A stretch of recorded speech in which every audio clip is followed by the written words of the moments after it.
Good morning, sir. Hello.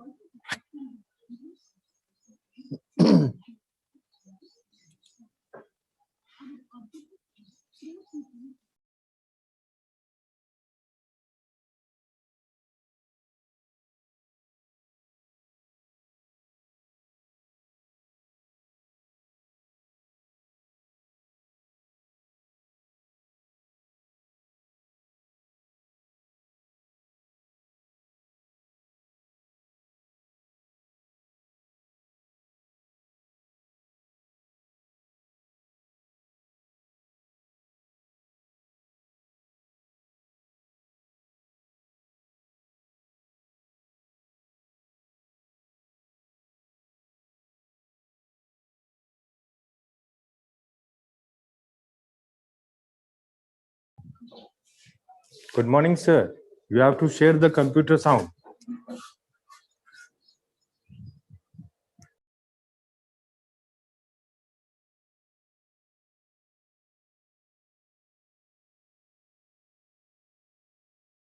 Caseinolytic activity where casein acts as a substrate. The crude Ficain enzymes were further subjected for partial purification by ion exchange chromatography method, but if you do it right, once is enough.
Thank you for being here.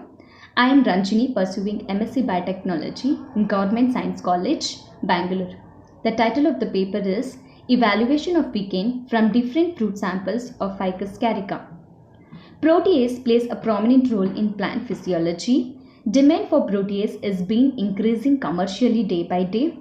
The present investigation deals with one of the protease, that is Ficain, which is also a cysteine endopeptidase.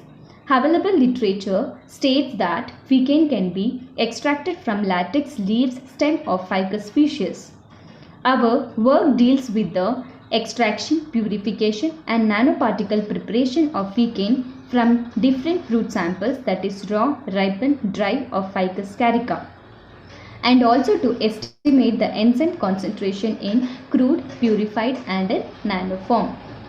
Our objectives are crude Ficain extraction from fig fruit sample, that is raw, ripened, dry, qualitative analysis, partial purification, synthesis of silver nanoparticle using purified enzyme, enzyme assay, estimation of Ficain concentration. Materials and method. The first step is the collection of sample. Fig fruit samples were collected from KR Market, Bangalore. The next step is the extraction. crude Ficain enzymes were extracted from 3 different fruit samples, and the extract which were obtained were subjected for qualitative analysis by ninhydrin and xanthoprotic test. Then enzyme assay was performed by using casinolytic activity, where casein acts as a substrate. The crude Ficain enzymes were further subjected for partial purification by ion exchange chromatography method using DEAE cellulose as a matrix. Different fractions were obtained, and these fractions were subjected for enzyme assay. The purified Ficain enzymes were used for the preparation of silver nanoparticles. After the formation of silver nanoparticles, they were subjected for enzyme assay. The concentration of Ficain was estimated by tyrosine standard. Result and discussion. These are the images which showed positive for qualitative test, that is ninhydrin and xanthoprotic test. The raw, ripen and dry, all the 3 samples showed positive. Silver nanoparticle formation. This is the image which showed positive result for the formation of silver nanoparticle. It is indicated by color change. Evaluation of Ficain concentration. This graph shows the concentration of Ficain in 3 different fruit samples at 3 different stages, that is crude, purified and in silver nanoparticle form. So first let us see the crude enzyme. The concentration of Ficain in crude enzyme was found to be high in dry fig when compared to raw and ripen, whereas the concentration of Ficain in purified form was found to be high in raw fig when compared to ripen and dry. When the Ficain enzyme was subjected for nanoparticles, or when it is in nano form, the concentration was found to be high in raw fig compared to ripen and dry. Conclusion. Ficain obtained from fruits was positive and moderate as compared to already available data from latex samples. There was an increased concentration of Ficain from latex to fruit by 6.4%. The Ficain activity was found to be in decreasing order, that is, the purified sample or purified Ficain activity was high when compared to crude Ficain activity, and crude Ficain activity was high compared to nanoparticles. Thank you. Hello everyone, I'm Janani from Government Science College, Bangalore. I'm doing my Masters in Biotechnology, and I'm going to present to you about homology modeling of neuromedin type 2 receptor using the software modeler. Neuromedin type 2 receptor, which is also called NMUR2, is located in the hypothalamus region of the brain, and the main function of this receptor is to bind to neuromedin U and regulate food intake and body weight in animals and humans. There are 3 important steps in homology modeling. The first step is the identification of a suitable template. Next comes the alignment of the template sequence and the target sequence, and then based on this alignment we try to predict the structure of the protein. In this case it is NMUR2.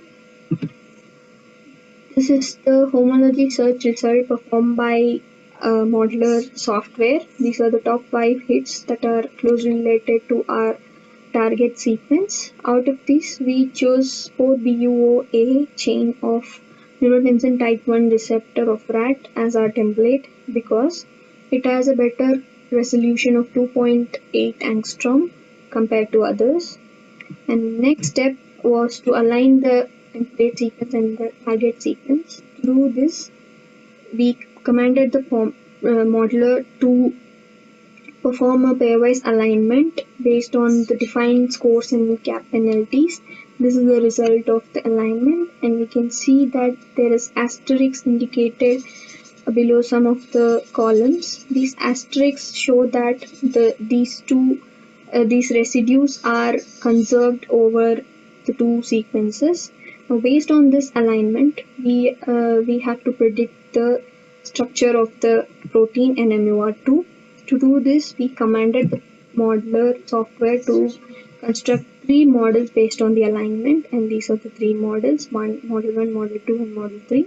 And this is a log file containing the summary of all 3 models with dope score and GA341 score. Ideally, the model which has the least dope score is considered to be as the best model. Here, in this case, we can see that the first model has the least dope score of minus 46,000 to 76.33, and so. Therefore, we declared that model 1 is the best model for NMUR2. On structural analysis of this model, we see that it is a typical GPCR with 7 transmembrane alpha helices connected by loops. And we can also see that there is a small stretch of anti-parallel beta sheet in between 4th and 5th helix. This model was validated by plotting Ramachandran plot. Ramachandran plot for this protein showed that 92.7% of the residues lied in the most favored region, 5.6% lied in the allowed region, and only 7 residues lied in the outlier region, which indicates that the overall quality of the protein is good. Now, the importance of modeling this NMUR2 receptor is that it is claimed as a potential drug target against obesity based on the experiment conducted by several scientists. In these experiments, neuromedin U was injected to the cerebrospinal fluid of obese mice. The neuromedin U bound to the NMUR2 receptor and triggered signaling responses, which ultimately resulted in reduced food intake, reduced body weight, increased locomotor activity, and increased body temperature in these obese mice. This overall results indicate that neuromedin U is a potential appetite suppressor when combined with NMUR2. So therefore, we conclude by saying that NMUR2 receptor is a potential drug target against obesity, and we also would like to add that agonists that are specific to neuromedin U2 receptor could act as a potential anti-obesity drugs. Thank you for the opportunity.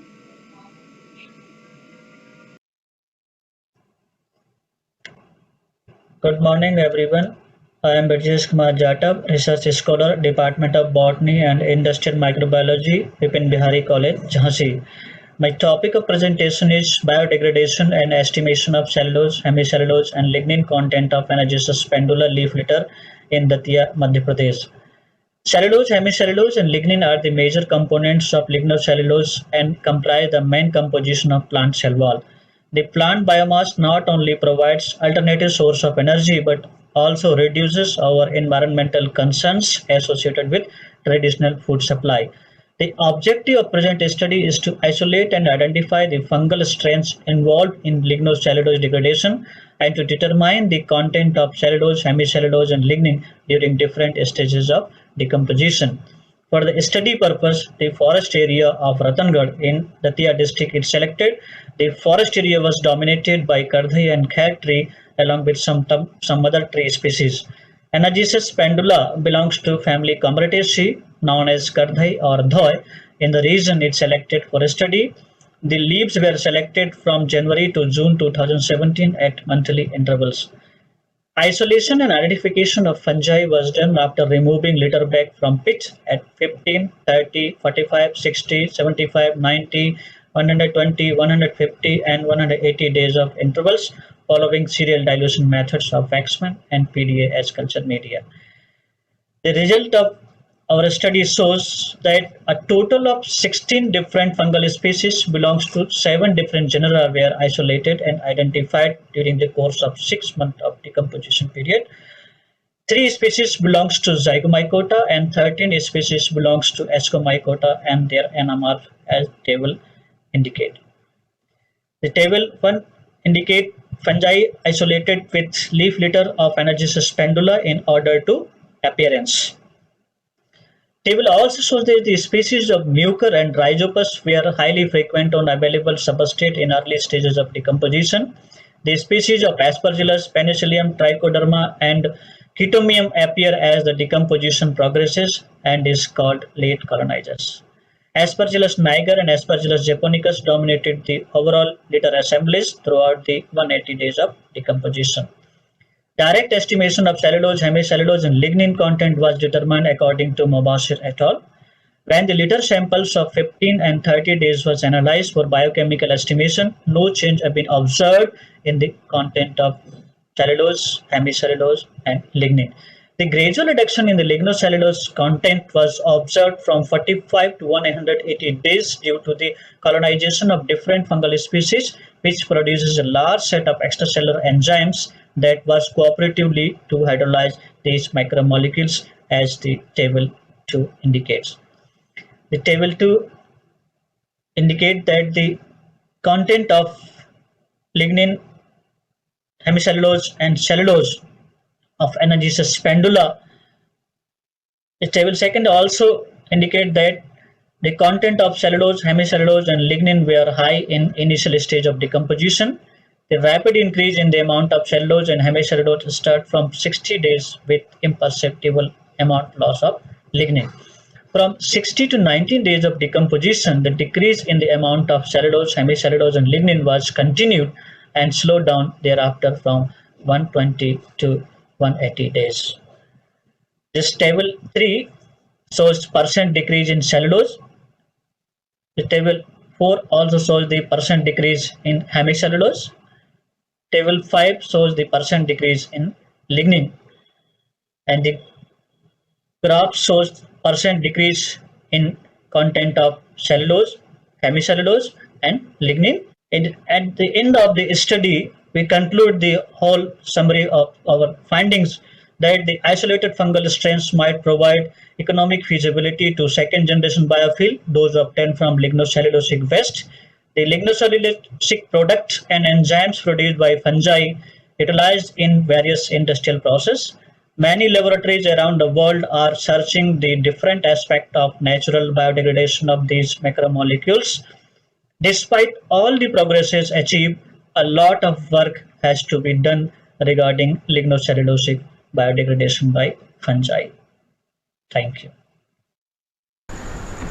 Hello, good morning. Myself, I am Dr. Sheetal Banerjee, Assistant Professor in the Department of Zoology from Dodebandhu Science College, Gondia. I am hereby present for the oral presentation in this International Web Conference on Science, Engineering and Technology 2020. Dear friends, I want to present a paper regarding the sustainable health. As we all know, the sustainable health encompasses a number of SDGs. For example, SDG 1, which indicates no poverty, number 2, zero hunger, 3, 4, 7, green energy, 11 is for sustainable and community health, 12 is for responsible consumer and public health, 13 is for action, 14 is for life below water. All these SDGs are actually should go in hand to achieve sustainability. And this role of SDGs is greatly helpful, and it has heightened in this COVID-19 outbreak. Coronavirus seems to be the transformational change, and we can overcome through this phase. We can use different transformational agents and achieve the sustainable goal. A new concept which has arisen nowadays is a normal new. Whether we will be able to go through the normalcy after this COVID-19 outbreak? Yes, we can. We can go through when we will submerge or add this normal our routine with the new technologies, and that is called as normal new. E-commerce and robotics delivery is one of the important aspects. Actually, in-person delivery is not virus proof, and hence we can expect much more automation in the supply chains using e-commerce and robotics delivery. Another is remote work. Nobody could have actually imagined that we can work from home or we can remotely work nowadays due to the presence of virtual private networks, voice over internet protocols, and virtual meetings, cloud technology. There are very high equipped technologies also, such as face recognition technologies, so we can work from home also. Now, telehealth is one of the important technology which will be emerging after the COVID-19 outbreak, where the persons which are present at home using the digital technologies can talk to the doctors. They can access the health services by means of wearable personal devices. One can track vital symptomatic signs. Chatbots can be to initially diagnose, which will be based on the symptoms and which will be identified by the patients and cured by the doctors. So telehealth is one such important thing. Then online entertainment. For example, online concerts, online gaming, virtual tours to museum and heritage sites. These are certain things which will work effectively and efficiently. And one more thing is contactless payments. Like cash can become a very significant carrier of virus. Therefore, there would be spike increase in contactless payments in the form of cards and e-wallets. All the things which are used like Apple Payment, PayBalls, GrabPay, all these are the significant ways for the contactless payments. So by this presentation, I want to conclude that all the SDGs, that is self-sustainable goals, can be achieved after the COVID-19 outbreak also by means of such transformational changes, the digital things which are coming nowadays. I want to say that we can achieve the sustainable development goals, begin our new normal with certain transformations. Thank you. Thanks a lot. Good morning, friends. Myself, Dr. Keval Kumar. I am here to speak on rather a simple topic related to ethnomedicinal studies. My topic is traditional phyto remedies for skin problems from a hilly village, Chineni of district Udhampur, Jammu and Kashmir. We know that skin is the largest organ in the human body, and it provides first line of defense, act as thermal regulator, and protect internal and external organs. A large number of population of the world is affecting by various skin problems like eczema, leukoderma, ringworm, and scabies. And these problems can be treated by plant-derived products. So present study is also related to such plants which are used for the treatment of skin problems. Regarding the study area, it is a small village in the foothills of northwest Himalaya.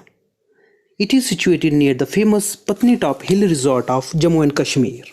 Besides the allopathic medicines, still a large population of the village rely on traditional phytoremedies for the treatment of various ailments. For this, systematic ethnobotanical surveys were carried out in the village during year 2018, and the information was collected through questionnaires and with formal and informal interviews in local language. A total of 63 informants were interviewed. The collected plant specimens are raised in the form of herbarium sheets and are identified by using relevant literature in the form of regional floras and so on. The use value of plants were also recorded. This picture depicts data collection from the informants.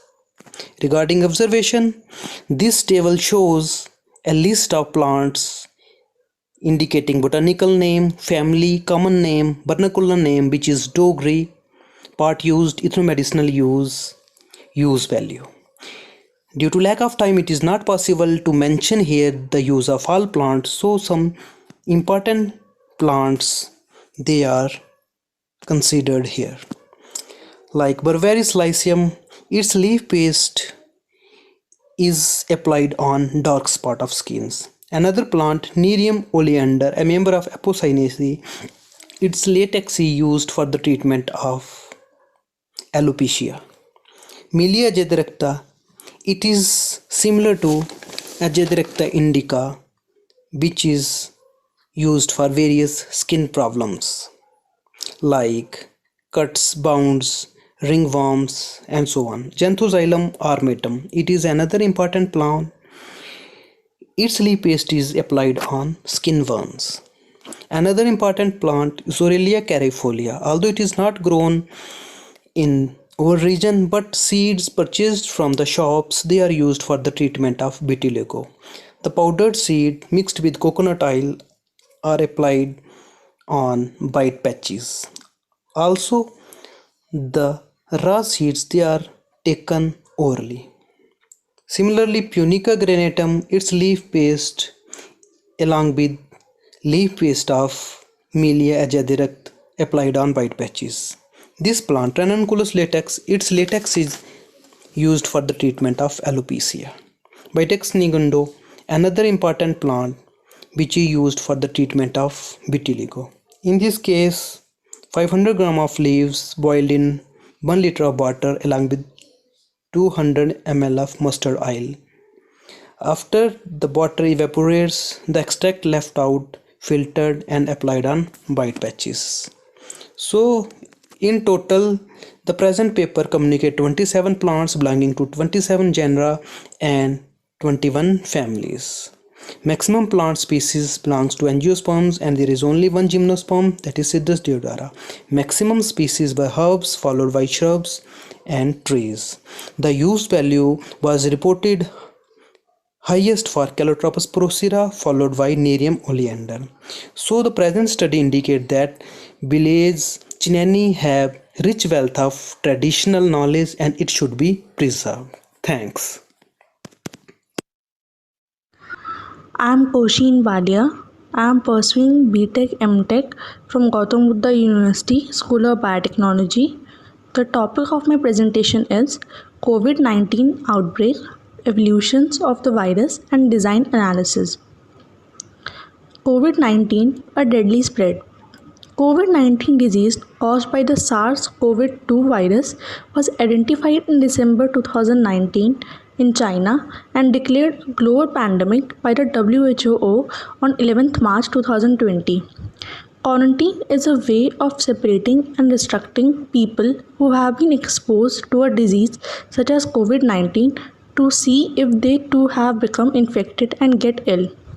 This is why a group of people returning to their home countries after being in Wuhan, China, for example, or after being on a cruise ship where causes COVID-19 were detected were quarantined for all around 2 weeks. Technology, areas and contributions. There are 6 areas where science and technology is collaborating to contribute to the fight against COVID-19. Early warnings and alerts, tracking and prediction, data dashboards, diagnosis and prognosis, treatments and cures, social control. Therapeutics and processes. Biopharmaceutical innovators lead the charge in fight against coronavirus. A multi-tiered review process is on till date 16 proposals for devices, diagnostics, vaccine candidates, therapeutics and other interventions have been recommended for receiving funding support under the consortium. Serum Institute of India Private Limited will be supported for phase 3rd human clinical trials study for recombinant BCG vaccine plant in the high-risk population and National Institute of Immunology for the development of a novel vaccine in evaluation platform to support SARS-CoV-2 vaccine development. Recommendations. The term lockdown or shutdown are being used by many people to describe more general and widespread restrictions on movement, work, and travel on all people in a city, region, or country. This pandemic has triggered an unpredictable demand for digital health technology solutions and has revealed successful solutions such as for population screening, tracking the infection and the use and allocation of resources and designing targeted responses. Thank you. Good morning everyone. Myself Dr. Maya Yadav, Assistant Professor Department of Botany, Dr. Shyama Prasad Mukherjee, Government Degree College, Bhadohi. My topic of presentation is impact of global COVID-19 crisis on environment. So we should know about the environment. Environment is a total outer physical and biological system within which human beings and other organisms lives. It covers the atmosphere, water, land, minerals, vegetations, buildings, and everything else which is present around us called environment. It is a very highly complicated system and which have many interacting components. These interacting components we can see here: atmosphere, hydrosphere, lithosphere, ecosphere and biosphere. But human is continuously interacting with all these spheres of the environment, and with human activities it leads worst kind of impact on the environment in form of land clearing like deforestation, water diversion leads desertification, agriculture leads to soil deterioration, and many more activities you can see here, and ultimately urbanization leads to groundwater depletion. And these activities leads arises many top environmental issues like population growth is increasing swiftly, biodiversity is declining, and we are ultimately seeing it in a global change in the form of development. But my question is it a real development? And after this development, we are today facing the problem of COVID-19 crisis. This problem has become a pandemic for us, in the form of a pandemic for us, and it is pandemic because it have a high rate of multiplication, high rate of infection, and a very simple way of infection like coughing, sneezing, etc. And it has we are facing problem on a human race today. That's why we are staying at home, stay safe, and to save our lives. The COVID-19 has shown its impact on environment in a positive way, while in on the society it has negative impact because humans are living inside their houses, and earth is now trying to reviving itself, rejuvenating and recovering. So my question is, now we are in a development stage, but how we can achieve this development? If we talk about the sustainable development, where the component of sustainable development like environment, social and economic, we should consider all the component of sustainable development all together in a sustainable manner, and then after we can achieve a sustainable development. So for my solution, ultimate solution for sustainable development would be if all the environmentalists, sociologists, economists will come on a single platform by following certain laws, then they can only achieve a sustainable development. Last but not the least, I would like to end my presentation with a quotation of Mahatma Gandhi: "Earth provides enough to satisfy every man's need, but not humans' greed." Thank you. Well, through this presentation, the sustainable future response amid COVID-19, this pandemic has basically exposed the medical sector throughout the world. I should not be held responsible to go to the extent by saying that it is the tragedy of the commons. Now you can see how poor people are being treated at the global level. In fact, in every country. People are suffering, they are without food, they are without basic amenities, and they are basically without everything. Now today I am afraid that I am not able to differentiate between the developed nations and the developing nations. Given the conditions, there are basically several conditions, but here, to be very precise, I have given the conditions of the healthcare system. For example, India, a developing nation, and USA, a developed nation, are on the same scale when it comes to PPEs, medical facilities, kits, masks, ventilators, etc. etc. Therefore, we need to revisit our policies and our priorities. We need to remain united at the country level, at the local level, and at the global level. We have to just go across the countries and the boundaries. We should not do whatever we can do at the country level, but we should do it at the global level. We have to re-emerge from the current crisis as well. We need to focus on the medical sector very thoroughly. We need to rewrite the economic policies which are human-centric. We need to avoid wars. We have to create a situation which is best example of avoiding tragedy of the commons. Thank you all. Myself, Dr. Namrata Mahajan. I will presenting the research work assessment of the in vitro Anthelminthic activity of Psidium cumini. According to WHO, over 2 billion people are suffering from the parasitic worm infection. Nowadays, in market, the Anthelminthic drugs, albendazole and piperazine, etc. are available, but due to the drug resistance, high cost and the side effect, people take interest to use the herbal remedies. Plants are actually a storehouse of the biochemical. So for the present study, we selected medicinally important plant, Psidium cumini, that is the jamun. According to our knowledge, the anthelminthic activity of hydroalcoholic extract of jamun is not evaluated. The aim of the present study is to evaluate the in vitro anthelminthic activity of juice and seed of the Psidium cumini.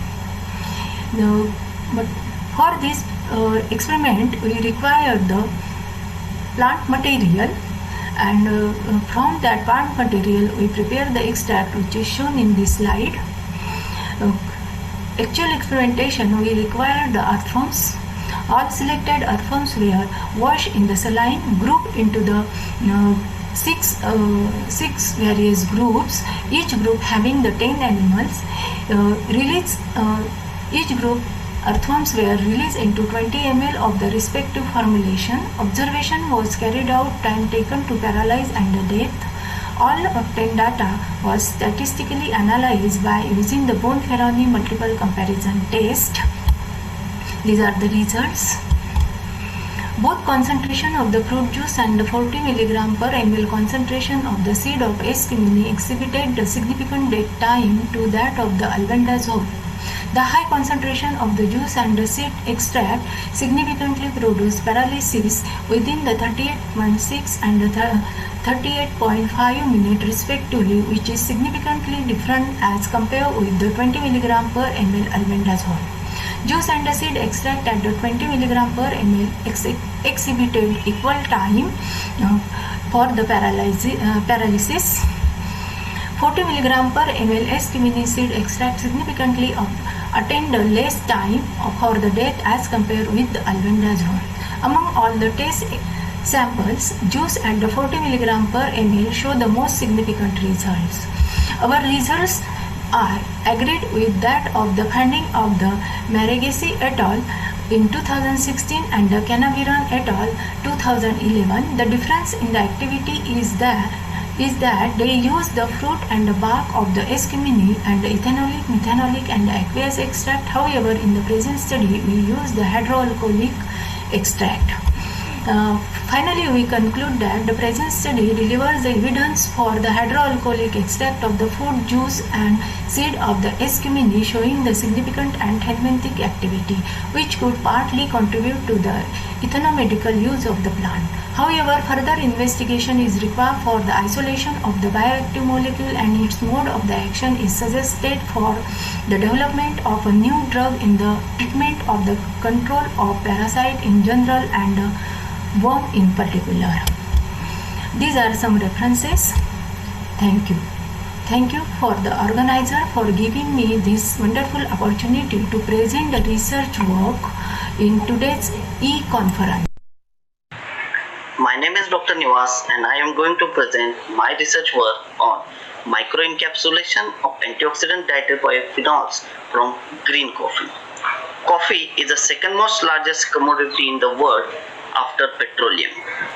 From the ancient time, coffee is being used for the roasted bean for brewing of coffee. But green coffee is a raw or unroasted coffee bean which is a rich source of chlorogenic acid and can be used as a weight loss supplement. Besides this, coffee is a powerful antioxidant.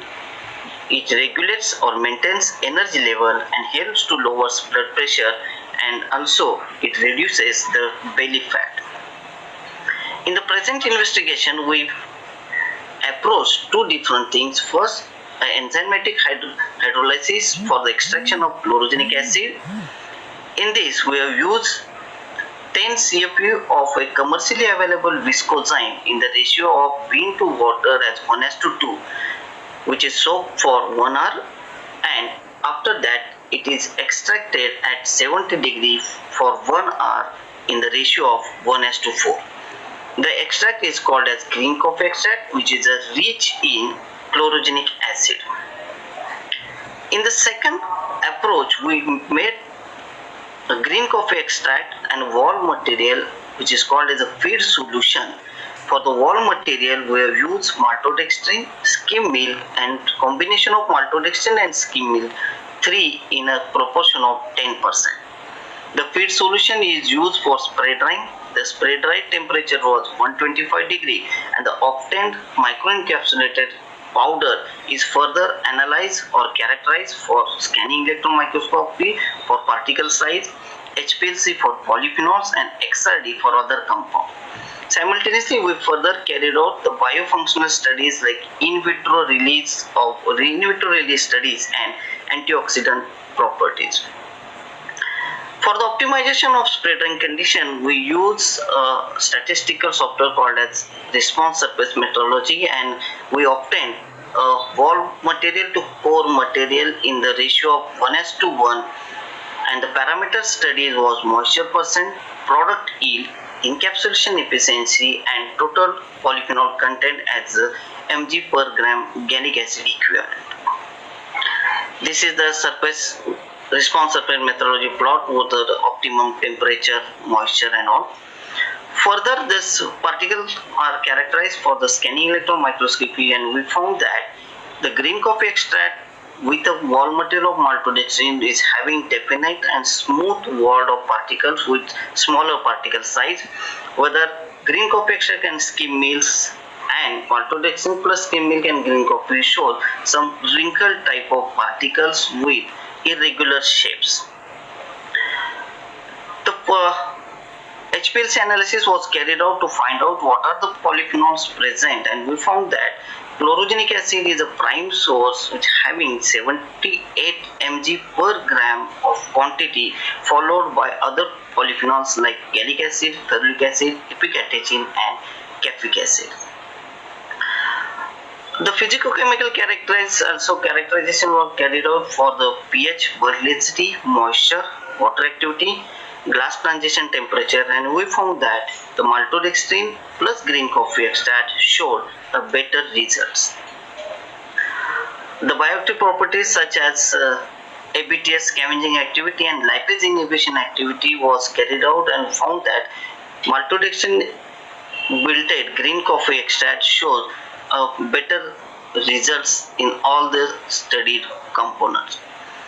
The initial release profile showed that at the 3 hours of time at pH 2 and 3, not significant observations or not significant differences were observed in the content of chlorogenic acid, and in bile salt also the chlorogenic acid and total polyphenol content not that much changed. We also carried out anti-cancer activity and found that at 100 μg we got a better result for the microencapsulated green coffee extract. The highlights are microencapsulated with maltodextrin is stable, polyphenol especially CHNA with higher enhanceability of 70%, and it can be used for the preparation of functional food for the human beings. Thank you. Good morning everybody. The topic of my presentation is nanotoxicology and environmental impact. Nanotechnology is a boon technology gaining attention because of the small size of nanoparticles than the bulk substance, like they have a high molecular strength, high thermal stability, high catalytic activity, high electrical conductivity, high surface area to volume ratio, and because of this increased property they have a huge application in various fields like biotechnology, medicine, food, textile, environment and water wastewater treatment. The conventional methods to synthesize nanoparticles are mostly mechanical, chemical, electrochemical, salt gel process, spray pyrolysis. It requires high energy, high temperature, high pressure, costly chemical which may toxic to the environment. So why there is need to study the nanoparticle? To understand at what extent the nanoparticles can cause harmful effect to the human and to the environment, and to understand the mechanism. So nanotechnology is a modern branch of toxicology which deals with the study of toxicity and mechanism of nanomaterials. So unintentionally, intentionally nanoparticles come into the environment, interact with the cell. They can cause the oxidative stress, inflammation, genotoxicity. The factors affecting the nanotoxicity are the particle size of nanoparticle, surface area to charge, shape, solubility, surface coating and agglomeration, which is depend on the concentration, dose and exposure of nanoparticles. The mechanism of nanotoxicity are injury to the epithelial tissue, inflammation, oxidative stress response, allergies, damage to the protein and DNA damage. It is depend on the dose, deposition, dimension, durability and defense of the nanoparticle. The various routes of nanoparticle entry are inhalation, dermal and oral. Now some of the examples of nanoparticle toxicity are like carbon nanomaterial, silica nanomaterial. They can cause the fibrosis, granulomas and inflammation to the pulmonary. Carbon silver nanomaterial can cause the nervous damage. Quantum dot can penetrate the skin and can cause a toxic effect, and also other examples are there. So to understand the nanoparticle toxicity, toxicokinetic study and toxicodynamic studies are very important. Toxicokinetic studies involve to understand what nanoparticle does body to the nanomaterial. It is a study of absorption, distribution, metabolism and excretion which determine the dose of the nanoparticle. Toxicodynamic study are to understand what nanomaterial does to the body.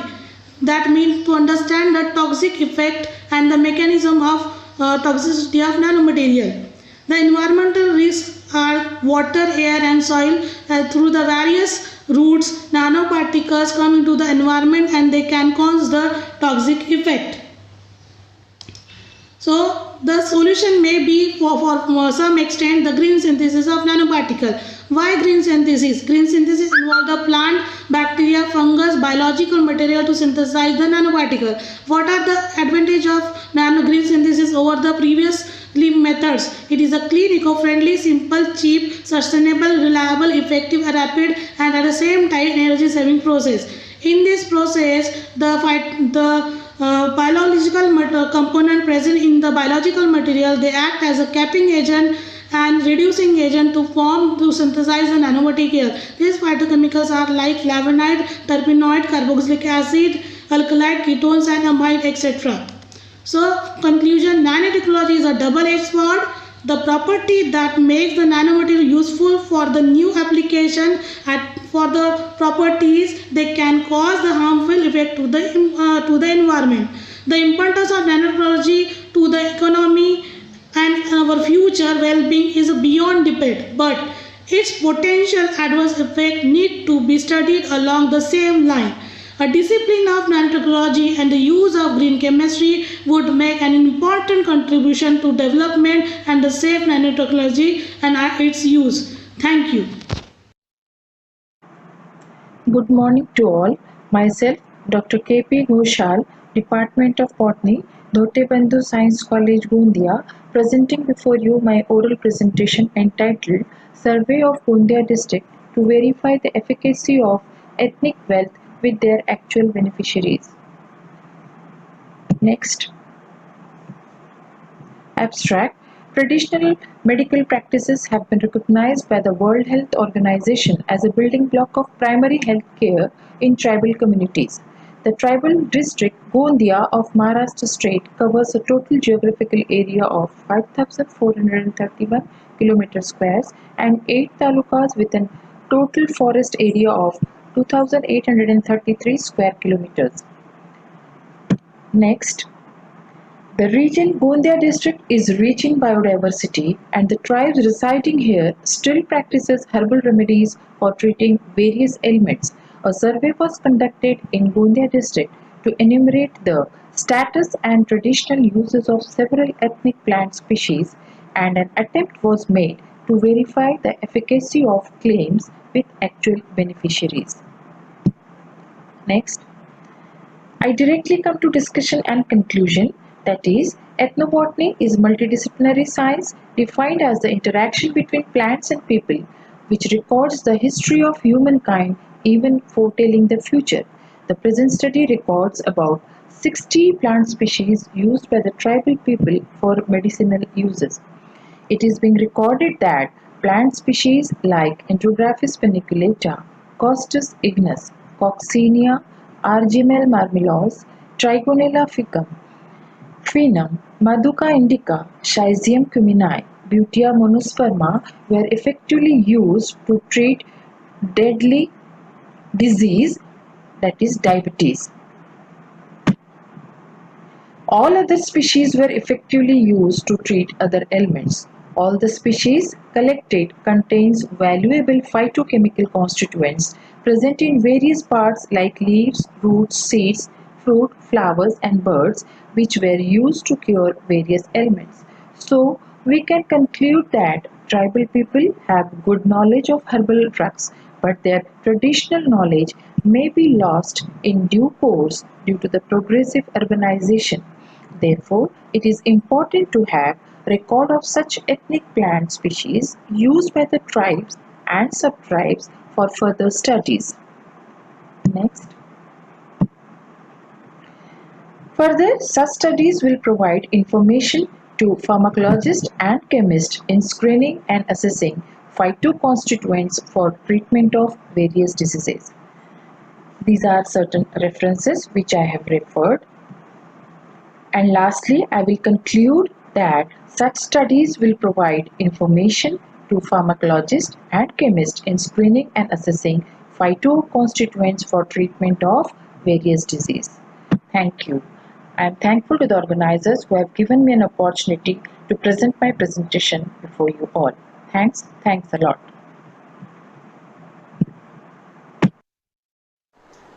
Good afternoon, friends. I am Dr. Seema Kadu from Shivaji Science College, Congress Nagar. My topic of poster presentation is study of physicochemical alteration in induced and mound site in Nagpur city. So, related to study of this and alteration in soil nutrient, abstract given, then introduction.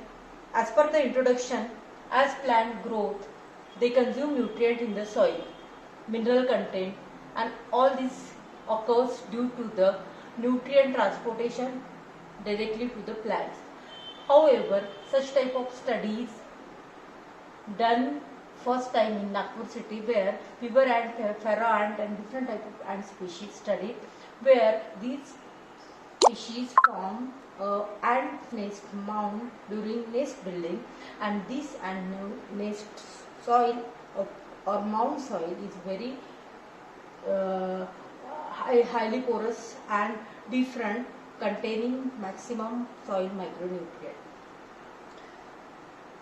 Here I have studied two methods: experimental design and analysis of soil sample. Here photographs are given where site 1, site 2, site 3, site 4 and site 5, where this is the experimental setup given. In this experiment I have studied 5 sites and it is denoted as A1, A2, A3, A4, A5, while control site is also studied here. Now what about the results? So I got different results where A1 to A5 site shows maximum soil micronutrient and maximum vegetations and different type of plant species highly grown. While in case of control site, the plant species are not that much grown. This is the graphical representation and tabulated form of the data where different micronutrients like nitrogen, phosphorus, sulfate, magnesium, calcium, potassium and carbon, and pH is also towards the neutral observed in that particular ant mound soil. This is the graphical representation where bar shows different increase in different micronutrients. Second species is the Dolichodorinae, where it again shows maximum soil nutrient. This is the graphical representation. Third species related to family Formicidae, Camponotus compressor. Again it shows maximum increase in soil micronutrient and maximum increase in peak bar graph. So according to this presentation, conclusion, as per the conclusion, different studies shows belonging habit and soil digging habit of ants, where these ant species, there are different references also given here. These ant species gives maximum soil micronutrient during nest building, and these micronutrients may be in future used as the biofertilizer in for the growth of good growth of the plant dynamics and vegetation. Thank you. Hello everyone. With the help of few slides, I would like to present the topic Early and Modern Classification of Fungi, a perspective and study on fungi.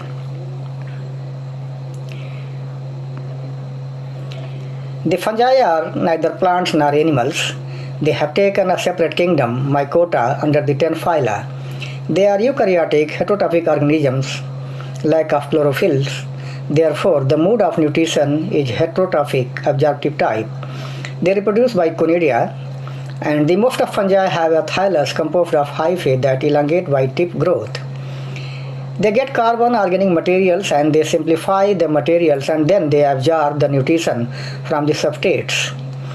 The storage food product is glycogen, that is the primary carbohydrates. The hyphae are tubular units of construction of the fungi. They play an essential role in ecological decay in various forms. Now, the common reproduction in fungi.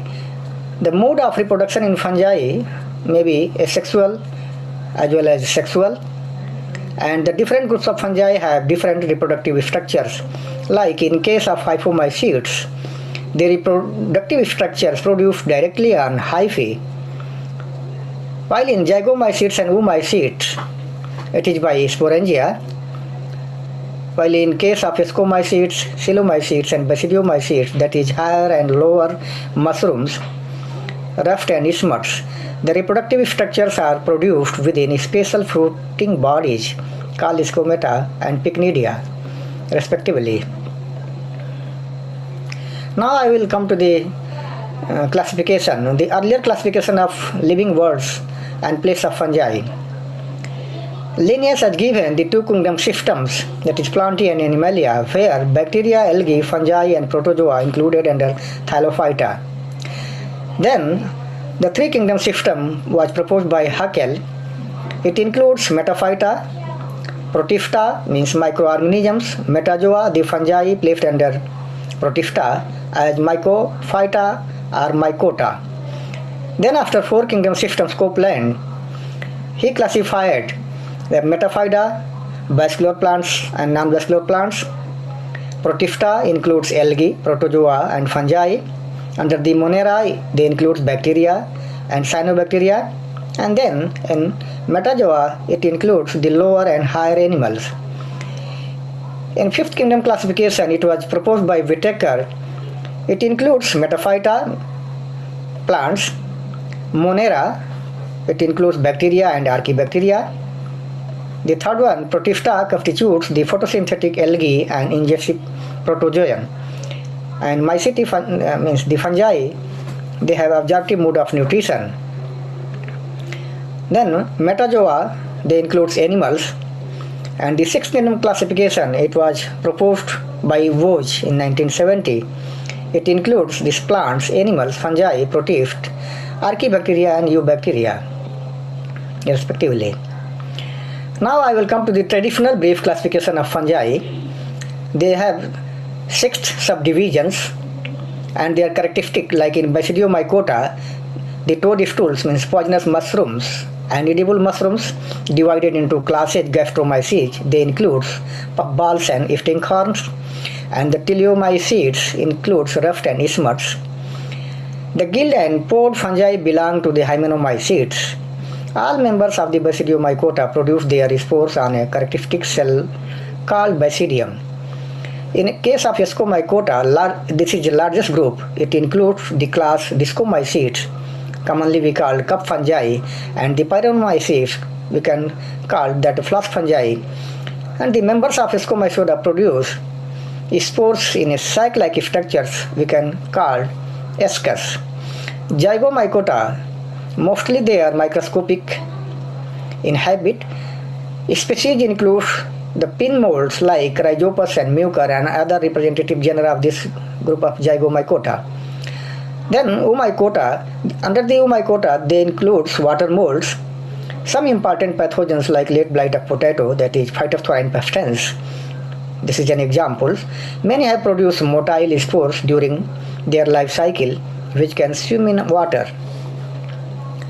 Under the Deuteromycotina, that is Deuteromycota, an artificial subdivision, the species for which no sexual state has been identified and therefore cannot be placed in any of the above subdivisions. Most are thought to be derived from the Ascomycota, and they include many molds such as Penicillium, Aspergillus and many other genera. Under the Myxomycota, it includes slime molds which are plasmodial or acellular form. Now I will come to the modern classification of fungi proposed by Hibbert and his colleagues in 2011. According to them, 1.5 million species currently present on the earth, proposed by Hawksworth 2001 and Hibbert and colleagues in 2011. The fungal kingdom is now recognized as one of the oldest and largest clade of living organisms. The kingdom fungi is monophyletic group which diverged from a common ancestors with the animals about 800 to 900 million years ago. In the most recent phylogenetic classification scheme, the true fungi called Eumycota, which make up this monophyletic clade called kingdom fungi. It comprises the 7 phyla, and the taxon phylum has been borrowed from animal taxonomy. Now I will come to the another modern classification, that 7 phyla, which is proposed by Hibbert and colleagues in 2011. The first Microsporidia, this is phyla, it includes more than 1,000 species and more than 100 genera. This is a group of spore-forming unicellular parasites on insect, crustaceans, and on human being. The representative genera are Eublepharia and Agglomerata. The another phyla, Chytridiomycota, they include more than 700 species and 105 genera. Chytrid single flagellums, that is example of this group of fungi, Rogella, Synchytrium, and Alpedium. The another phyla, Blaftocleidiomycota, it includes more than 100 species and 14 genera. They are saprotrophs, parasites, obligate parasites, and members of Catenaria are parasites of nematodes, midges, crustaceans, and even another Blaftocleids. Coelomyces examples, Blaftocleidia, and Elomyces. The Neocali-Mastigomycota, the phyla includes 20 species and 6 genera. The representative genera are Pyromyces, Neocalimyotics. Anaerobic play a role in fiber digestion in living digestive system of larger herbivorous mammals and possibly in other terrestrial and aquatic environment. The another phyla, Glomeromycota, they include more than 100 species and 12 genera.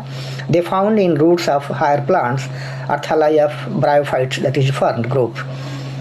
The another phyla, Ascomycota, it includes more than 60,000 species and more than 600 genera, commonly called that sac fungi. Then the last phyla, Basidiomycota, it includes more than 30,000 species and more than 100 genera. They include mushrooms and lower Basidiomycetes, ruffed and smut fungi. Now I will come to the fungal diversity estimates. In the earlier estimates of fungi, 1.5 million species, it was proposed by Hawksworth in 2001.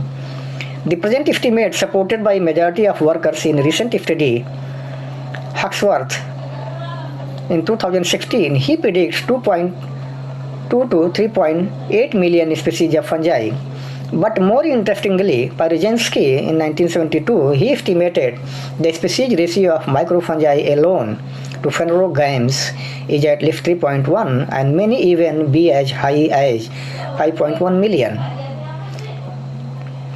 More recent estimates based on high throughput sequencing methods suggested that as many as 5.1 million fungal species exist, which is proposed by Blackwell in 2011. Now I will come to the most recent advanced classification of fungi, that is 10 phyla, and it was proposed by Moore and his colleagues in 2018, which is the most recent classification. Under this classification, there are 10 phyla clockwise that coil conidia in National Fungal Culture Collection. We are maintaining the cultures in slants for short time periods, and apart from this, we are maintaining the cultures in mineral oil, in sterile forms, and apart from this, we are maintaining the cultures in glycerol and using 15% sterile glycerol and maintaining on them. Apart from this, we are also maintaining the cultures by using freeze drying technique, that is lyophilization, and we are using 10% skimmed milk, and there we are maintaining the cultures. And lastly, that most evolved techniques of this preservation of this fungi, that is storage in liquid nitrogen, where we are using 10% sterile glycerol solutions as a cryoprotectant, and by that way we are maintaining the cultures in minus 196 degrees Celsius in vapor forms. That is all about that my presentation. Thanks to organizing team for giving me an opportunity to share my view on these set topics.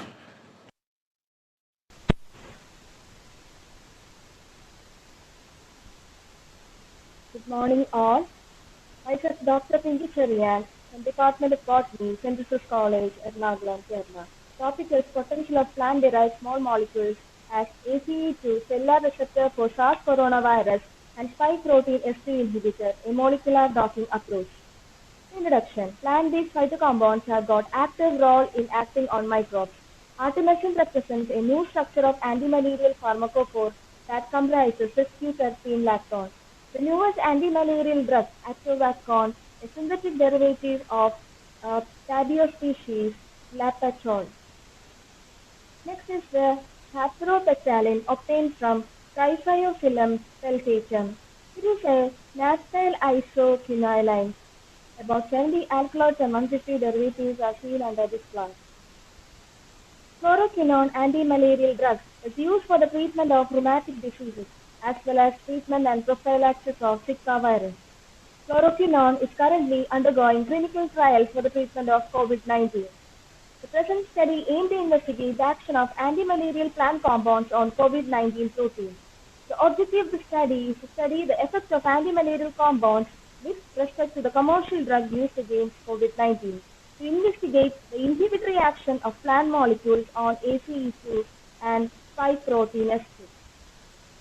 Materials and methodology. Molecular docking studies was done using orthodox GINA tools and edupymol to edit the structure and discovery studio to visualize. These are the X, Y, and Z coordinates, and these are the protein series from our CD. Substance structure was being downloaded and from and then PDB database the protein was downloaded. These are the three plants: Triphyllophyllum with habropectalinae, Artemisia annua artemisinin, and Tabia species we got Atovaquone. Coming to the observation and result. Docking result of artemisinin. The artemisinin showed minus 8.4 against spike proteins, that is glycoproteins with van der Waal interaction and carbon-hydrogen bond with lysine and arginine residues. Again, on AC side, artemisinin showed minus 8.5 as a binding score with van der Waal, pi-alkyl and pi-sigma interaction with tyrosine and phenylalanine aromatic amino acid residues. Docking score of Atovaquone. Here, Atovaquone showed better result for the spike protein, that is the binding score is minus 9.9 with van der Waals and CH bond. Then lysine and the arginine are the residues that is interacting. And when we talk about the AC site, Atovaquone showed minus 9.7 as a binding score with pi-alkyl and pi-sigma interaction. The docking score result of fluoroquinone. Here, the compound fluoroquinone is an antimalarial drug which has been administered for COVID. Here you could see that a least binding score has been seen for both the spike proteins, glycoproteins, and our ACE sites. That is minus 6.3 kilocalorie per mole and minus 5.9 kilocalorie per mole with van der Waals, a CH bond interaction, and pi-alkyl and pi-sigma interaction. This is the docking result of habropectalin A. Habropectalin A showed better result for the spike protein, minus 9.7 as a binding score with van der Waals and hydrogen bond interaction, lysine and arginine as the residue. Habropectalin A showed minus 9.1 as the binding score for AC interaction site with pi-alkyl, pi-sigma, and van der Waals interaction for the aromatic amino acids tryptophan and phenylalanine. Coming to summary and conclusion, habropectalin A showed better binding score against spike protein than ACE2, that is cellular receptor for SARS coronavirus.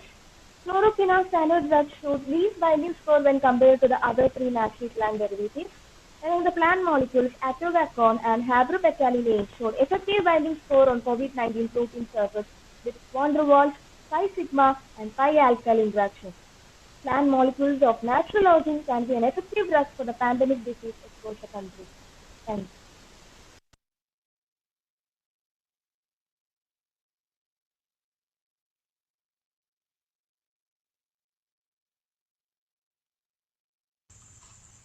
Hello everyone, my name is Mahindra Raut, a student in the subject of zoology. The title of my topic is A Study on Water Quality Parameters of Malijunga Lake in Gondia district of Maharashtra state, India. Biodiversity conservation has emerged a key environmental concerns of the day. water is most abundant and most useful compound of the world. Hence it is called as Jivan in Sanskrit. Good quality water is required for all living organisms. The quality of water is described according to its physical, chemical and biological parameters. The physico-chemical parameters can detect the effect of pollution on water quality.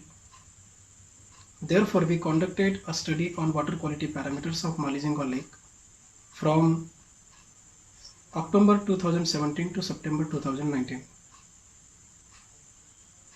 We collected water sample from 3 sides of the lake early morning hours from 7:30 am to 9:30 am, brought to the laboratory and analyzed on the basis of research methods and formula suggested by AFA 1985, NIRI 1986 and 2012.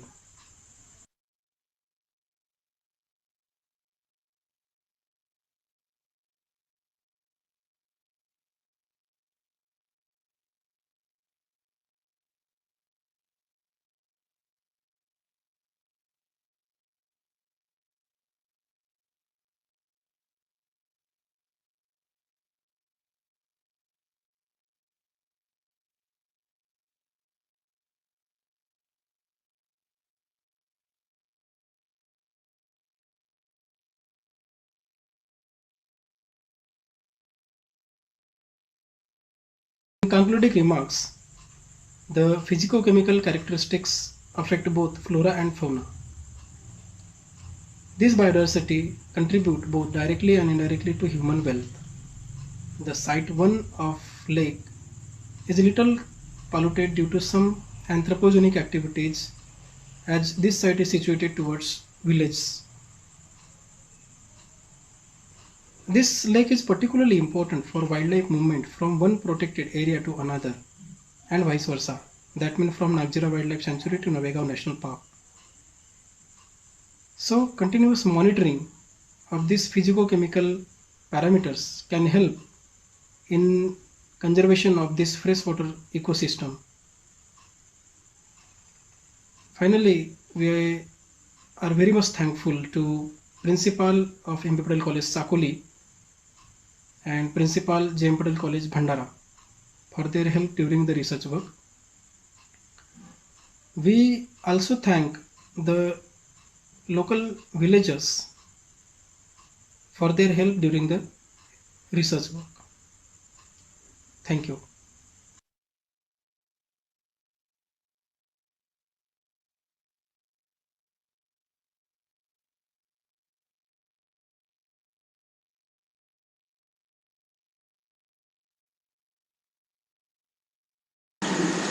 Very good afternoon to one and all present here. Myself, Dr. Preeti Diwan from J.D. Patil Sangodkar Mahavidyalaya, Darapur.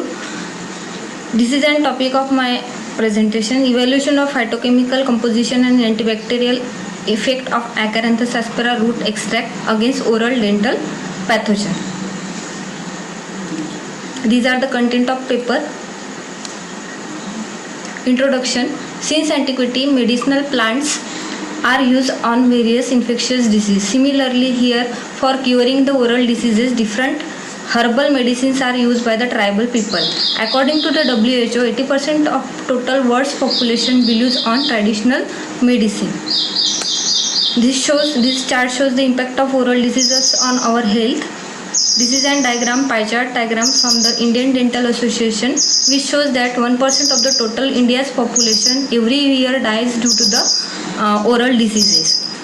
Periodontal infection, if the periodontal infection is more, it can cause the cardiovascular diseases, or it can invade into the coronary cells and cause the different blood disorders.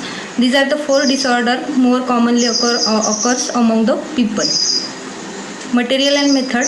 In the first of all, we have done the ethnobotanical survey in the Medghat region of Maharashtra, and there we found that 24 plant species are used for the oral disorders, to cure the oral disorder. Plant is collected from Medghat region, and then authentication is carried out from BAMU University, Aurangabad, and voucher specimen is stored in the Department of Botany. This is the plant use and part use. These are the instruments used in the present study. Test organism: 7 bacteria which are known to cause the oral disorder are procured from the intake Institute of Microbial Technology, Chandigarh, in the lyophilus form. This is the details about the bacterial strain. In the experimental phase, we have carried out the extraction by the Soxhlet extraction method. Then the assessment of phytochemical analysis is carried out by the disc diffusion method. This is an overall procedure for disc diffusion method.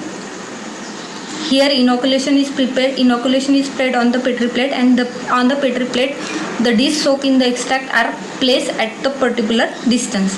Then the plate is kept in the incubation for respective time, and after that the plate is evaluated for the measurement of the zone of inhibition. This is about the antibacterial activity by disc diffusion method. Then we have carried out minimum inhibitory bacterial concentration by diluting the extract. Similar process is further repeated as that of the disc diffusion method. Here the 5 discs are kept which are soaked in the varying concentration of extract and placed at the distance. Then further statistical analysis is carried out. Here the percent zone of inhibition is calculated by this formula. After that ANOVA statistical error, standard error of mean and ANOVA is carried out. In the result of phytochemical analysis shows the presence of anthraquinone and tannin in the particular plant extract. This is a result of antibacterial activity against oral microorganism. This table shows that the petroleum ether shows the maximum zone of inhibition amongst the 4 extract. Into that also bacterial Bacillus subtilis bacteria is more inhibited by the petroleum extract and shows the 8.3 mm of zone of inhibition. So here around 96% of zone of inhibition is found in the inhibition of Bacillus subtilis. This is a statistical analysis showing the result of ANOVA, which shows that all the bacterial strains are inhibited by the selected extract of Acaranthus aspalea. That is, only some extracts are effective against all the bacterial strains at the 5% level of significance. This is a result of minimum inhibitory calculation, which shows here the readings. Conclusion: this study is attempted to generate the interest among the society regarding the potential of natural alternative in the prevailing order of disorder. Conservation of medicinal plant having great medicinal value should be done before it gets extinct. This study will help in encouragement of use of combination of chewing sticks for the better cleanliness as well as toothpaste development of the herbal toothpaste. Thank you. 5 minutes. Good afternoon, all of you. Myself, Dr. Aryan Chaudhary. My topic for the presentation is anti-spermatogenic activities of Azadirachta indica aqueous leaf extract in male albino mice mus musculus. Azadirachta indica is commonly known as neem or neem tree, and it is belonging to the family Meliaceae. This tree is containing 2 compounds like margosic acid and azadirachtin. This compound also have the spermicidal effect. It arrests spermatogenesis and the size of epidermis, headache and semivestible decrease. They also noted that the arrest of spermatogenesis and androgen depletion were due to decreased testicular and accessory organ protein, sialic acid and vesicular fructose. The target organ of this extract is testicle, liver and kidney. In this experiment, we have considered 6 adult male mice weighing between 30 to 50 grams were selected for the laboratory. The mice in group A were used as a control and received the physiological saline. Mice B and C administered with 40 and 80 mg per body weight neem extract in physiological saline respectively for 10 days. The animal were sacrificed the animal were sacrificed after the 24 hours of last dose, and the cauda epidemics was dissected out. The cauda epidemic, after the mincing and slicing of the epidermis in hand balance salt solution for morphological and sperm count, or 1:10 in formalin to assess sperm motility. Sperm count. The sperm count in vehicle-treated control is found 19 millions. It significantly decreased in low dose up to 40 millions and high dose up to 10 millions. Sperm motility was found in control group up to 78% and in low dose 66% and in high dose only 34%. The sperm morphology that will be noted belonging to three major categories. First, the head defect. The head defect include hookless head, banana shaped head, amorphous head, and tailless head. All these head abnormalities significantly increase in low dose and high dose.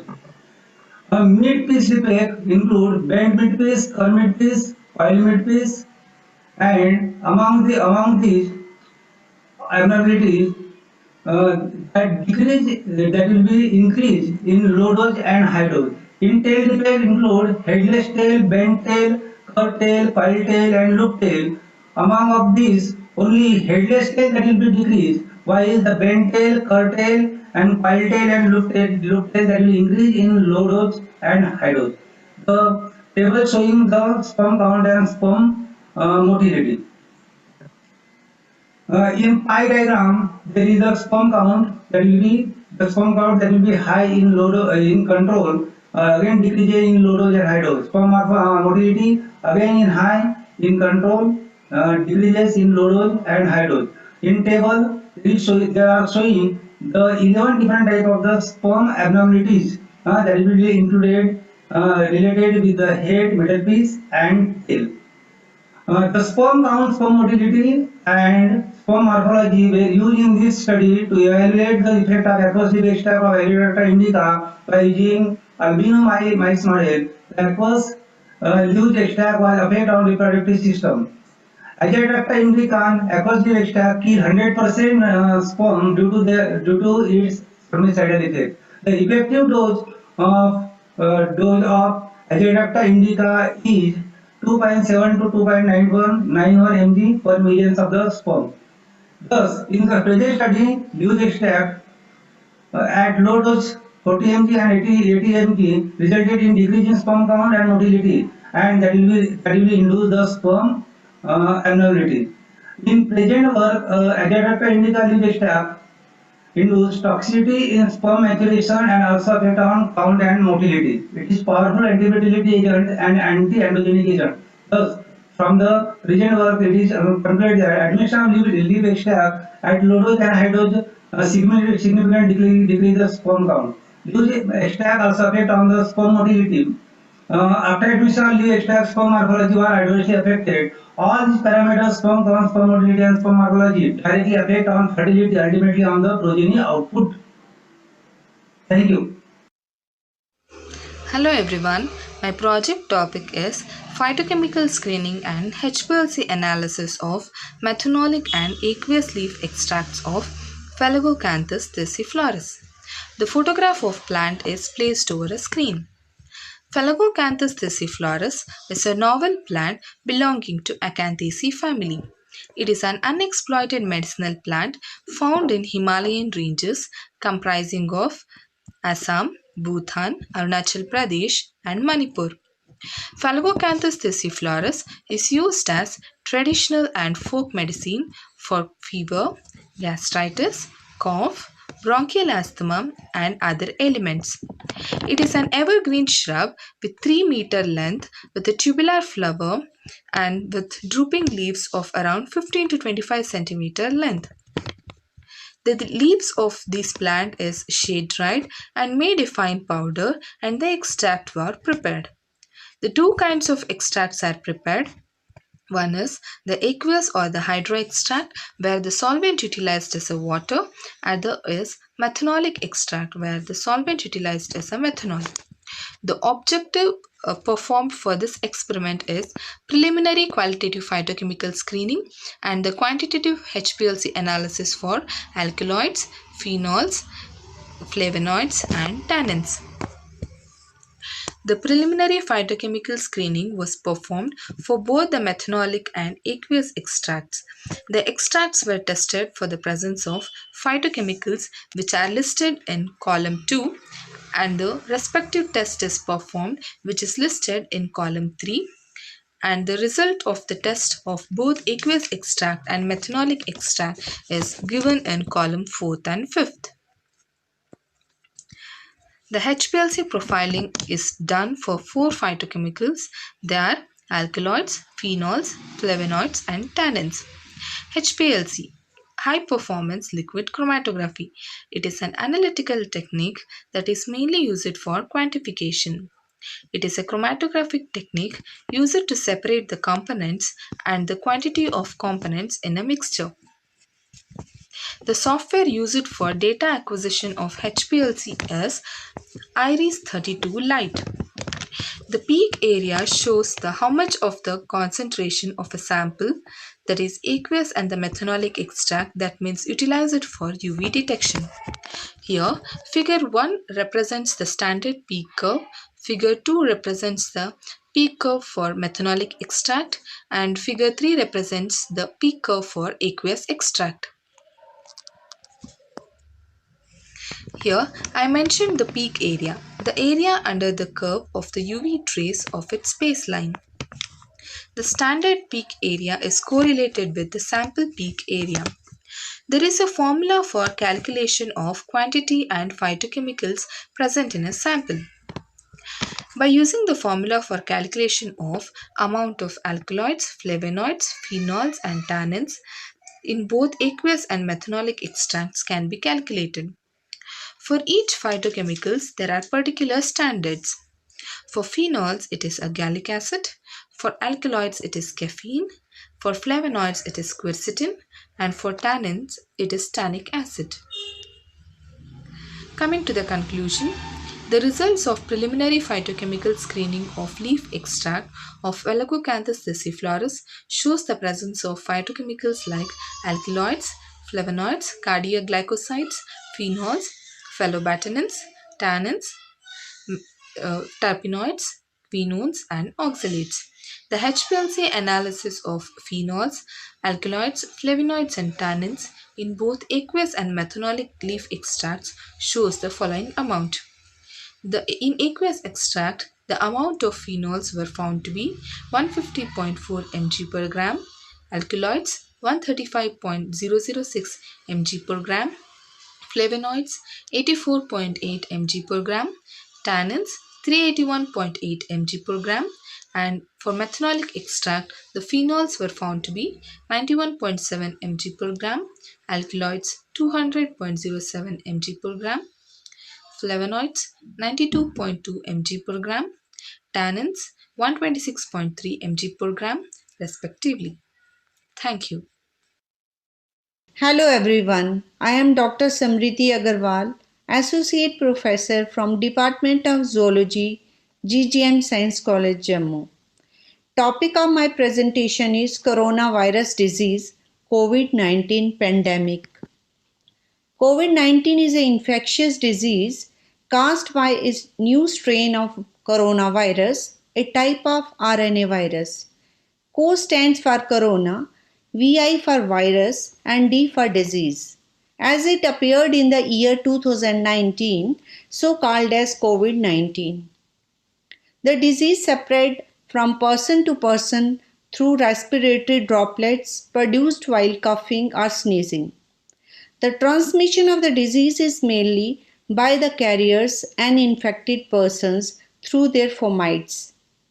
Carrier is a person who has got the infection but doesn't show symptoms of the disease and is mainly responsible for the spread of the COVID pandemic. Symptoms of the disease include fever, dry cough, and tiredness. Less common symptoms include body aches, sore throat, diarrhea, and skin rashes. Serious symptoms include difficulty in breathing or shortness of breath, loss of speech, and loss of consciousness. People with lower immunity and people with chronic medical conditions like diabetes, lung and heart disease, and elderly persons are at greater risk. 80% of the patients develop only the mild symptoms and can be treated at home and recover without special treatment. Remaining 15% of the patient develop moderate to severe symptoms of the disease and need treatment in the hospitals. Around 3% of the patient with severe symptoms of the disease need to be put on ventilator and may or may not survive. Diagnosis of the disease. There are two tests available for diagnosis of COVID-19. Number one is viral test for current infections by taking samples from respiratory systems such as swabs from inside the nose or throat, which may take an hour or more for results. RT-PCR is a real-time polymerase chain reaction is the gold standard laboratory method for detecting the COVID infection. Second test is antibodies test. This is for past infections by taking blood samples of the patient. If you test positive or negative for COVID-19, no matter the type of test, you still should take all preventive measures to protect yourself and others. The real difficulty faced in the diagnosis of the disease is while testing the carriers. Their reports may be false negative if they are tested too early because the antibodies may have not developed by that time, though they may carry the virus. Mortality rate of the COVID-19 is 2 to 3%. Old age patients and patients such as having diabetes and patients with low immunity carry high your elbow if a tissue is not available. Third key step is avoid. Do not touch surfaces and then your mouth, eyes or nose. Rather, you can use your foot or elbow to open doors in public. Fourth key step is distance. Practice social distancing by not shaking hands or hugging. My son is a germaphobic and this is what he's always been doing. He doesn't like shaking hands with people and I used to tell him it's rude. But I guess now we all should adopt that habit. I mean, not shaking hands with everyone. Last is isolate. I really like the idea of lockdown. It's only because of this that India has managed to keep the corona spread under control compared to other countries across the world. And I really appreciate how people are taking this seriously. Every person on this earth should keep in mind that every other person is COVID infected and take all the precautions, including social distancing, to control the disease. So, my message to all is stay home, stay safe. Thank you. Welcome all to my video. Let me introduce myself. I am Sandhya pursuing MSc Biotechnology in Government Science College, Bangalore. Just imagine how could be the world without the lipase enzyme. It seems to be most important fact for every living creature on this world, which helps in breaking up of fats into fatty acids and glycerol, which is carried out in a fluid-based liquid like blood and lips, and it provides energy source throughout the body.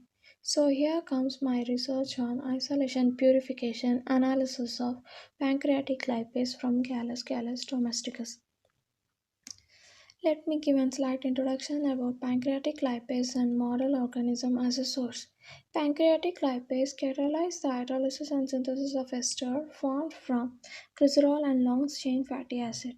It occurs widely in nature. It involves various applications like organic synthesis, hydrolysis of fats and oils, modification of fats, flavor enhancement in food processing, detergent industries, pharmaceutical industries, chemical analysis, and biodiesel production. And the next comes is model organism, which I personally preferred was Gallus domesticus, known as chicken. Chicken are grown in huge amount in poultry field for their eggs and meats, where are in high production of eggs are maintained for the purpose of producing chicks and ultimate production of eggs for human consumption. They are in wide varieties of all over the world. So, coming to the objectives, it involves three main objectives such as collection of pancreatic tissue sample from chicken, screening and confirmation of pancreatic lipase, and the last one is purification of pancreatic lipase. Whereas in collection of sample, the sample was collected in a commercial chicken stall as it was not consumable by humans and just it was left out for animal feed. And the next is screening and confirmation of pancreatic lipase. The collected pancreatic tissue were homogenized in the presence of trisexual buffer and kept for centrifugation at 4 degrees Celsius in 6000 rpm for 10 minutes. After centrifugation, supernatant was collected to perform enzyme assay. And the last part of the objective is purification of lipase. It was purified in four steps, that is, ammonium sulfate precipitation, dialysis, ion exchange chromatography, and gel filtration. In ammonium sulfate precipitation, it used for fractional precipitation of protein. It is available in highly purified form. Dialysis. It is used to remove salts from protein, where protein solution is desalted is taken inside the dialysis bag and suspended in the buffer. And the next is the ion exchange chromatography. It is a type of chromatography that separates analytes based on charge. It aims for sample separation, that is cleanup of protein. And the last one is gel filtration. It separates protein, peptides, and oligonucleotides on the basis of size. It is used for analyze the molecular size for the separation of components in a mixture or for salt removal. The results got in a purification step as shown in the table, where a separate protein concentration, enzyme activity, specific activity, folds are calculated in different steps. That is, for crude, salt precipitation, dialysis, ion exchange chromatography, and gel filtration. According to the previous information, I conclude that the study aims for extraction purification of pancreatic lipase from Gallus domesticus, whereas lipase has a use application all over the life science. This present study is expected to provide us a new site by using chicken pancreatic tissue for the extraction of lipase enzyme. As I said previously, it was not consumable by humans, hence, it was not used further, and it is inexpensive too. Thank you for watching. Hello everyone, my name is Kanchan Lata, research scholar at Bipin Bihari College, Jhansi, UP, and my presentation is on isolation of microorganism spores from in and around Babina Forest, Jhansi. Thank you. Good morning. The topic I am going to present is some common poisonous plants of Jammu region of the Union Territory of J&K. Poisonous plants are those plants which contain some toxic chemicals, and when parts of these plants are ingested either by animals or human beings, they cause variety of symptoms. These symptoms may be mild or severe depending upon the type of toxin present in the ingested plant and also on the quantity of plant part ingested. These plants having toxic chemicals can even lead to death. So studies of poisonous plants are important not only in identifying these plants to avoid accidental ingestion, but also for better diagnostic and prognostic studies of plant toxicity. In this presentation, I'll discuss some commonly growing wild as well as ornamental plants of Jammu region which are poisonous, which are having toxic chemicals. Ricinus communis, commonly known as castor oil plant or castor bean, belongs to the family Euphorbiaceae. Local name is arant or aran. Seeds of this plant are toxic. They contain ricin, and about 4 to 7 seeds are lethal for adult human beings. Symptoms of poisoning by seeds of this plant include nausea, diarrhea, tachycardia, hypotension.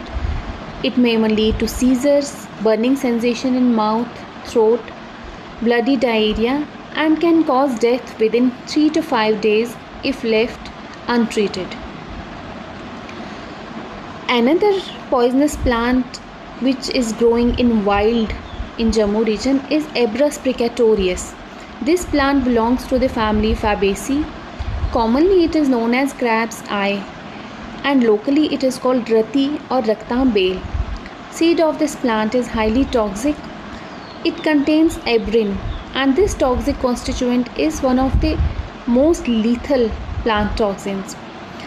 Symptoms of poisoning include nausea, vomiting, convulsions, liver failure, and death. These two toxins, the earlier one we discussed, that is ricin and ebrin, they are most toxic and are almost identical, but ebrin is twice as toxic as ricin. Thewassia peruviana belongs to family Apocynaceae. Common name of this plant is yellow oleander, and locally it is called by names like Ila ganira, Ila gandela, and toxic plant parts are fruits, seeds, and leaves. Symptoms of Thewassia poisoning include gastric and cardiotoxic effects. Common symptoms are numbness, nausea, vomiting, abdominal pain, and diarrhea. Drowsiness, coma, occasional convulsions, and cardiac arrhythmias also occur, which can lead to death. For children, one fruit of this plant or 2 leaves are considered to be the lethal dose, whereas for adults, a bigger dose than this is lethal. Main toxic constituents of this plant are thewassin, nerifolin, thevitoxin, ruocide. This plant is also used in Sri Lanka commonly for committing suicides by some villagers, and it is known as suicide tree there. Gloriosa superba belongs to family Colchicaceae. Commonly it is known as Gloriosa lily. Local names in Dogri are Kukarsira, Raktpanja, etc. Toxic plant parts are rhizomes, and other parts are also toxic. Colchicine and gloriosine are the main toxic constituents of this plant, which can lead to nausea, vomiting, numbness, burning in throat, bloody diarrhea causing dehydration, and even death. Long-term effects include skin peeling and alopecia. Agave americana is commonly grown as ornamental in Jammu region. Locally it is called Kiora, and common name of this plant is century plant. Sap of this plant is toxic, having raphides and saponins. It may lead to skin inflammation, pain and irritation of the skin, mouth swelling, photophobia, etc. Some other toxic plants of Jammu region are Calotropis procera, Lantana camara, Datura, Philodendron, and Caladium bicolor. Thank you.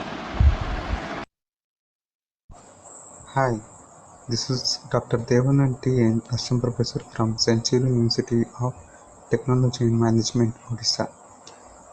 For the International Web Conference on Science, Engineering and Technology 2020, I am presenting a paper for oral presentation on the topic spawning periodicity of speckled shrimp Metapinus monoceros along Mangalore coast, Karnataka, India. The Karnataka state, which lies in the southwest coast of India with a coastline of 300 kilometers and a shelf area of 25,000 kilometers squares, and the annual marine fish catch during 2016 is 5.29 lakh tons, that is during the steady period, and the crustaceans landed in Mangalore is about 27,749 tons, with 5.2% of the total catch. And the total shrimp landed in Karnataka during the year 2016 is 15,292 tons. And out of which the three main important shrimps are Parapenis stylifera, Metapenis monoceros, and Metapenis dobsoni. And we are concentrating on Metapenis monoceros, and it comes under the phylum Arthropoda, and with the family Pinidae, genus Metapenis, and the species monoceros. And these are the identification characters for this species. The rostrum with the dorsal teeth only, unlike the Pinid family. And the carapace without longitudinal or transverse sutures or lateral keys, no support, body caught with stiff, very short tomentum, and armored dorsally with 9 to 12 teeth. And this is the shrimp, that is Metapenis monoceros. And distributed is well distributed from even the Madagascar, from Gulf areas, Pakistan, Indian coast, Sri Lanka, and the Southeast Asian countries. And coming to the review of literature of the spawning periodicity of the shrimp, the main spawning season for Metapenis monoceros extends from December to April, which is followed by a shorter period, that is August-September, according to Nanda Kumar. And based on the coloration and size of the ovary and the ovidiameter, the variations of the 5 stages of maturity in females were fixed as follows: the immature, early maturing, late maturing, maturing, and spent recovering. And in metameters, a total of 1,144 samples were collected, out of which 436 are found as males and 708 as females. And study period is from November 2016 to May 2018. And the sampling areas, main fish landing center, Mangalore, Karnataka. And the reproductive biology, we calculate the gonadosomatic index, size at first maturity, maturity stages, and the fecundity is estimated from the formula, and the sex ratio using chi-square test. And coming to the results, is a total histogram of the Metapenis monoceros found along the Mangalore coast during the study period.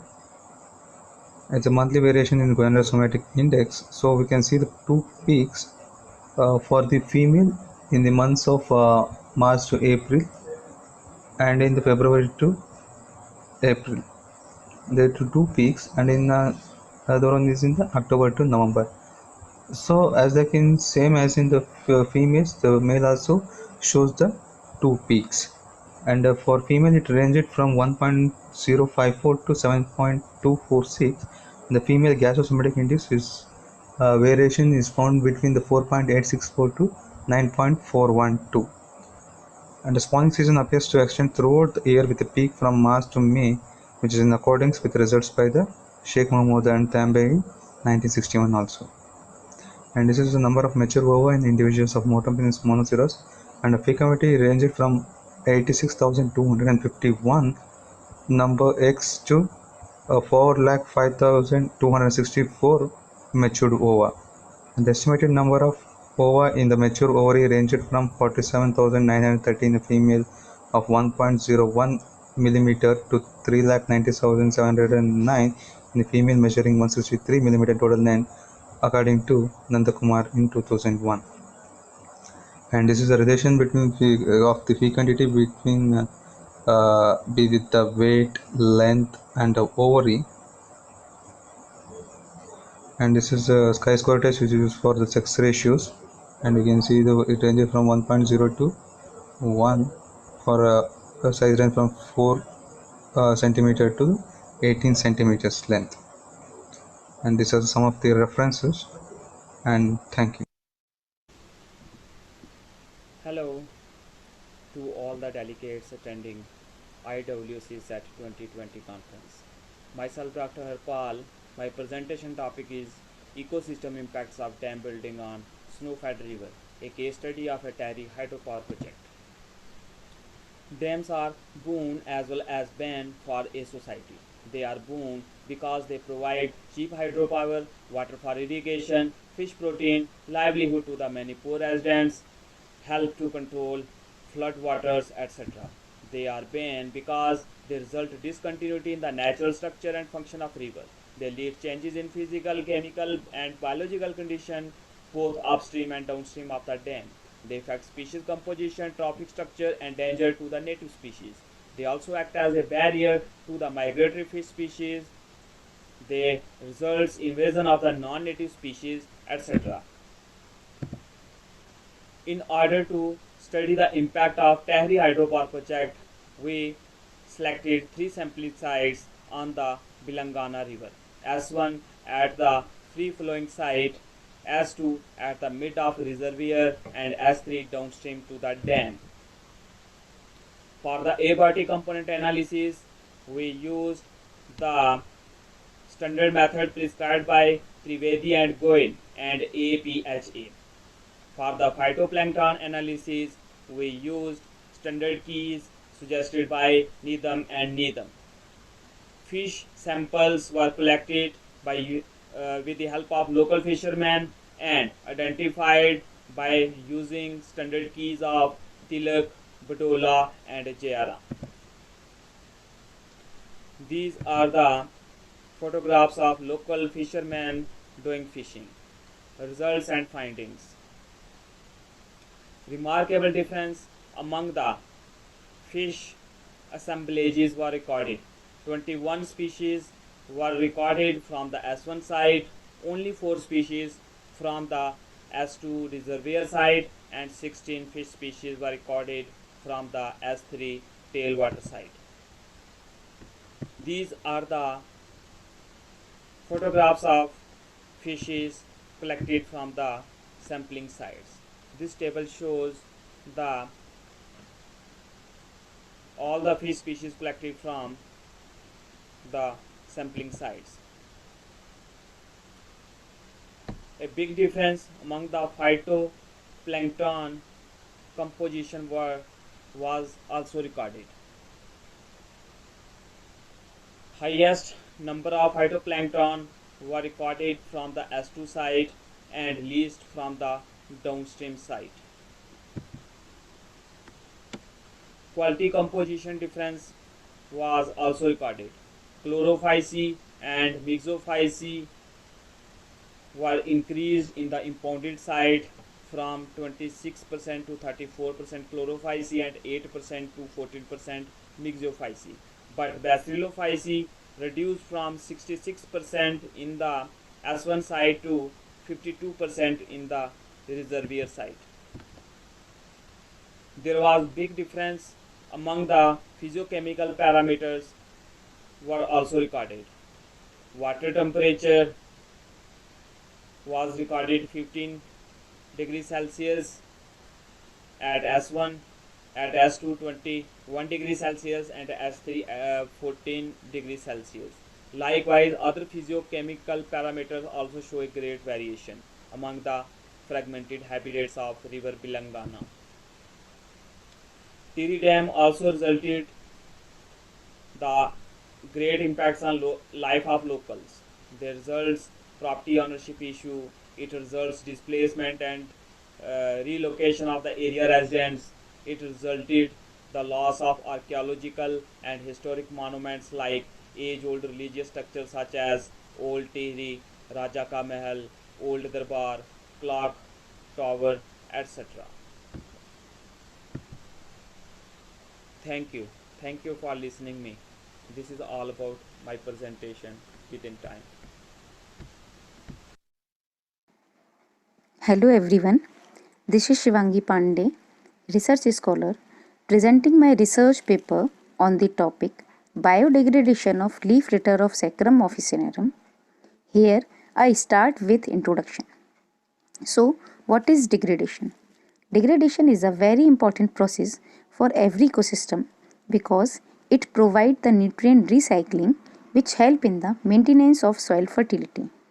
It is a physical, chemical as well as biological process in which dead organic material convert into simpler form. So the main objective of present study is to understand the degradation process of leaf litter of Saccharum officinarum and also find out the degraded amount of cellulose, hemicellulose and lignin during the different stages of decomposition process. For this purpose, the sample, that is leaf litter of Saccharum officinarum, was collected from agricultural field of sugarcane located at the Sonagir area of Datia district, Madhya Pradesh. These samples were filled in nylon mesh bags. After this, these bags were placed into the pits for degradation process. Then, at regular time intervals, that is 15 days, 30 days, 45 days, 60 days, and so on, the bags were taken out from the pits one by one, and sample were divided into two parts. One part for the estimation of biological parameter and another for the isolation and identification of fungi which were responsible for the decomposition process. So, for the estimation of biological parameters, that is cellulose, hemicellulose and lignin, the protocol suggested by Mobesher et al. In 1982 were followed, and this is the plotting of the procedure which I have used in my research. So, the result of the present work is as follows. At initial stage, the amount of cellulose was 0.603 milligram, and after 15 days of incubation, it becomes 0.585 milligram. Similar trend of reduction has been reported at different time intervals, and value goes down by 0.26, that is 98.6% of total degraded amount at 300 days of incubation. Similarly, in the case of hemicellulose, the initial amount was 0.382 milligram and reduced up to 0.012 milligram at 300 days of incubation, and their total degraded amount percentage was 96.8%. In the case of lignin, which is the hardest part of the plant cell wall, the initial amount was 0.412 milligram and finally 0.031 milligram left in the end of the experiment, and their total degraded percentage was 92.4%.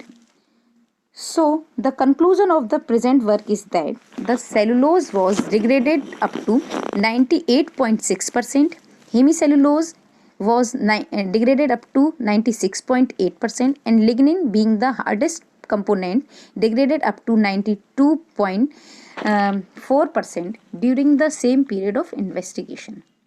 It is also concluded that the rate of decomposition of cellulose is faster than hemicellulose and lignin. So this is all about my research topic, that is biodegradation of leaf litter of Saccharum officinarum. Thank you so much. Hello everyone, I am Suma KC pursuing MSc in Biotechnology.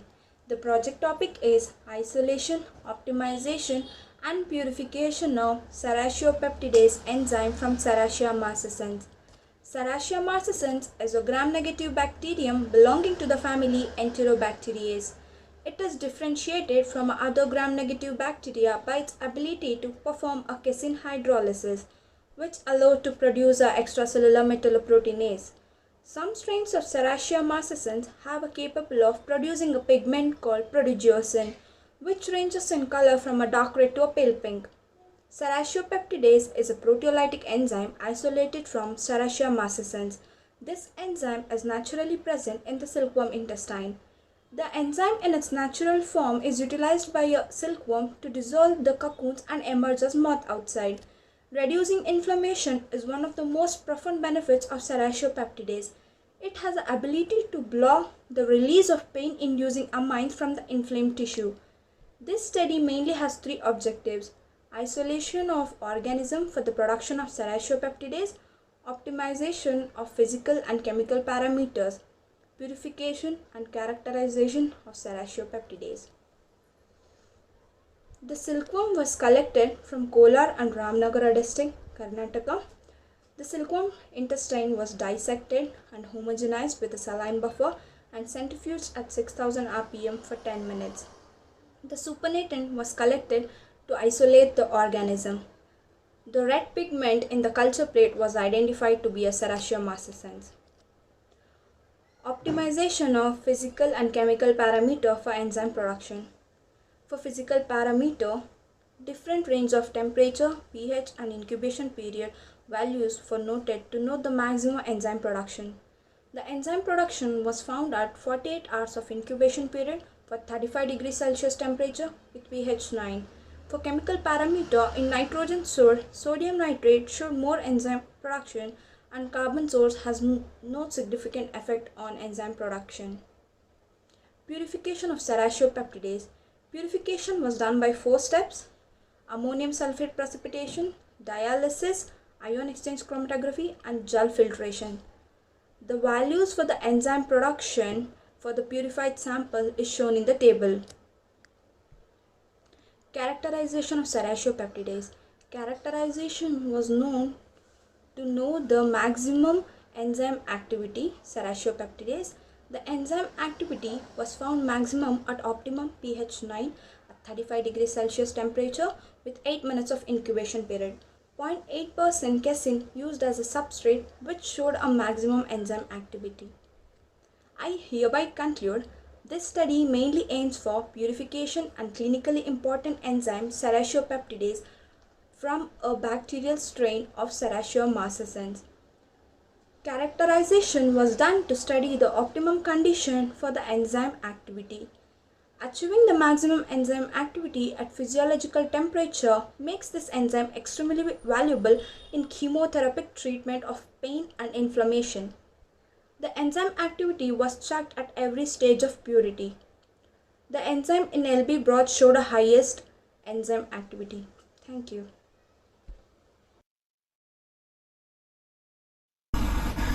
Good morning to all of you. Today I am presenting my research work on potential of Psidium cumini as anti-inflammatory agent. We know that inflammation is a reaction of living tissues to injury, infection or irritation. This is happen because of lysosomal enzymes released during inflammation produce a variety of disorders. HRBC is an analogous to the lysosomal membrane and hence stabilization of HRBC by hypotonicity induced membrane lysis taken as an in vitro measure of anti-inflammatory activity.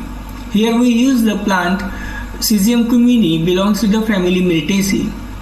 According to our knowledge, anti-inflammatory activity of hydroalcohol extracts of fruit juice and pulp of Psidium cumini is not evaluated so far. This is the method of extraction of the Psidium cumini extracts, and we use the protocol as mentioned by Fanas et al. 2012. First we collect the blood, then we add 2 ml of sterilized elsewhere solution, centrifuge at 3000 rpm, then we collect the pellet that is of the cells, prepare the 10% RBC suspension and we use for the assay. We use extract plus 1 ml PBS, 2 ml hyposaline and 0.5 ml HRBC suspension. All these mixture together and incubated at 37 degrees centigrade for 30 minutes, centrifuge it and then we take OD of this solution at 560 nanometer. For the control we use DW and overall all the collected data is analyzed by using ANOVA statistical tool. These are the result of the study. Among all test extracts, JPF at 100 microgram per ml was most potent. High concentration, that is at 200 microgram per ml of JJR and JPF were less effective as compared to low concentration of extract. The JJR and JPF extract exhibited membrane stabilization activity is not dose dependent. This may indicate that the activity is enzymatic, hence the substrate concentration is responsible at the 100 and 200 microgram per ml. However, it is interesting to note that the standard is a pure compound whereas the all extracts contains complex of active ingredients. Therefore, it is noteworthy that purification of active principle from extracts will probably enhance the membrane stabilization activity than standard. Our results are in concurred with the results of Jain et al. In 2010, Roy et al. in 2011 and Ajiboy et al. 2018. They all work on this. Only the difference is that they use leaves of this plant, and in present study we use fruit pulp. So finally we conclude that in present study Psidium cumini showed significant anti-inflammatory activity in vitro, which could partly contribute to ethnomedical use of plants.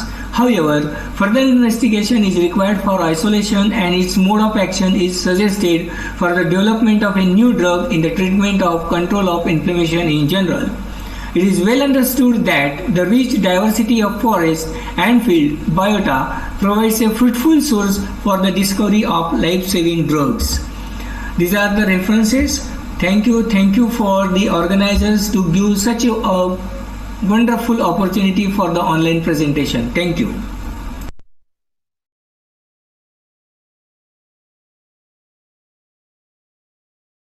On the webinar oral presentation, effect of bottom sediments on the molting of Cineropinus mergiensis in cement circular tanks, presented by IWCT.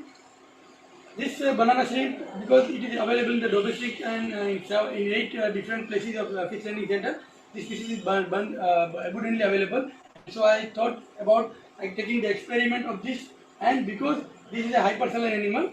Next, I had taken the objective to assess the growth and survival of mergiensis and to ascertain the most preferable bottom sediments on the experiment. Next, this is a species.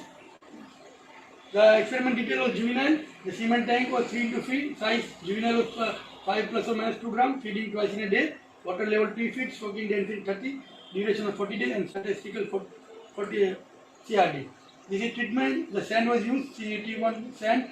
T2 was mud. T3 was rock pebble. T4 was sea sand plus combination. T5 combination of sea sand and rock. And T6 was mud and rock. And T7 was a combination of all three. A control. Replicated with 3 and 6-inch thickness sediment was used in the tank. Next. So methodology: the specimen were collected, acclimatized, and then stocked into the tank. The size was between 4.8 to 6.5 grams, and each tank was stocked with 30 numbers of animals. Next.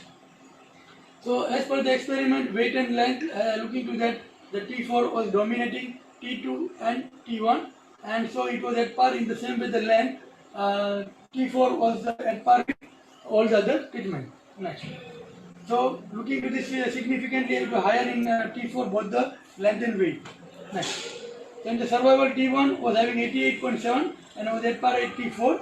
So 87.09. Next. So looking to the pooled data, it is 87.09 and that is 88.73, which was 81 was at par with T4 with all other treatments. Next. So these are the graphs presenting the length weight of the year where the experiment was taken. Next. So this is 14, 15, the second year data. This is third year data of length weight of a shrimp grown in a different tanks. Next. So water quality was conducive, temperature, pH, salinity, DO and turbidity was conducive throughout the year, as we can see the data which was seen. Next. So results was that T4 is dominating all the other treatments, and so looking to the sediment for Pheneropinus mergiensis, this is the best sediment which should be used in the pond. Next. So this is conclusion, where the animal for mergiensis, this is the best, T4 is the best sediment where we can culture. Next. So these are the photographs. Next. So these are the tanks where I taken the experiment. These are the tanks. Next. Next. Next. Next. This is specimen. Next. Next. Next is the molting cell. Thank you.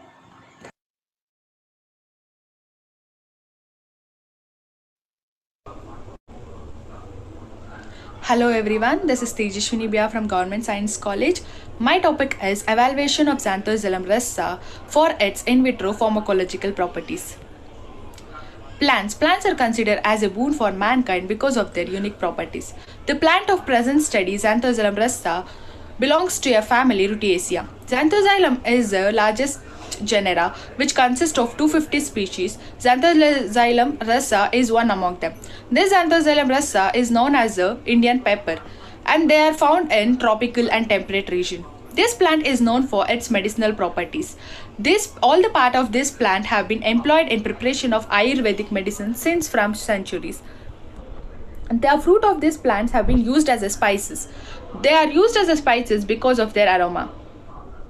80% of world population depends on the herbal medicines to meet their primary health care. Hence, our plant traditionally employed in treatment of intestinal worms, urinary infection, heart troubles, toothache, asthma, abdominal pain, and many more. This plant is also used to treat animals. The present study works on the potentiality for fruit extract to yield phytochemicals and to know its antioxidant activity. Materials and method. The samples were collected from the Nepal and they are subjected to a Soxet operator for the extraction process. The extraction process is carried out using a 3 different solvent, methanol, water and acetone. All these extracts were further screened for the presence of phytochemicals and then they are subjected to antioxidant assays to know their antioxidant properties. The antioxidant assays that have been used is DPPH assay, total antioxidant content assay, and reducing power assay. All these are in vitro method of antioxidant assay. They are essential method to know the antioxidant property of a sample. Result. The obtained result shows the highest quantity of a phytochemical yield in methanol when compared to acetone and water extract. The TC and DPPH and reducing power assay were conducted for measuring the antioxidant activity of a sample. The total antioxidant was found to be 5.8 micrograms per ml in methanol extract when the IC50 value of DPPH assay was for 359 micrograms per ml. The reducing power assay, the increasing order of an observance is indication of increasing antioxidant activity. Finally, our work concludes that the Zanthoxylum rasa is a potential source of various phytochemicals along with an antioxidant property. Hence, this study supports the statement that Zanthoxylum rasa can serve as a good sources of natural antioxidant. Those are some references referred for during our work. I would like to acknowledge my guide and HOD of our department, Biotechnology and Government Science College, and I'd like to acknowledge the Aspertical Lab that gave an opportunity to work on my project. I could thank all and all who have directly or indirectly supported in completion of my work. Thank you.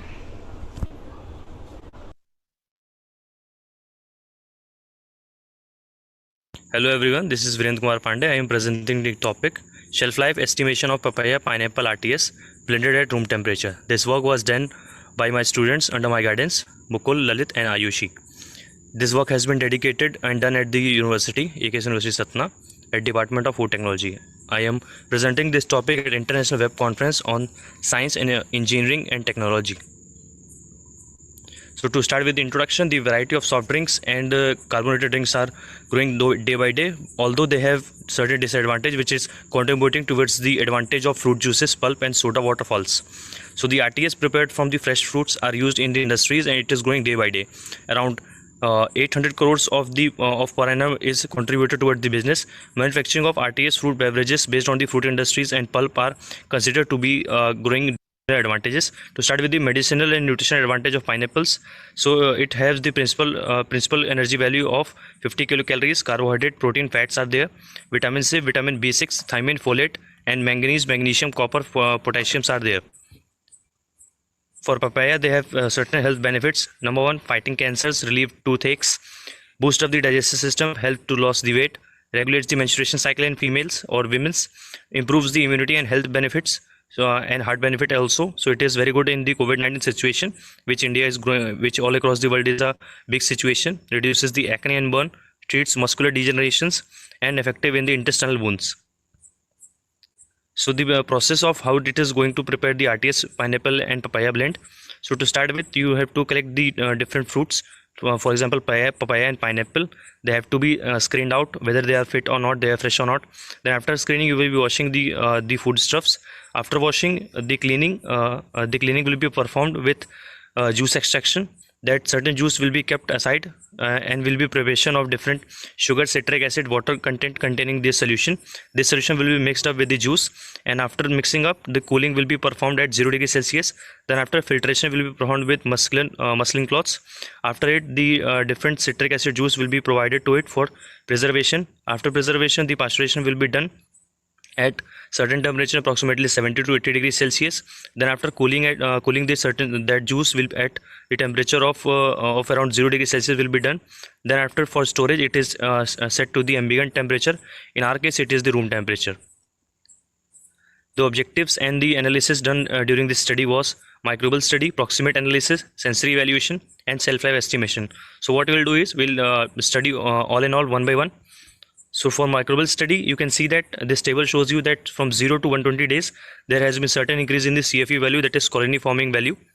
So from 0 it is 0, 30 days it was nil, at 60 days it has increased a bit from 1 to 2.21 at 120 days. So to discuss about this microbial study, we can already state that the significant growth is there with the temperature which is decent one in case of room temperature. It is expected and accepted that blended RTS at room temperature will have certain growth in the microbial counts.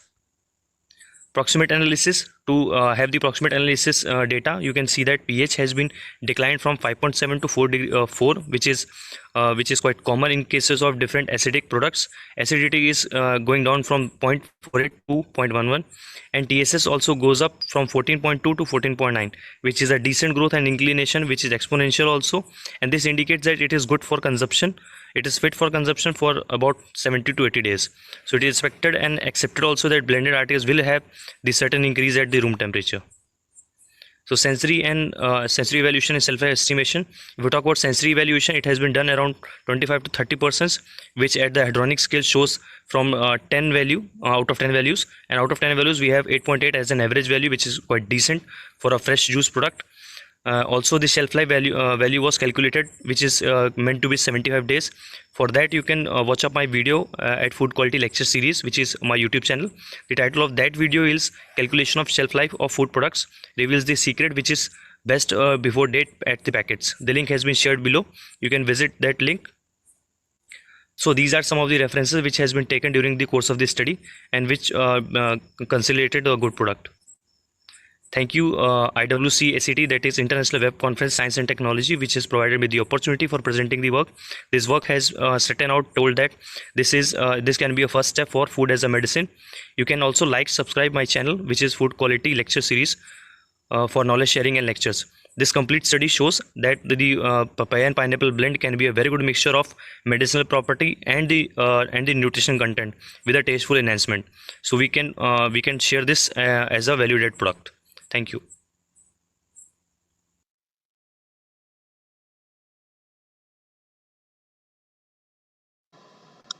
Good morning everybody. This is Dr. Vaishali Badvaik. My presentation topic is effect of feeding behavior of bug Leptocoris agar rupaledi on Indian soapberry and vegetable plants. Leptocoris agar is a economically important pest feeding on a soapberry plant, that is a Rita plant, Sapindus saponaria, and it is a polyphytophagous insects, can feed on a number of vegetable plants surrounding to a common host plant. This is a systemic possession of Leptocoris agar. This field study was carried out in and around the Nagpur city, and nymphal stages and adult of Leptocoris agar is collected from a Rita plant. The in situ rearing was carried out in a Department of Zoology, RTM Nagpur University, and presided in Department of Zoology, Vidyavarti College, Sedu. Histological preparations and scanning electron microscopy used during the present study. Life cycle of soapberry bug is passes through a egg, fine nymphal instar, male and female bug. Egg during the laid, it is a dusty white in color and turn its color into the red. The first and second, third, fourth, fifth instar, there is no morphological difference, only the size is increased. The wing parts are developed into the third nymphal instar. The male and female bug, its male bug is smaller in size and female bug is larger in size. These are the measurements of Leptocoris agar, its nymphal stages, male and female bug. The Leptocoris agar is a polyphytophagous insect. They feed on Sapindus saponaria, and another are the secondary host plants, that is Butea, Euphorbia, Amphicoelus, Seba patandra, Psidium, Euphorbia, and Bougainvillea. The result of study is the mouthpart of Leptocoris agar is piercing and sucking type, and it consists of a pair of mandible, maxillae, labium, and labrum. Collectively, it form a rostrum. This is also called as proboscis, and internally it forms a linkage system because of two maxillary xylate. Notice these are four-segmented labium. This is a cross section of mouthpart, and this is histological view. These are maxillae, which forms FC and HC, means food canal and salivary canal, for sucking the plant sap and releasing a saliva. Another study is that Leptocoris agar, it consists of Sensilla trichoidea and Sensilla basiconica on its mouthpart surface. That is, this is four-segmented labium, pair of mandibles, pair of maxilla, labrum.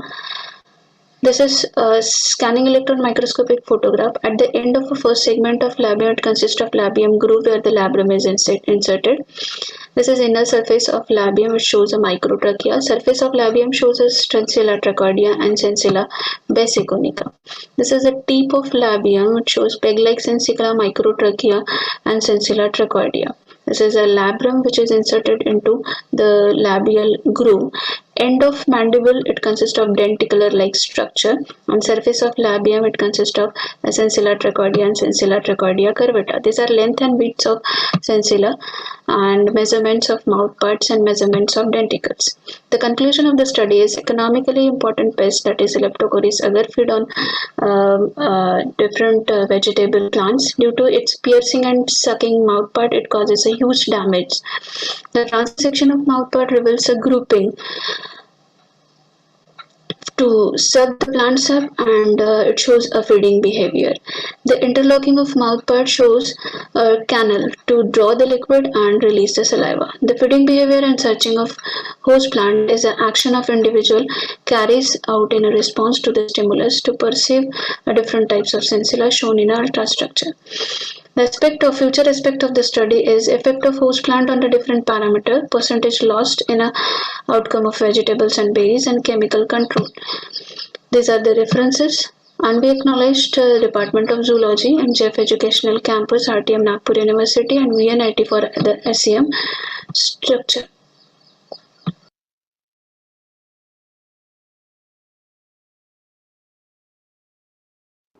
Greetings to all. My oral presentation topic is genetic manipulation of tomato plant with the annexin gene through agrobacterium mediated transformation.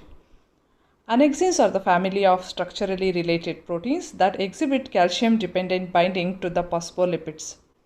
Most annexins are abundant intracellular proteins composing of most than 2% of the total cellular proteins. Annexins serve a number of purposes implicated in multiple aspects, such as regulation of membrane trafficking, transmembrane channel activity, inhibition of phosphate lipase A2, inhibition of coagulation process, transduction of mitotic signal, cytoskeletal rearrangement, settlement of cell matrix interactions. The primary interest of our work is to test the transformation of annexin gene to the tomato plant, and also to determine the precise biological functions and significance of annexin family in plant cells.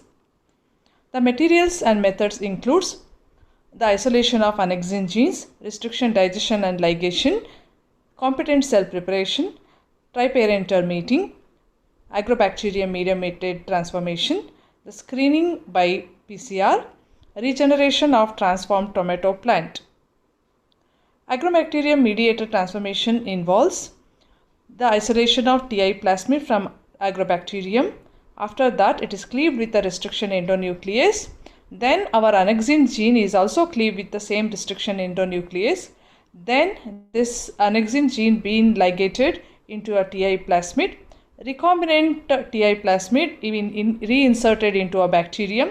Then this bacterium is allowed to insert the recombinant annexin gene into a plant genome.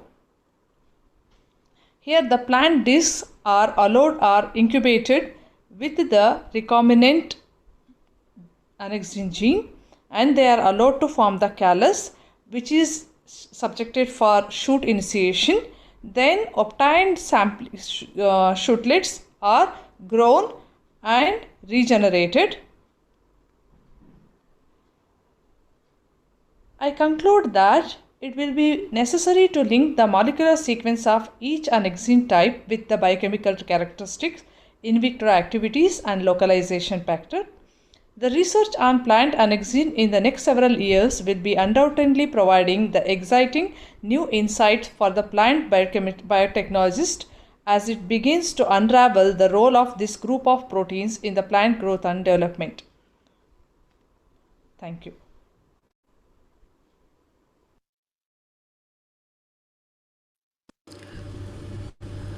Good morning everyone. Myself Rupali Nanda, Assistant Professor Botany, Government Degree College Boys, Kathua, Jammu and Kashmir, India. My topic is the phyto remedies used by the poultry farmers for the poultry health management in Tehsil Hiranagar, Kathua, Jammu and Kashmir. Introduction. The present study was conducted to document the plants which are being used for the poultry health management. As India is an agriculture country and the rural poultry production constitute an important component of agriculture economy.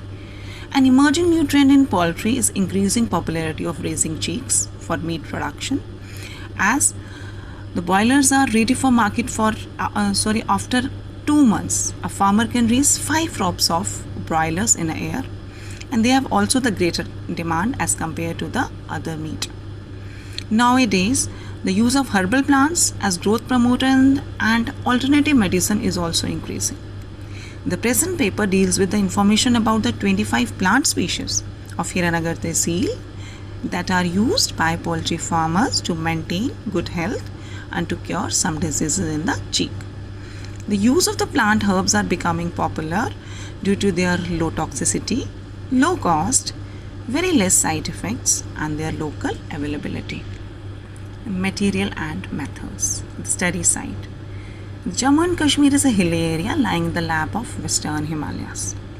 The Kathua district is one of the 22 administrative districts that comprises the UT of J&K.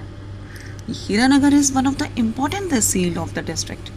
It is located at an altitude of 308 meters above the sea level. The tehsil is spread over the area of 389 kilometers square, with about 202 villages, and about 384.92 kilometers square area is the rural, and only 4 kilometers square area is the urban area. The data collection. The data on the ethnoveterinary potential of the Tehsil Hiranagar was collected through the systematic and extensive survey in the different villages of the area from year 217 to 219. The information was gathered by interviewing the poultry farmers and the caretakers of the farm. And during the field trip, the help was also taken from the veterinary doctors of the concerned area. The questionnaire was made in which a list of questions were prepared regarding local name of the plant, plant part use, mode of preparation, then the health problems treated. Here there is a list of the plants which are used for the poultry health management. It includes the plants like garlic, saccharum, curcuma, ocimum, etc. The plant part used include bulb, stem, rhizome, leaves. The medicinal uses include the plants, they act as immunomodulators, they act as antiviral, antibacterial agents. They also help to relieve the heat stress and the gaining the body weight. Here there are the pics of certain plants like garlic, sugarcane, aloe vera, and there is also the poultry farm in which the large number of chicks they are present. The mode of preparation and administration. The plants, they are mostly added to the feed or in the drinking water. If, for example, if you talk about the tamarindus, imli and gur, saccharum, the pulp of imli and gur is mixed in the drinking water. Then if you talk about eucalyptus, the leaves are boiled and mixed with gur to enhance the immunity. Results. The antibiotics and other drugs, they have the residual effects, but the plants, they have no residual effects. A total of the 25 plants they are used to cure 6 common elements. And these elements include the Newcastle disease, the chronic respiratory disease, next the coccidiosis, gouts, ascites, and heat stress. Leaves are the most frequently used plant parts and the herbs the most frequently used life form. Here there is a pie diagram and a bar diagram. The most important plant species in order of their use value are the use value of the plants. They are also given in the chart. For example, allium is the most efficacious plant and its use value is 0.9495. The plants they are mostly added to the feed, as I have told you earlier, or in the drinking water. Then the conclusion. The high diversity of innovative plants they were found to be used in the poultry health management in Tehsil Hiranagar. And further, the phytochemical and the pharmacological studies are required to ascertain their chemical nature for the betterment of farmers and the commercial utilization of this knowledge. Thank you. Hello everyone, I am Dr. Kshama Murarkar, Assistant Professor Vidya Bharati College, Selu. My topic is Psidium gujava leaves, a potential carcinogenic agent. The plants are very important for their medicinal values, and they have new potential for the development of the drugs. Psidium gujava is also known as guava. It is a phytotherapeutic plant, and there are more than 3,800 species are produced, and this is the very important folk medicine. Medicinal uses reported are antioxidant, hepatoprotective, anti-allergic, antiplasmodic, anti-cough, anti-diabetic, etc. They are also used for skin treatment, menstrual complications, etc.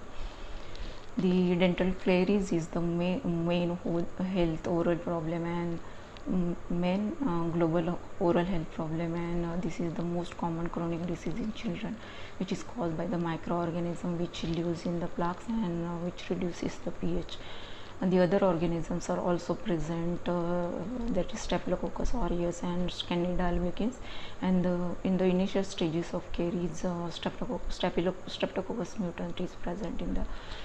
The microorganism used in the study was the Streptococcus species and Staphylococcus aureus, which was isolated from the patient of mouth by characterized by morphological and biochemical and cultural characteristic. The other organism, Candida albicans, was procured. The other various extracts were prepared, aqueous extracts, then with solvent extract by using oxalate extraction at room temperature, dimethyl sulfoxide extraction, and amoxicillin extract. The oxalate extract was dry leaves extract, and acetone and ethanol was used separately for extraction. And this extract was also used in that is the dimethyl sulfide extract, in which this extract was dried, and then DMS was added and various concentration was prepared. The antimicrobial activity tested by the Muller-Rington agar, in which inoculum was prepared using different media which was standardized. That is Staphylococcus aureus nutrient agar, Streptococcus species के लिए nutrient broth, Staphylococcus aureus we use nutrient broth, Streptococcus species we have used nutrient broth with 0.4% sucrose, and for Candida albicans sabrodex broth was used. 0.1 culture was used for spreading in inoculum, and the plant extract added was 0.1 mm in the well. The other test, that is the tannin and flavonoid test, was also done. The experimental results shown that the antimicrobial activity was greater in case of Candida albicans than Staphylococcus aureus and Streptococcus species. The different extracts also shown the greater antimicrobial activity in Candida albicans. The DMSO extracts of the extract B has also shown the greater antimicrobial activity in Candida albicans. The amoxicillin extract shown the greater zone of inhibition in Staphylococcus aureus followed by the Streptococcus species. There were no growth in Candida albicans. All the extracts were positive for tannins and flavonoids. The discussion, we all the extracts have shown the antimicrobial activity against selected pathogen, and they were most effective against Candida albicans and have potential for antimicrobial as well as antifungal drugs, and this result was confirmed by the flavonoids and tannins. There is also reference that tannins has many inhibits the growth of fungi and yeast. From this we draw the conclusion that these extracts have great potential of antimicrobial as well as antifungal activity, and this is useful for the treatment of oral pathogen and can be used as alternative medicine for oral microbial treatment, and have great potential for pharmacological drugs like mouthwash, toothpaste, chewing gums and mouth freshener, etc. This is all about my topic. Thank you very much.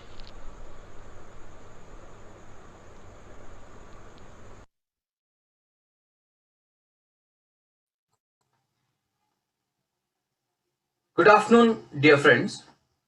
Today, I am present here in front of you to present a paper on title A Few Anti-Diabetic Medicinal Plants Having Insulin Mimetic Properties.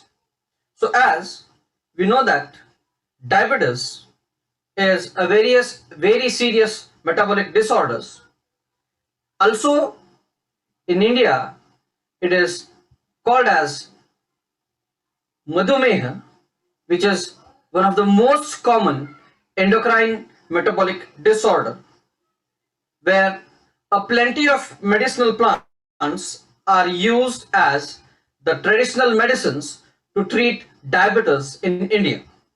So these plants have no side effects, and many existing medicines are derived from the plants. So as we know that the human body possesses many enzymatic and non-enzymatic oxidative mechanisms which minimizes the generation of reactive oxygen species responsible for many degenerative diseases including diabetes. So the disease is rapidly increasing worldwide and affecting all parts of the world. Due to the deficiency of insulin, individuals suffering from diabetes have high blood glucose level, which is one of the major cause that there are two types of diabetes, that is type 1 and type 2 diabetes. So type 2 diabetes, or what we call as or refer as a non-insulin dependent diabetes mellitus, is the most common form of the disease. Around 80 to 90% of the India's population is affected by type 2 diabetes. So insulin or its use or have a very high resistance to the insulin molecule in the metabolism process. So presently various therapies are available for the diabetes treatment, which includes insulin and various oral anti-diabetic agents such as sulfonylureas, biodegradation, and glycerin investigation. Aldose reductase, sorbitol, accumulation of sorbitol in the body causes various complications including cataracts, neuropathy, and nephropathy. The hypoglycemic effects of several plants used as anti-diabetic remedies have been confirmed, and the mechanism of hypoglycemic activities of these plants are being studied for the research, and a survey was conducted. Potentials which secretagious properties are reviewed here. This review also focuses on the role of traditional therapeutics and natural medicines for traditional medicinal plants for the diabetes.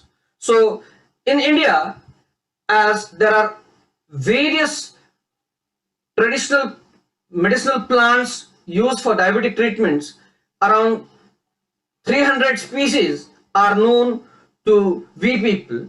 But my research was especially focused on the area where we live, so where a very variety of anti-diabetic plants were available. So one is Chemostochus caspidus, which is also familiarly called as insulin plant. Next was Syzygium cuminis, where the jambul, what we commonly called as its seeds and its powder of seeds, is very fruitful in the treatment of diabetes, and it has the insulin mimicking properties. The other one is Holarinius pubensis, which is also familiarly called as Indraserve, which is a very effective plant in reducing the blood sugar levels immediately. The another one, it is what we call as Portulaca oleracea, which is commonly called as sugar. Usually this is found in the agricultural fields as weeds. So this is also found to be having a very nice anti-diabetic properties and which mimics also the insulin.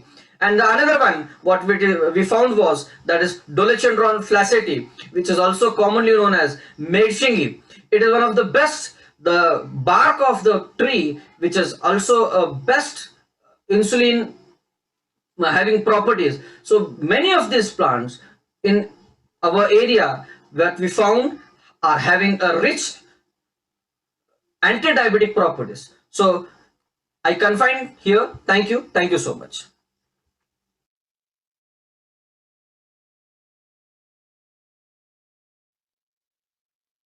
Hello everyone, myself Jalainbhai from Botany STEM is called College Mumbai, and it is my presentation branch from the Catharanthus and it is Catharanthus initiatus is a small hazard opposite deposit lanceolate 5 India and Sri Lanka. It is mainly found in the dry regions and affects up to country, and it is a monsoon herb. It is a solitary or sometimes pair of flowers arise traditional for the treatment of flowers are small, white, gamopetalous, and petals are 5. The flowers resemble the periwinkle, but they are very small in size. Fruits are a pair of follicle, which are slender, 5 cm long. Seeds are black and rough. So the color of the leaves is light green above and whitish below. The surface is usually glabrous but only hairy or along the margin of the leaf. Odorless and taste is slightly bitter. Microscopic characteristics of the root. Here we have taken the section of primary root which shows secondary growth taking place.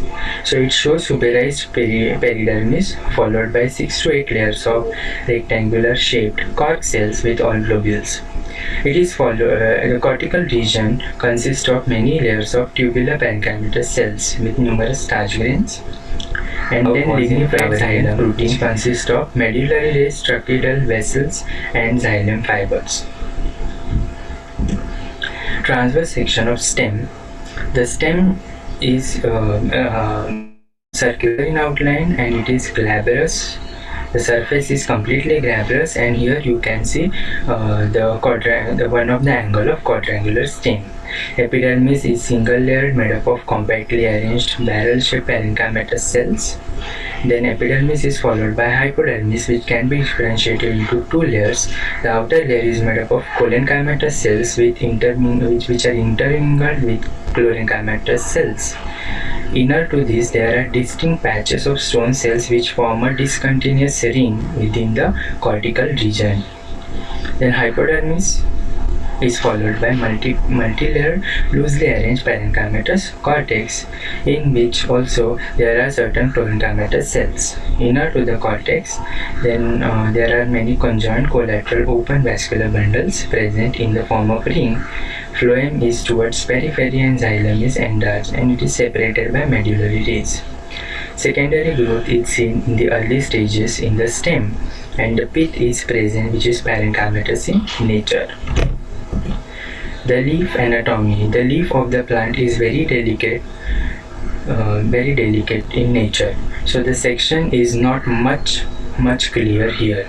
The upper epidermis and lower epidermis are similar. They are made up of single layer of compactly arranged parenchymatous rectangular cells. Then mesophyll is differentiated into palisades and spongy tissue. Palisade is the upper layer which shows a single layer of rectangular elongated cells which are rich in chloroplast. Then there are few layers of spongy tissues towards the lower epidermis with many intercellular spaces in between. Vascular bundles are conjoined, collateral and closed. Xylem is present towards the upper epidermis and phloem is present towards the lower epidermis. Trichomes are mainly found along the margin of the leaves, and trichomes are made up of two cells. The basal cell, which remains embedded within the epidermal cells, and the terminal cell is quite triangular or pyramidal in shape, and it is slightly curved, which gives it a hook-like resemblance. Then stomata are present on both the epidermis of the leaf, and they are anomocytic in nature. The further study is the phytochemical analysis of the plant. The plant material or the parts of the plant are dried, and their chemical analysis we are going to perform, but because of lockdown the chemical analysis we could not perform. And then further we are going to analyze the extracts of the plant, whether they have good anti-diabetic, anti-cancer activities. Thank you.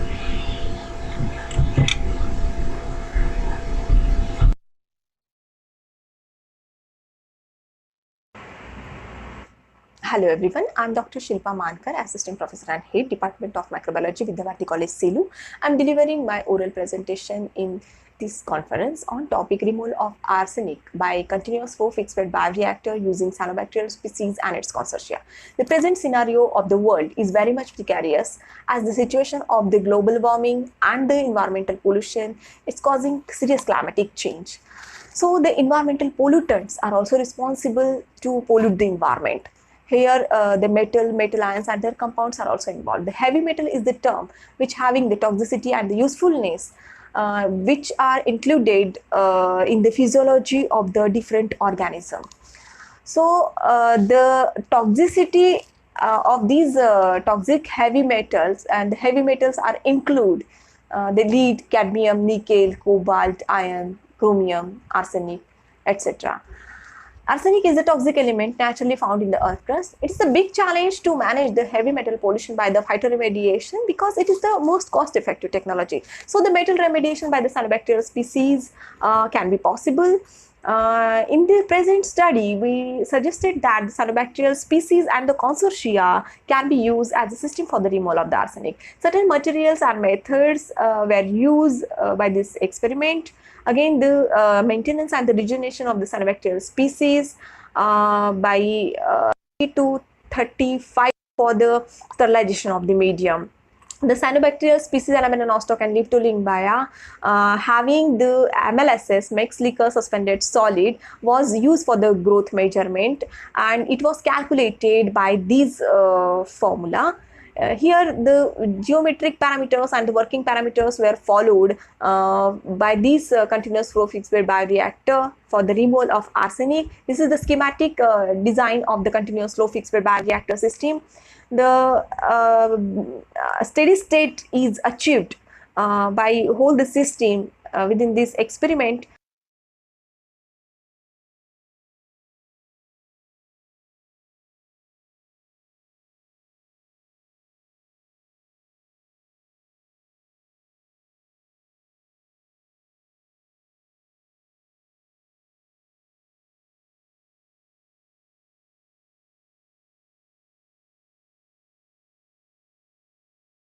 And where the dilution rate per hour is equal to the specific growth rate.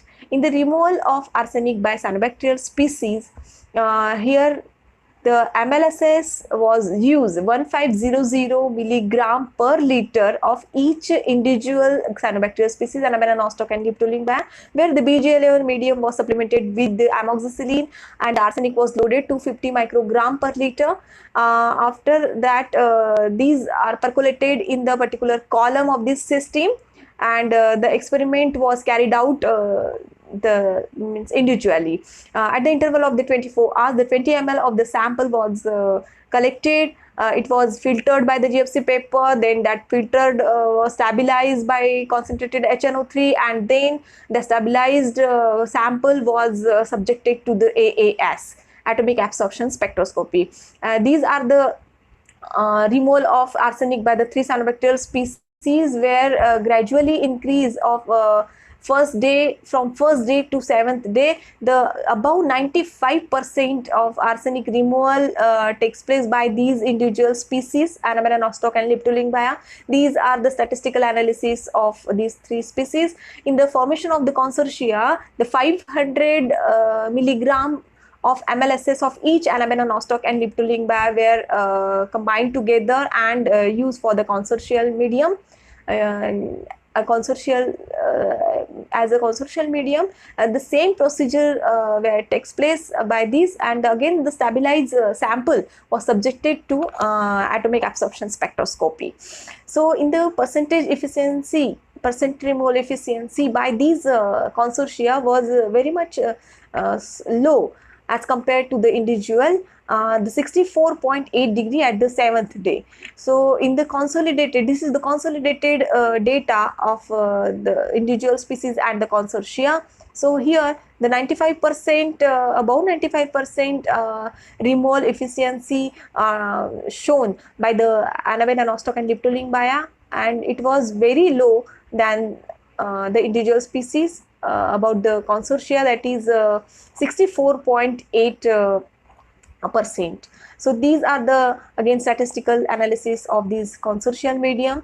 In the conclusion, it was concluded that the consortia is the concerned, its removal efficiency is very much low than the individual cyanobacterial species. Thank you so much.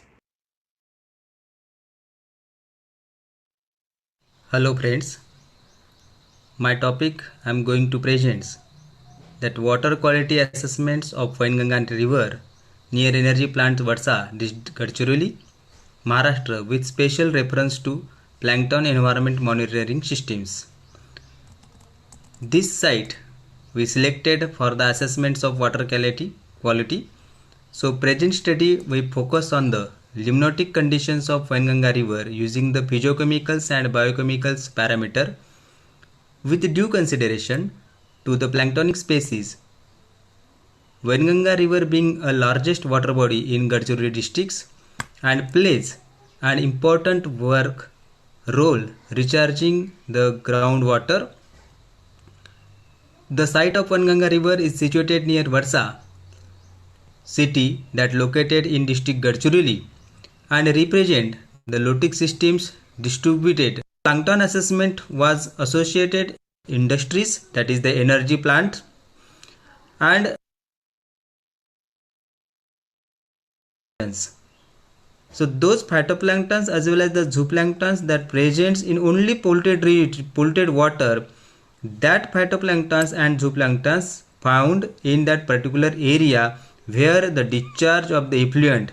So we are assessed that the water qualities in the 500 meters measured the quantitative assessments of that particular water, and we have found that the particular effluent discharged by the plants, the energy plants, these are definitely polluted that particular water in that particular regions of the Varsa. So these are the relationships between the plankton diversity indices and water quality status of the river systems we are thoroughly discuss here. Thank you very much.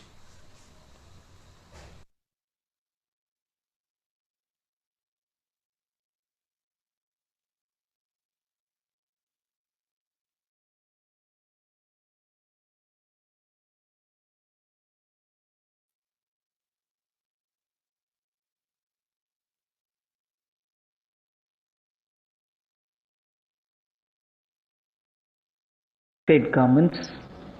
So these are the steps which we are taking, 7 of them under these headings.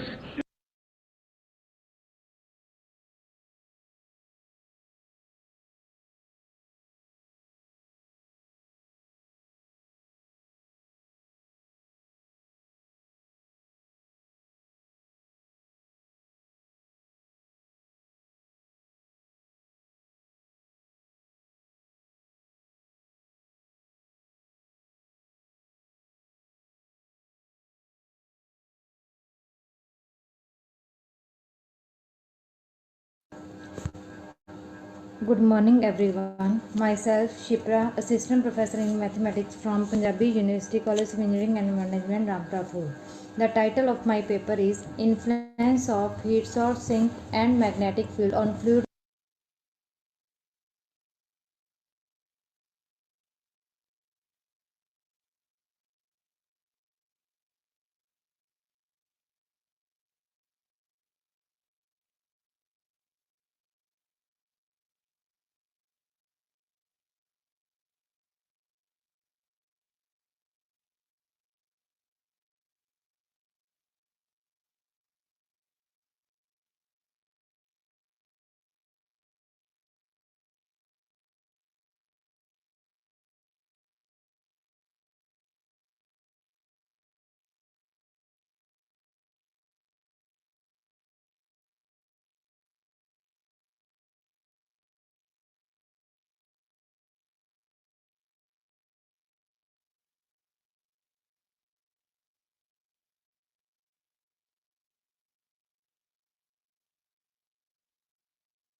flow past an infinite vertical plate. Firstly, I give some introduction about the topic. The study of effect of magnetic field on temperature distribution with heat sourcing when fluid is capable of emitting and absorbing thermal radiations is of great importance in concerned with space applications and higher operating system. The present study examines the heat sourcing effect on MHD flow past an impulsively started infinite vertical plate with heat source sink. The fluid considered here is gray, absorbing emitting radiation but non-scattering medium. The effect of various parameters in the problem on velocity, temperature, screen friction and Nusselt number are shown with graphs and tables. The flow is governed by the following set of equations. Here u dash is the velocity, rho is density, g is acceleration due to gravity, beta is coefficient of thermal expansion, nu is kinetic coefficient of viscosity, sigma is electricity conductivity, T dash is temperature of the fluid near the plate, Q star is heat source oblique sink, Cp is specific heat at constant pressure and K is thermal conduction. These are some non-dimensional quantities. Here PR is Prandtl number, H is heat source sink parameter, M is magnetic field parameter, G is Grashof number and theta is dimensionless temperature. By using these non-dimensional quantities, given equations are reduced to these equations with the initial and boundary conditions.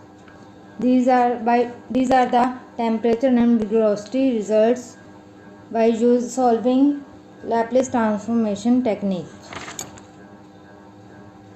These are skin friction coefficient and Nusselt number. Skin friction determines shear stress and Nusselt number shows the measures of rate of heat transfer.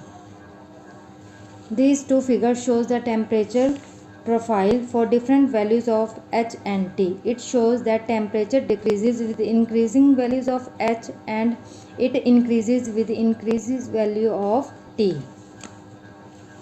These two figures show velocity profile. It is shown that velocity of fluid decreases with increasing values of H and T. Also, velocity increases with induced magnetic field. This table shows the shear stress. It shows that shear stress increases with time, heat source, magnetic field and Prandtl number. This table shows the rate of heat transfer. It shows that rate of heat transfer increases with H and PR. Also, it decreases with increasing time. These are the conclusion of my study. It shows that temperature of the fluid decreases with increasing value of heat source sink parameter and increases with progression in time. The velocity of flow decreases with increasing value of heat source sink parameter also when time is increased. It is also observed that velocity of flow increases with increasing value of magnetic field parameter. The shear stress increases with increasing value of heat sourcing parameter, magnetic field parameter and Prandtl number, but it decreases with progression in time. The rate of heat transfer increases with increasing heat sourcing parameter and Prandtl number, but it decreases with increasing the time. Thanks.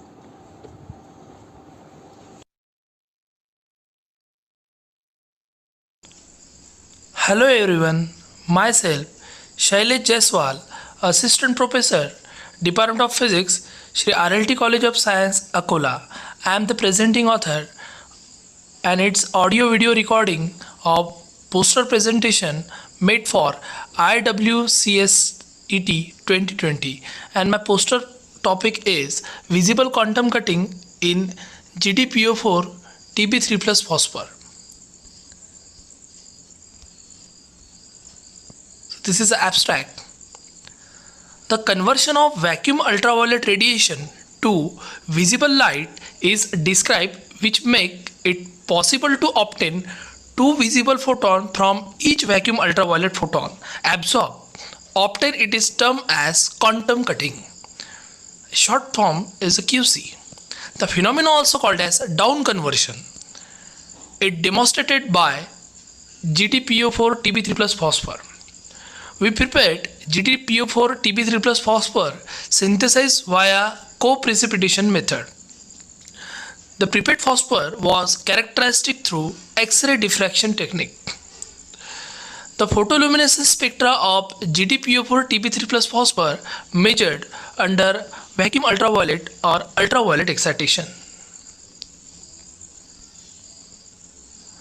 The quantum cutting process was observed in prepared phosphor due to cross relaxation and direct energy transfer between TB3 plus and TB3 plus ions or TB3 plus and GT3 plus ions depending on the excitation wavelength. The maximum quantum efficiency were found to be greater than 100% under the excitation of 157 and 210 nanometer respectively. The green emission of 543 or 544 nanometer was observed at excitation of 157 and 210 nanometer. Hence, this phosphor may be prime candidate for application in mercury-free fluorescent lamp. Finally, the keyword of this abstract is the quantum cutting, vacuum ultraviolet spectroscopy, energy transfer, and the mercury-free fluorescent lamp. Thank you.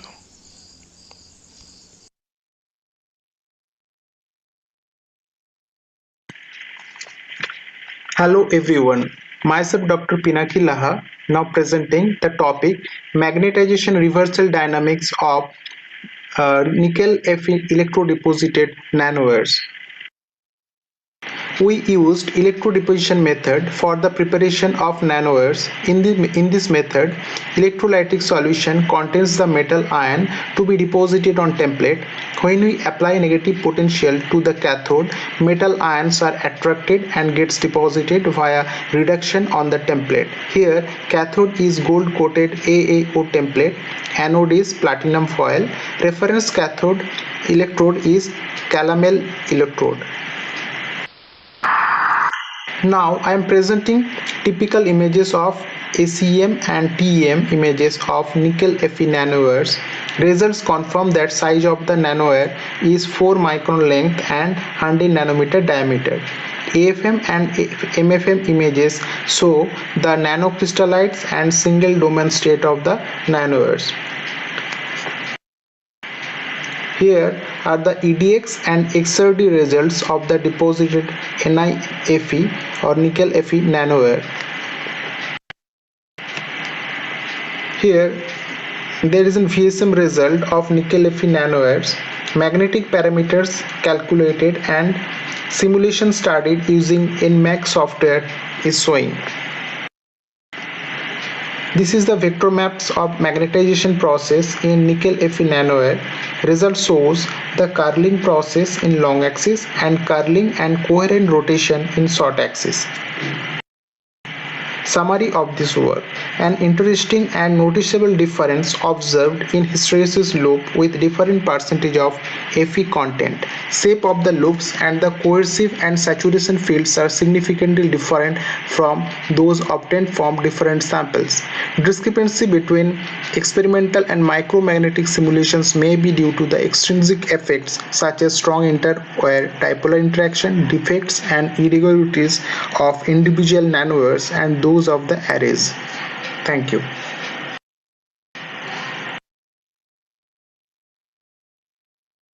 Hi everybody, myself Dr. Alfred Sheikh.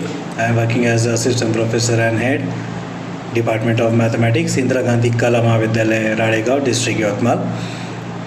I am very thankful to the organizers for organizing such a beautiful event and providing a platform to all the researchers and academicians to represent their papers, manuscripts in this E-International Conference.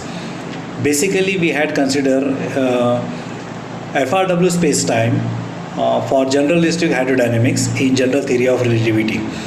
Now, for getting the solution of the general relative hydrodynamics, which is nothing but in a form of perfect fluid, we had considered two methods to solve the differential equations.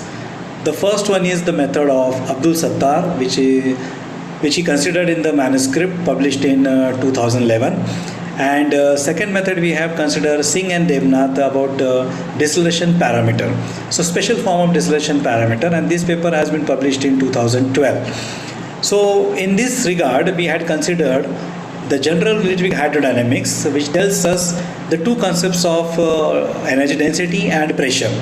So with the view of FRW metric space, we had considered the field equations, and after solving the field equations with the help of these two form of distillation parameter, we get energy density, then the pressure, and with respect to this energy density and pressure, we have calculated the EOS parameter, the equation of state, which is given by the equation W is equal to P upon rho, where P represents the pressure and rho represents the energy density.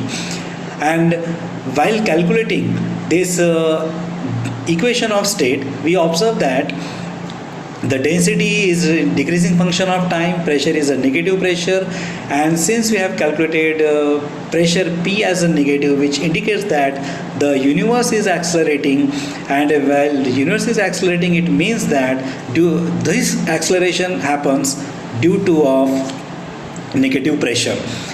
Secondly, when we consider about the special form of distillation parameter, which is specified or which is considered by Singh and Devnath, in that also we have obtained energy density. Again, we have found that energy density is a decreasing function of time, then pressure, which is again a negative form, which indicates that is acceleration of the universe.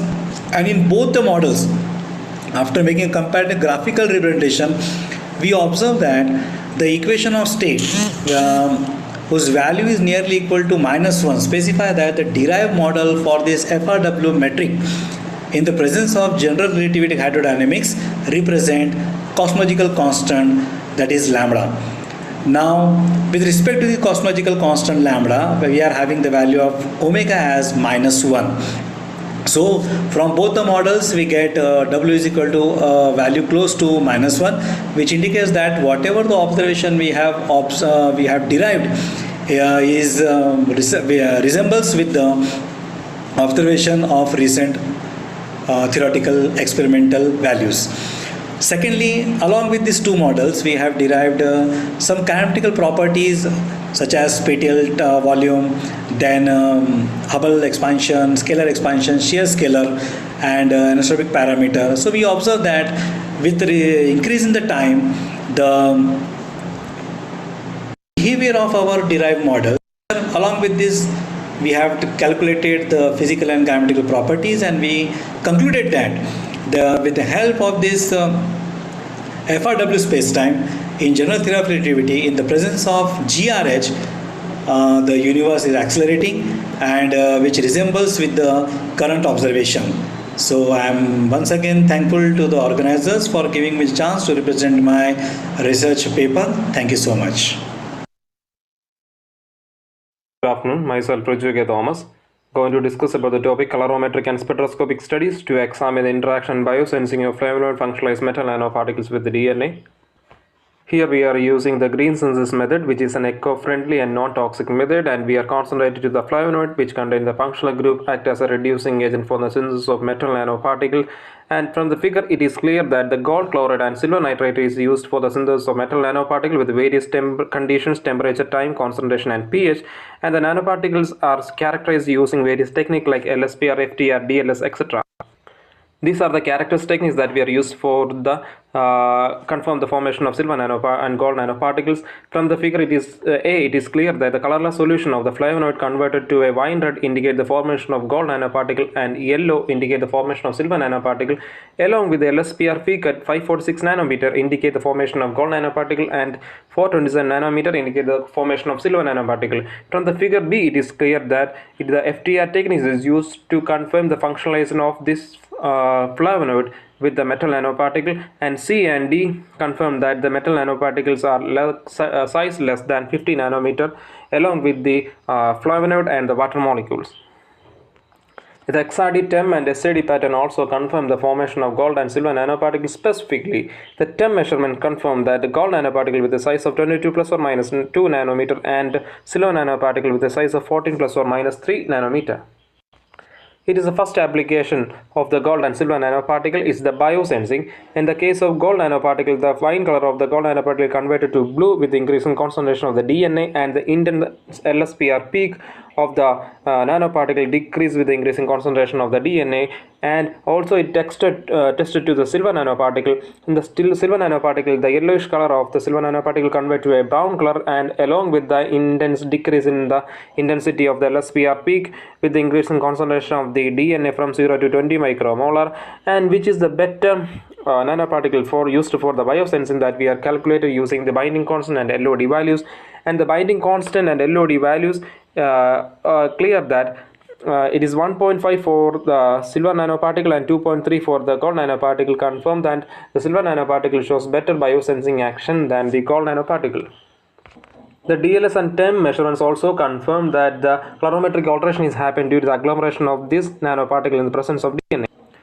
The fluorescence quenching using the ethylene bromide and host dye confirm that the intense binding mechanism of the silver nanoparticle with the DNA than the gold nanoparticles. The energy transfer of the functionalized nanoparticle with the ctDNA system shows that the R values means the distance between the nanoparticle and the DNA. In the case of gold nanoparticle and DNA, the R value is 3.51 and silver nanoparticle is 3.43 nanometer. Confirmed that the distance between the silver nanoparticle and DNA is very small, shows the intense binding between them. It is very important to understand the genotoxicity of the molecule with the DNA.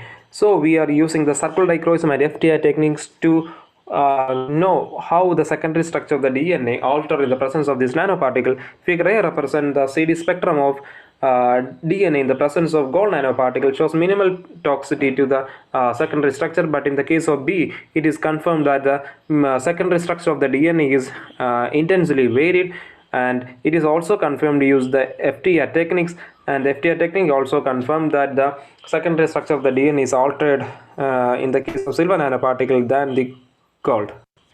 These are the ITC techniques that we are used with the thermodynamic measurements, found the intense binding with the nanoparticle with the DNA. These measurements also confirm that the silver nanoparticle shows higher binding with the DNA than the gold nanoparticle with the very hydrogen bonding and van der Waals interaction.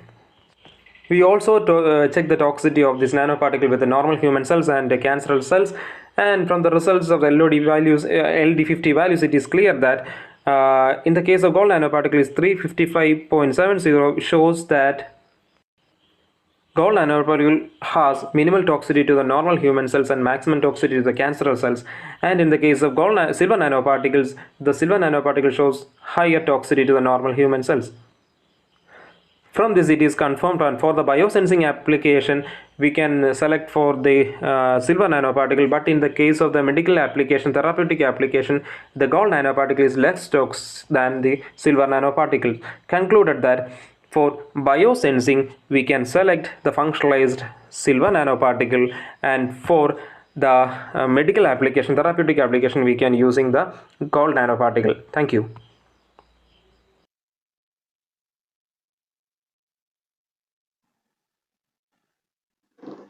Hello everyone, myself Anupama Gupta, Associate Professor Government PG College for Women, Gandhinagar, Jammu, Cluster University, Jammu.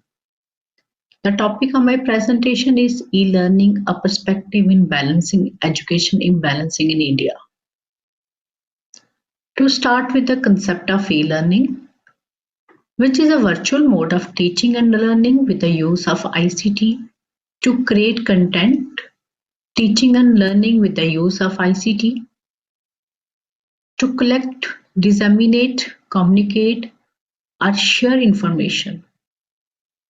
It is well said by Alvin Toffler, tomorrow's illiterate will not be those who cannot read or write, but he will be a person who cannot learn, unlearn, or read. Next, I will take up the reasons behind introduction of e-learning in education system. In the words of Elliot Massey, we need to bring learning to people instead of people to learning. E-learning is helpful in promoting continuous learning. It increases productivity, easily accessible, effective networking and collaborations, flexible, and offer variety of courses.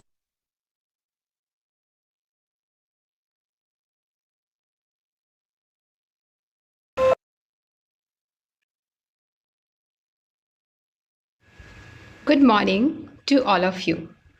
Myself, Dr. Navnita Kumari, Assistant Professor and Head of the Department of Physics, MTDM College, Muzaffarpur. Today I am going to present a talk on the nanostructures of CZTS synthesis and its side effects investigations.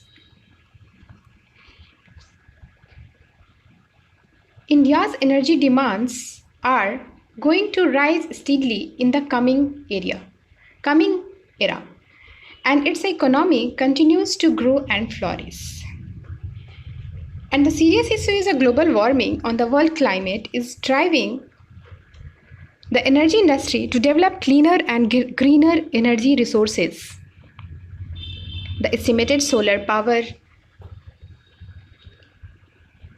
is received per year is approximately 16,600 terawatt square, but converting less than even 1% of this energy has the potential to fulfill the energy needs of the entire country. There are different types of materials for different applications, which is already mentioned. But my major concern is toward photovoltaic cell. And photovoltaic cell, the material I have chosen is a CZTS, that is U2Z and SNS4, that is also called copper, zinc, tin and sulfur. Major issue is the selection and synthesis of material, but only in the cassiterite phase. The stenite phase is not much more efficient for growth of the solar panels. And the cassiterite phase is very good due to its optimal direct band gap, that is approximately 1.5 electron volt, for strong absorption coefficient in visible spectra, p-type conductivity, that is a 10 to the power 5 ohm multimeter at the room temperature, low cost, earth abundant and non-hazardous materials composition. But the major issue is it's a growth of pure phase, formation of heterojunction for energy efficiency enhancement, nanorod formation which increases surface to volume ratio for improvement of VOCs and JSCs which provide better efficiency. The CZTS two-dimensional nanostructure has been prepared via the use of the hydrothermal process by using the materials as followed. The XRD pattern has confirmed that the pure phase of cassiterite has been produced. Now for the morphological composition and conformation, we use the FESCM and HRTEM for these CZTS two-dimensional nanostructures. As per FESCM, it's clearly shown that is a two-dimensional nanorod-like structure which having the width 50 nanometer and a length 160 nanometer, and interplanar spacing is conforms and similar like as an XRD, that is a 0.332 nanometers. After that, for optical characterization, we used the Raman mode and UV visible spectra. In UV visible spectra, the band gap has been 1.50 electron volt, which can be tuned as by the band gap engineering. And in the Raman spectra, that A1 mode has been corresponds to cassiterite phase, which confirms there is a defects-free state of CZTS nanorods without presence of any admixtures, which is very good. As now we can see that these two-dimensional nanostructured rods has been synthesized at very lower temperature and a greener approach. The morphology and HRTM images shows these nanostructures has an efficient way for device application where 0.33 nanometer interplanar spacing shows more orientation towards the 112 plane. The UV visible spectra is of band gap is a 1.43 electron volt, and Raman spectral response confirms no any admixture phases of Cu2s, ZNS, SNS, SNS2, Cu2, SNS3, and A1 mode corresponds to 285 and 337 per centimeter. From all structural, morphological, and optical characterization, it shows these prepared two-dimensional nanostructures are efficiently used for optoelectronic as well as photovoltaic applications. Now, lots of thanks to you and the organizer in this situation. They have tried its best for this type of webinar. And stay home, stay safe at this pandemic situation. Photoluminescence theme. Photoluminescence is study of strontium yttrium borate, Ce3 positive dope phosphor is my topic. Abstract of my research work is that we synthesize the phosphor by the solution combustion method, and we measured the photoluminescence characteristics of this phosphor at the room temperature. We noted the photoluminescence excitation and photoluminescence emission of the phosphor. We doped the phosphor at the different concentration from 0.02 to 0.1% weight of the C3 positive ion. We did the calculations of the crystalline size by WH plot and the Shearer equation, and finally we plotted the chromosity diagram to find the exact color of the emitted line or color of the emission of the phosphor. Highlight of the research works, we got that the 340 nanometer excitation wavelength, the phosphor emit the 433 nanometer PL emission line. So it is a UV near UV excited blue phosphor for white light emitting diodes. Concentration quenching for 433 nanometer emission line is observed at 8 mole % of a C3 positive ion, and it is due to the electrical multipolar interaction. Using Shearer equation and WH plot, average particle size of a synthesized phosphor is calculated at a different concentration of a dopant C3 positive ion, which proves that this phosphor is a nanophosphor. In this slide, we showed that the solution combustion method by which we synthesize the phosphor. So we taken the nitrates and the urea oxidizer as a fuel, and we did the paste. The paste is kept in the preheated muffle furnace. After combustion, we got the crispy powder, and we annealed it again for 3 hours, 900 degrees Celsius, and we got the finally the fine powder after crushing. So this the video is of the combustion phenomenon which will take place in the preheated muffle furnace. You can see how the combustion is occurring at the temperature more than the 600 degrees Celsius. We confirm the formation of the phase of the strontium yttrium phosphor by doing the XRD of all prepared phosphor matches with the standard file. There is no peak shift or a small peak broadening. So we say that the XC had not changed the crystal structure of the borate phosphor. We did the calculations of the particle size by using the Shearer equation and WH plot as shown in the slide. We got the particle size from 53 nanometer to 85 nanometer for as per Shearer equation, and from 96 nanometer to on 0 nanometer by the WHO plot method. So we say that this is a nanophosphor. We did the PL characteristic at the room temperature. We got the photoluminescence excitation band from 250 nanometer to 400 nanometer at the room temperature, and then from 400 nanometer to 650 nanometer is a PL band. In the PL photoluminescence excitation, we got the color at 340 nanometer, and for 340 nanometer, when we monitored the PL, we got the peak at 433 nanometer, which falls in the pure blue color light. C3 positive ion has only one 4f electron and only single discrete 4f energy level. 4f energy levels are well shielded by the fill 5s2 and 5px orbitals. Electronic transition occurring within the 4f orbitals are unperturbed by the crystal environment. Hence, the peak position of the excitation and its emission band in C3 So compared to EU3 positive and C3 positive are less expensive. Hence, for blue emission, it is worth it to use the C3 positive ion. And the broad emission band is due to the interconfigurational 5D1 and 4F1 allowed transition of a C3 positive ion. So this is the PL curve for the different concentration. The nature of the PL curve is not changed with the different concentration, but yes, intensity had reduced for the 8% of a C3 positive ion. And the concentration quenching study we did, and the slide shows the concentration quenching graph. And the concentration quenching takes place as per our calculation is due to the electrical multipolar interaction. We plotted the CI chromosity diagram by the software made by the IIT Roorkee's lab. So we got the CI chromosity diagram as shown in the figure. The black triangle is in the deep blue region. So we say that this phosphor is a blue emitting phosphor. And these are the references which we had cited in our.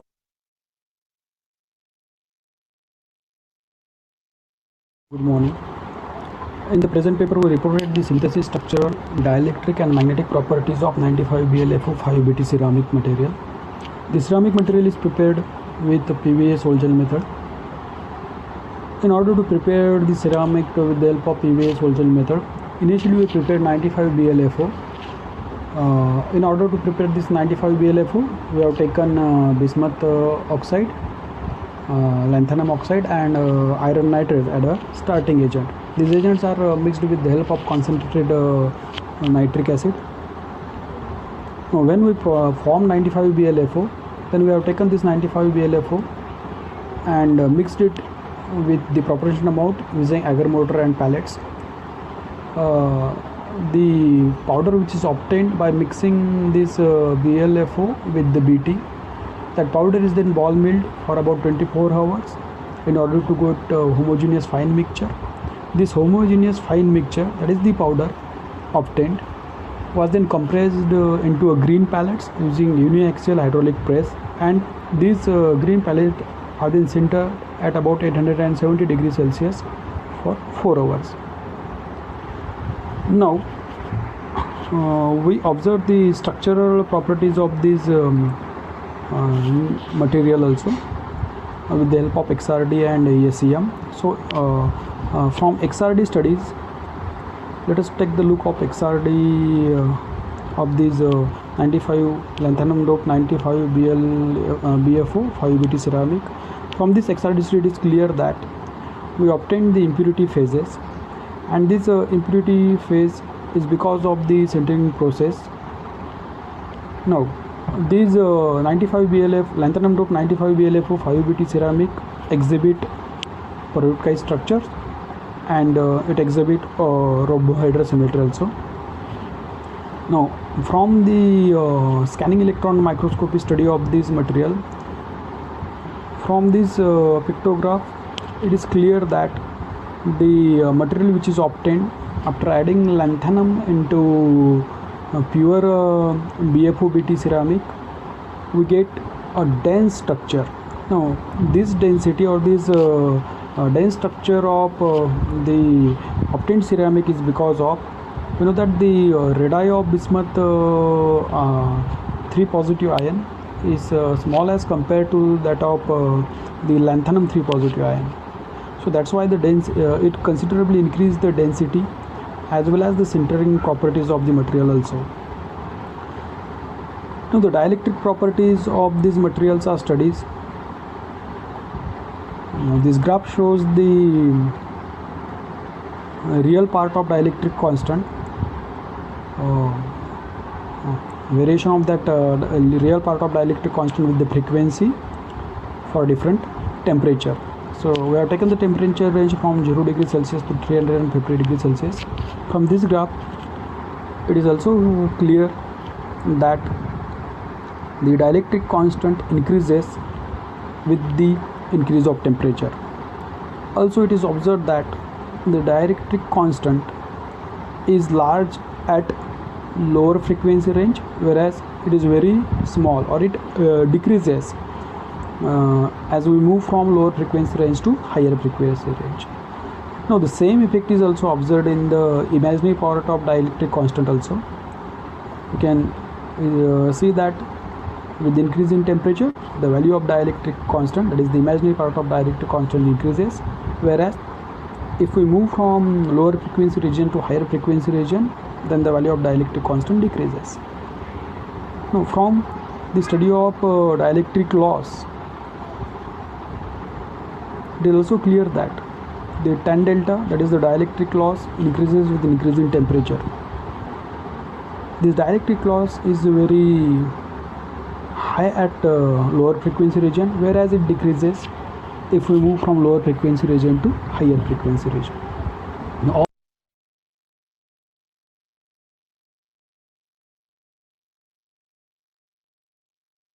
to present my paper, Phase Shifting Digital Holographic Interferometry for Deformation. Myself, Dr. Prashant Pichikode from Jaisingpur College, Jaisingpur, Kolhapur, Maharashtra.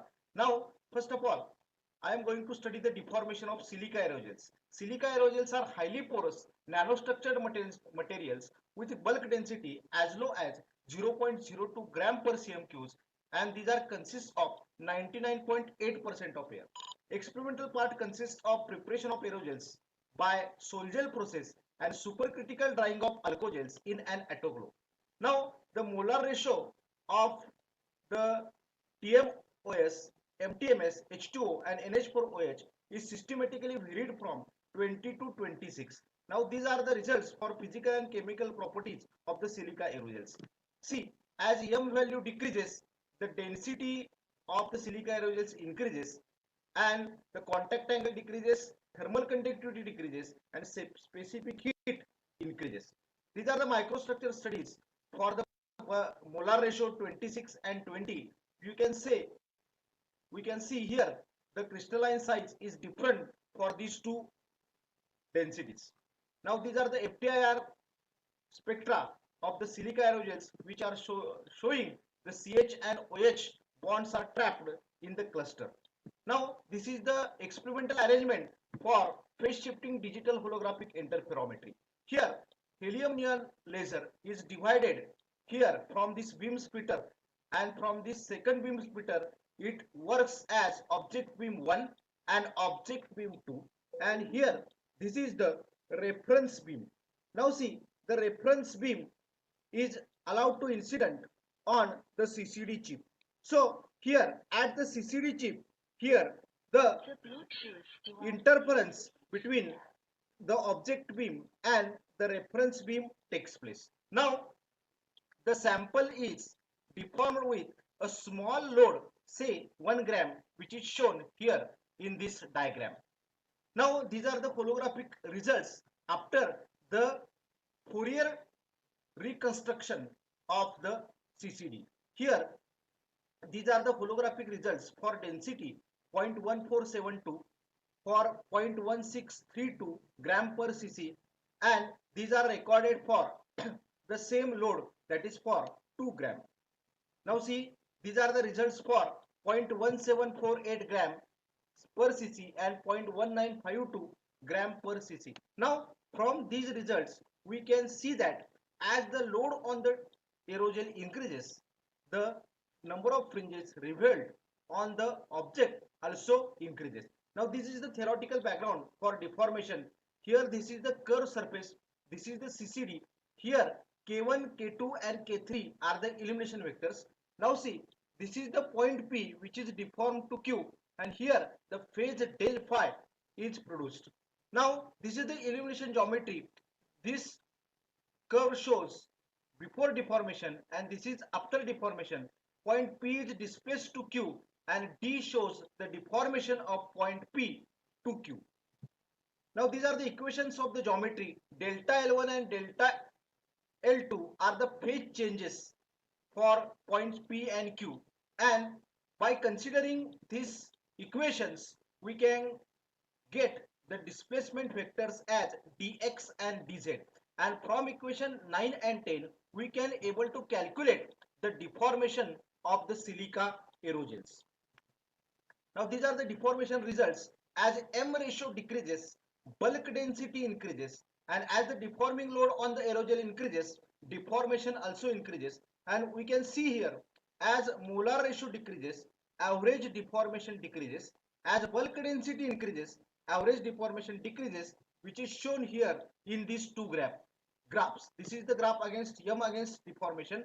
As M increases, deformation decreases, and as deformation D here, as density increases, deformation D again decreases. Now these are the conclusions. Phase shift digital holographic sensitive to subtle changes in the deformation of the aerosols. As density of the aerosol increases, deformation decreases. As M decreases, deformation decreases. And deformations of aerosol is important in engineering applications. Restructuring of the silica crystals is responsible for deformation, and silica aerosols are elastic in nature. Thank you very much.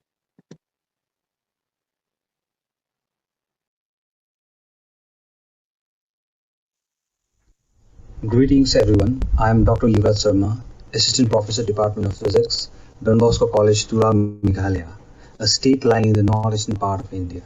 My presentation is on calibration of microscope camera assembly using stage micrometer images.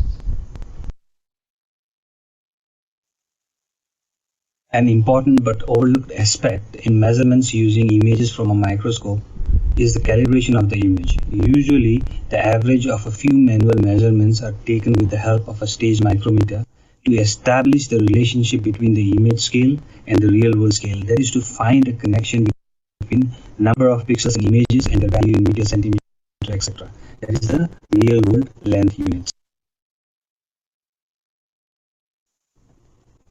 Our main area of research is in the field of solid-state nuclear threat detectors, abbreviated as SNTDs, which are basically detectors of nuclear radiation.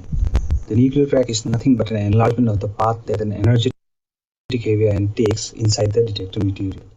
The images of the tracks are captured under a transmission microscope, which are then used in measurement of nuclear track parameters like the length, diameter, density, etc. This is an image of nuclear tracks of about 13 MeV per nucleon xenon ions in macrofolio detector, whose length and diameter is usually our area of interest. And these are the nuclear tracks of alpha particles in LR115 detector. In this presentation, we discuss a simple image analysis routine or algorithm to compute the calibration of images taken under a microscope using standard computer vision tools. We have divided it into three sections: the segmentation, post-processing, measurement, and statistical analysis. In the segmentation part, the first thing we do is to convert the image from a color image to a grayscale image. This is done because in our case the colors do not convey any useful information and can be safely discarded, and also to reduce computation costs. In our conversion process, we have given equal weightage to the red, blue, and green channels of the RGB image. You can see here that there is not much of a difference between the original color image and the grayscale image. The grayscale image contains noise, that is unwanted parts and non-uniform illumination, which makes simple segmentation methods like global thresholding to be inaccurate. We use the classic unsharp filter to sharpen the image so that the edges in the object of interest become clearly defined. We can clearly see the improvement in the outline of the objects of interest due to the unsharp filter. The enhanced image is now suitable for global thresholding, and we use the Otsu method to find the threshold. Here we see the change brought about by thresholding. The image has been inverted so that the object of interest is marked by white pixels with black representing the background. Thus we achieve segmentation. In the post-processing stage, we remove unwanted parts from the segmented image. To remove small objects, we proceed as follows. Any object in the image whose dimensions are smaller than 1/3 of the largest object is removed. As you can see, the previously described method removes artifacts. The image is then cropped to remove the blank region around the object of interest. The cropping is done by looking at the starting and ending rows and columns that have zero sum. To reduce the size of the markings of the stage micrometer to a single pixel line, we use morphological thinning algorithm. As you can clearly see, thinning has produced extra unwanted artifacts, which are removed by a series of procedures outlined in the next few slides, which due to lack of time, I will not pursue further, but feel free to pause the video to look at the. The code shown is written in MATLAB programming language.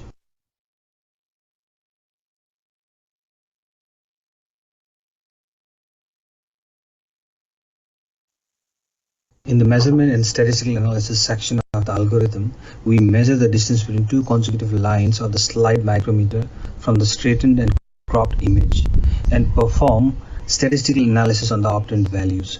Most importantly, we get the standard deviation, which is useful in understanding the accuracy of the calibration factor being used and not usually available with the more traditional approach. In this slide, we show the results on a test case.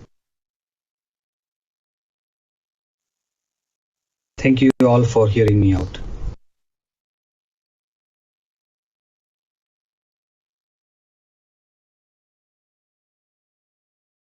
Welcome to all of you. Our topic is a study on intermolecular interaction of aqueous urea fertilizer at 288.15 Kelvin temperature. Our guide is Dr. Ajay Bilar sir. He is currently working in the Department of Physics, Homology Mahavidyalaya, Yavatmal. He is also working as a chairperson of Board of Studies of Physics, Sangatya Baba Amravati University, Amravati. These are the contents we have used in the presentation, that is the introduction, instrumentation, parameters, result, conclusion and reference. First is the structure of urea, that is introduction about the urea. We have selected the compound urea. So it has the very speciality because it contains 46% of nitrogen. Therefore we use it for the our experiment. This is the instrumentation. We use the digital ultrasonic interferometer and cell. Just like for controlling the temperature of this cell, we use the thermostat, digital weighing machine for the weighing of the substances, density bottle for measuring of the density, that is the amount of substance we measure, that is the 10 ml specific gravity bottle we use. Parameters, that is the first is the relative change in endobaric compressibility, isobaric thermal expansion coefficient, pseudo-Greenishian parameter, hydration number, apparent molar volume, internal pressure, solubility parameter, van der Waals constant. Through this we get our the conclusions. These are the results we have find after the experiment, that is the ultrasonic velocity, which is increases with the increasing concentration, same trends obtained for the density.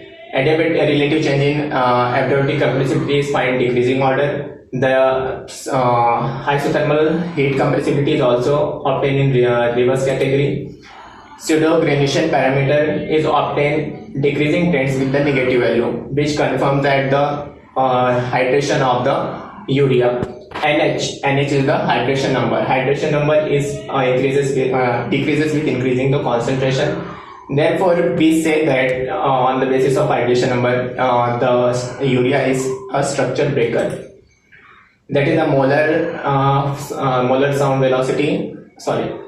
Apparent molar volume, which also show the decreasing trend. Internal pressure increases with increasing the concentration.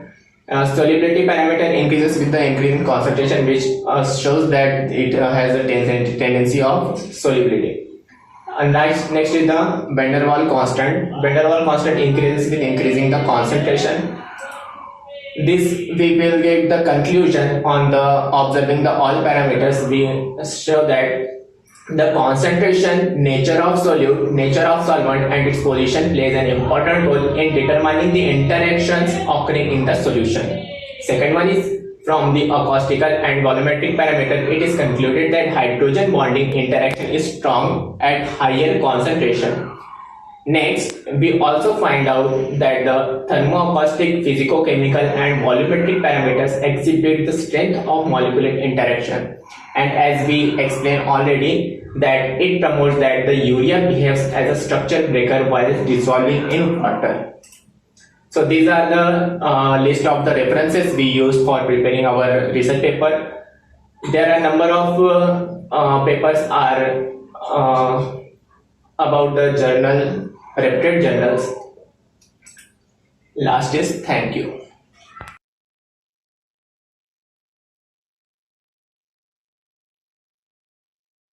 Good afternoon, one and all. I am Dr. Radhika Deshmukh from Sri Shivaji Arts, Commerce and Science College, Akola. Today in this conference, I want to present a paper related to relativity. The name of the topic is Dark Energy, Dark Matter and Universe Missing Matter. All of you know, universe is filled with in-stuff matter, that is dark matter, and vacuum space, that is dark energy. Universe is not filled with only stars and galaxies. Now, in this universe, there is 95% dark energy and dark matter and 5% normal matter. This normal matter is helium, hydrogen and so on.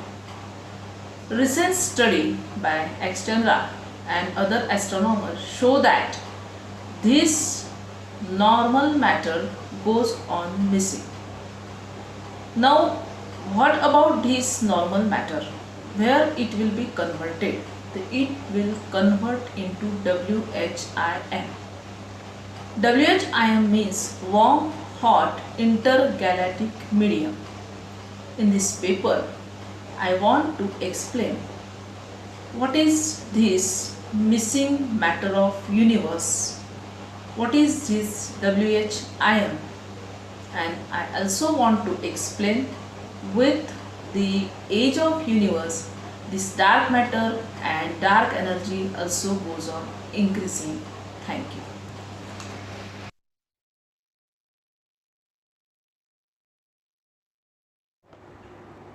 Hello everyone, myself Dr. Ramesh Deva from Department of Electronics, Government MEM PG College, Jammu J&K.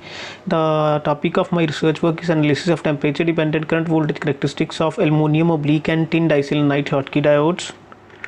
The objective behind my work is the formation of ohmic and Schottky contacts for tin diselenite thin films using aluminum, silver and indium metals to explore the effect of metal semiconductor surfaces on the current transport phenomena of metal semiconductor Schottky interfaces, to explore the possibility of new semiconductor materials for photovoltaic and optoelectronic devices.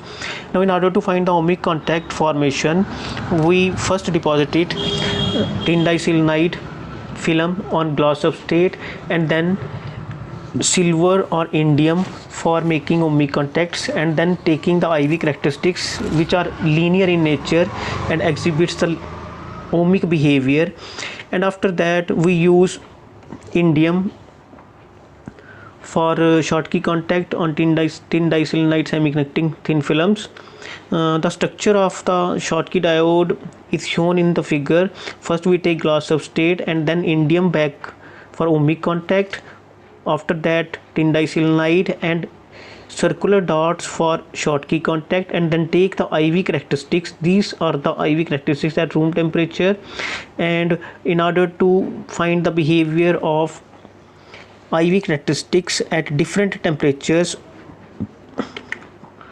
we get the temperature dependence current transport behavior of these Schottky diodes, and taking in the range of 230 Kelvin to 340 Kelvin at a step size of 10 Kelvin.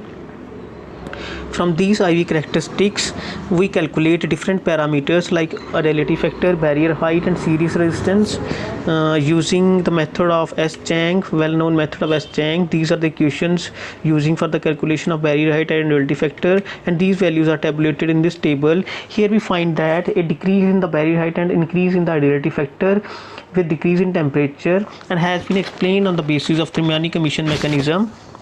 And after that, in order to see the barrier homogeneities, we plot the barrier height as well as relative factor as a function of temperature, and also see the behavior of series resistance with the change in temperature. And we also calculate the barrier height and Richardson constant with the help of these two plots. Here we find the values of A star star as 3.187 into 10 raised power minus 5, which is very small as compared to the reported value, which is 18, and also calculate the barrier height, which is equal to 0.31 electron volt. And then we are going for the modified calculations of the Richardson plot. These equations we used and plot the, and these are the plots for the calculation of modified value of Richardson plot. Here we find that the calculated value of A star star is equal to 13.88, which is nearly equal to the reported value, and the barrier height was found to 1.18 electron volt. And then we go for the calculation of thermionic field emission, behavior of thermionic field emission using the calculation of characteristic energy. Here we find that the E0 values in the range found in the range of 25 to 100 milli electron volt. The values of E0 does not vary in accordance with the theoretical curves obtained using the thermionic field emission mechanism. Thus the existence of TFE phenomena in the current transport is ruled out, and the tunneling current component in the transport may exist. We also calculate the reverse IV characteristics and find the breakdown voltages. And it has been observed that the breakdown voltage decreases with increase in temperature, gives negative temperature coefficient, which indicates the possibility of breakdown mechanism as defect resisted tunneling through the surface or the defect states. And finally we conclude that the zero bias barrier height decreases, and while the relative factor increases with the decrease in temperature. The non-ideal behavior of IV characteristics of Schottky diode as displayed from the experimental data has been attributed to change in barrier height due to interface state defects, dislocations, surface state, series resistance, etc. The contribution of barrier height in homogeneity at the interface when added to the experimental curves confirm the existence of thermionic emission phenomena. The activation energy plot after inclusion of the current component generated on the basis of barrier inhomogeneities provided A star star and phi BO values close to the reported ones. From the reverse IV characteristics, it has been observed that the diodes provide soft breakdown, and breakdown voltage decreases with increase in temperature, and thus provides negative temperature coefficient, which indicates defect assisted tunneling mechanism existing in the Schottky diodes. Thank you.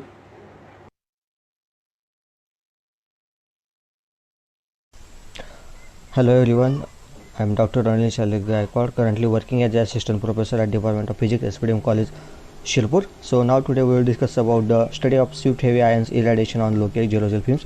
Here we have used the swift heavy ions as a silver ions having the energy of 200 MeV. So the low K films have been deposited by using the spin on technique because it gives the low dielectric constant, and it is reported very good technique to obtain the porous structures. So this is the basics of spin coating process. So typically during spin coating you have to take care of the viscosity, pH, environment like temperature, spinning rate, dynamic and static matter, and the humidity. So the setup available at MDL and Lab Department of Electronics, North Maharashtra University, Jalgaon is used for current work. So this is the experimental process flow we have used to deposit the low K films and its irradiation. So first we taken tetraethyl orthosilicate, ethanol, H2 and HF in particular proportion, and then we have made the colloidal silica sol, and afterwards we deposited it on 3000 rpms by using the two-stage spin coater. Afterwards, getting good quality films, we have annealed our samples at 300 degrees Celsius, and then further move towards the irradiation by using the facility available at IWC New Delhi, and then we move towards the characterization of the samples. So in order to confirm whether we have deposited silicon or SiO2, we move towards the EDAX analysis, and we found out that we have confirmed the silicon and oxygen into the film matrix, and afterwards we move towards the FTI analysis. From the SiO rocking and SiO stretching at 4500 and to 462 wave numbers and 1083 to 1097 wave numbers, we confirm the SiO2 presence in our film structures. So the inset figure A and inset figure B shows the stretching of SiC and SiO respectively. The bond formation confirms the SiO2 presence, and the decrement in broadening with the increased fluence in SiO2 stretching is maybe due to the introduction of defects generated due to the heavy bombardment, because we have bombarding the 200 MeV silver ions in the fluence of from 5 into 10 raised to 11 to 5 into 10 raised to 12 of fluence. So afterwards we move towards the surface analysis, and we found out that the increase in ion fluences increases the RMS roughness, because due to the generation of the defects. So it is from the 1.49 to 7.79 nanometers. So it is clearly visible into the figure A, which is a pristine sample. Figure B is the fluence at 5 into 10 raised to 11 ions per centimeter square, and figure C 5 into 10 raised to 12 ions per centimeter square fluence we have bombarded. So afterwards we towards do the XRD analysis, and we found out that the majority of the peaks, means the peak 011 orientation of the peak confirms from the JCPDS card number 882487, and the increase in shift heavy ion fluence decreases the grain size from 181.3 nanometers to 74.1 nanometer for pristine sample irradiated at 5 into 10 raised to 11 ions per centimeter square, whereas the for sample irradiated with 5 into 10 raised to 11 ions per centimeter square fluence doesn't show crystalline peak at 011 orientation. It is observed that SSI irradiation leads to grain agglomeration with decrease in crystal size at higher fluence. The inset figure A and B shows the orientation of 011 and 100. So from this we can confirm that the originally the SiO2 is amorphous material, but due to the heavy bombardment it moves towards the more and more amorphous from the polycrystalline nature. So finally we conclude that the effect of 200 MeV silver ions at different ion fluences we have successfully investigated, and the increase in shift heavy ions fluence on the xerogel surface decreases the grain size of the material. So I would like to thank our collaborators, Professor Dr. K. Asokan sir, my research guide Professor Dr. Ashok M. Mahajan, my colleagues Dr. Bhavna Joshi, Dr. Yogesh Maisagar, and Ms. Swati Gupta for their consistent support and help during the research and analysis of this particular topic. Thank you everyone, and I will.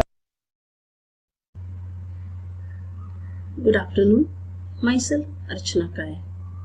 Noise pollution is increased a lot, mainly due to traffic noise. It should be continuously recorded, monitored and minimized. For that, here is a case study of equivalent continuous sound level at specific areas of Pune city. Now, evaluation of this noise is done by selecting three main points of Pune city. Area 1, which is purely commercial, which is Swargate Chowk, one of the noisiest spot in Pune city, containing ST terminus, PMT hub, auto rickshaw stand, nodal point of many main routes, Shankar Shet Road, Satara Road, Tiak Road, etc. It's having construction work going on for metro station. Flyover and underground tracks are there. Roadside shops of tea, snacks, etc. and also having restaurants, travel office, lodges. Area 2 is commercial as well as residential, which is Panchami Chowk, very near to Swargate Chowk. It's on Satara Road, having hotels, shops, dining halls, diagnostics centers, etc. along with residential building, bungalows and slum area. It is the starting point of the flyover going to Sarasbag and Hadapsar, crossing Swargate Chowk. Area 3 is residential area. It's a quiet place having very less traffic comparatively. Sound level meter readings are taken for these three areas from 6 am in the morning to 8 p.m. in the evening after the interval of 2 hours. The readings are recorded here. Now, equivalent continuous sound level LAEQ, that is the decibel level which would produce the same A-weighted sound energy over a given period of time as a specified time varying sound, which is calculated with a given equation 10 log to the base 10 1 upon T2 minus T1 integral from T1 to T2 PA square by P0 square dt. It gives the answer in dPa. PA is A-weighted pressure, P0 is reference pressure, T1 is starting time which is 6 am, T2 is end time which is 8 pm. Now as SPL is 10 log to the base 10 PA square by P0 square, PA square by P0 square is anti-log of SPL, that is the reading which we are taking, divided by 10. The area 1 is giving LAEQ, equivalent continuous sound level, as 80.76 dBA. For area 2 it is 77 dBA, and for area 3 it is 45.51 dBA. Now area 3 is comparatively quieter place. Area 1 and area 2 are noisier due to heavy traffic, exhaust of vehicle, honking, structural noise and echoes. To minimize these noise, as it is very hazardous to human life, the health of human life, we will have to do something.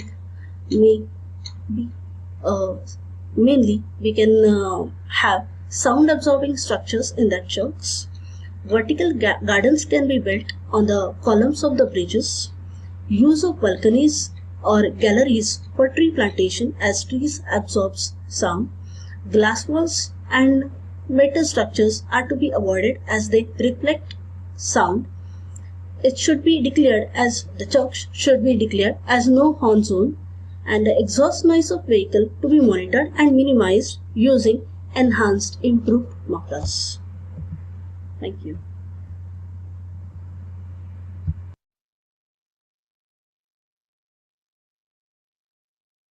A very good morning to all of you. I am Dr. Ambika Bhatt, Assistant Professor in the Department of Mathematics, Government College of Engineering and Technology, Jammu. The title of my presentation is Weighted Type Composition Operators from QK PQ spaces to block type spaces. In this paper, we have find the compactness of generalized composition operators from QK spaces to block type spaces.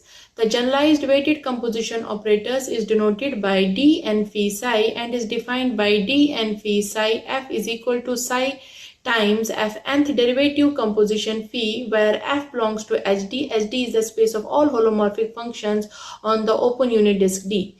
We say that a function f in HD is in QK space if the inequality defined by MF is finite, that is, it is less than infinity, where GZA is a green function in D with logarithmic singularity at A.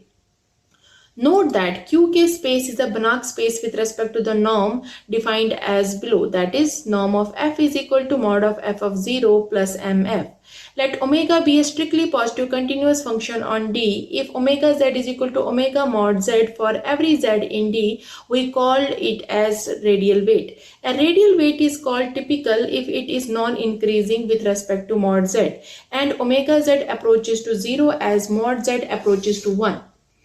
For a typical weight omega, the block type space B omega on D is a Banach space with the following norm, that is, norm of f is equal to mod of f of 0 plus supremum z in D omega z mod of f dash z. The weighted space of control growth A omega consists of f in HD such that norm of f is equal to supremum z in D omega z mod of f of z is finite.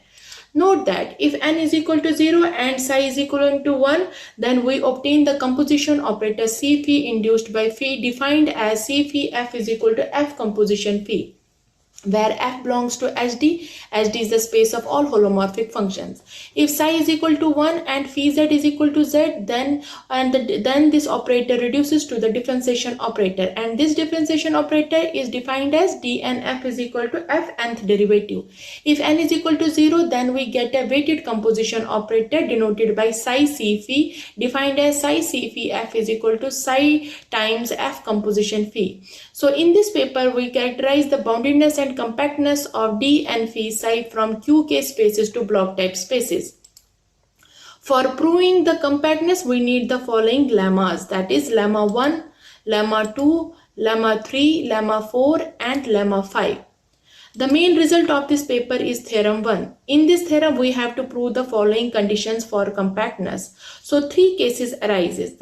So the main theorem states that if P lies between the open interval 0 and infinity and Q lies between the open interval -2 and infinity, K is a non-decreasing continuous function such that equation 1 holds, where omega is radial weight, psi belongs to space of all holomorphic functions, and n belongs to natural numbers, or n is equal to 0 and phi be a holomorphic self-map on D. Then in case first we have 2 plus q is greater than p, then this operator from qk space to b omega is compact if and only if following two conditions holds. In case second, we have if 2 plus q is less than p, then d0 phi psi from qk to b omega is compact if and only if psi belongs to b omega and psi into phi dash belongs to a omega, where a omega is a space of controlled growth, and the condition C holds. In case third, we have 2 plus q is equal to p and the condition second of lemma 1 holds, then d0 phi psi from qk to b omega is compact if and only if the conditions d and e holds. In simple way, we have find the compactness and the boundedness of these operators from qk space to block type spaces. These are the references. Thank you.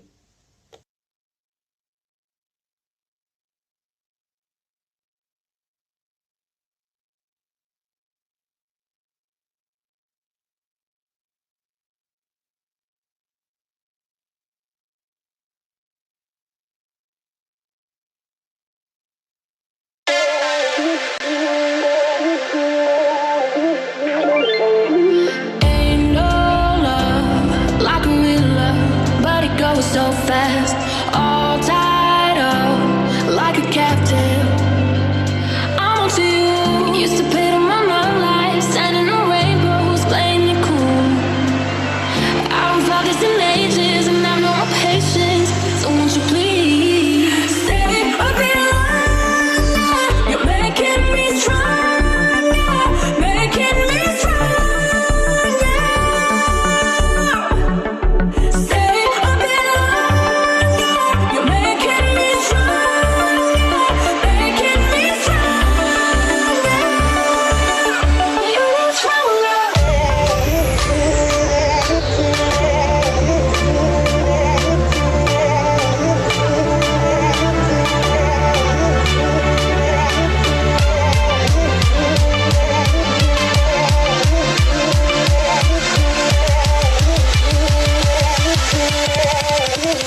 A very good morning to all of you. I am Dr. Manoj Kumar Malpani, Assistant Professor in Chemistry, Shankarlal Khandelwal Arts, Science and Commerce College, Akola. Today I am going to deliver my oral presentation for the International Web Conference on Science, Engineering and Technology. My topic for the presentation is phytochemical screening and antioxidant activity of extracts of Acheranthus aspera, Amaranthus retroflexus plants and their mixture. Abstract: Acheranthus aspera and Amaranthus retroflexus are the medicinal plants which are used to cure the various diseases such as cough, diarrhea, dysentery, dropsy and other diseases. The juice of the leaves are used in fever.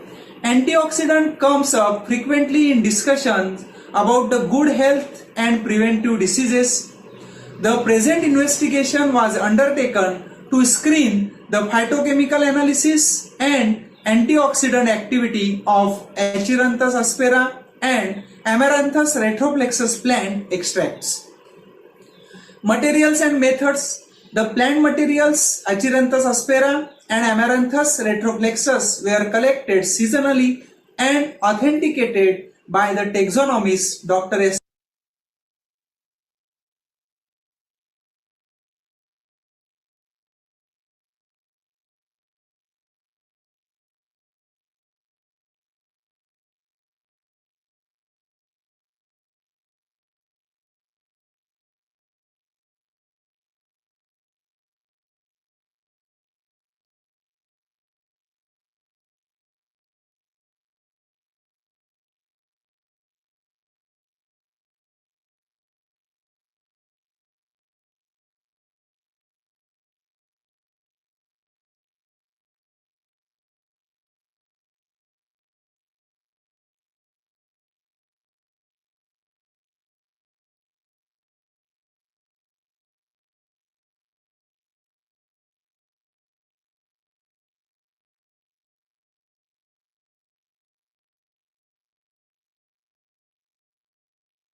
and preventive diseases.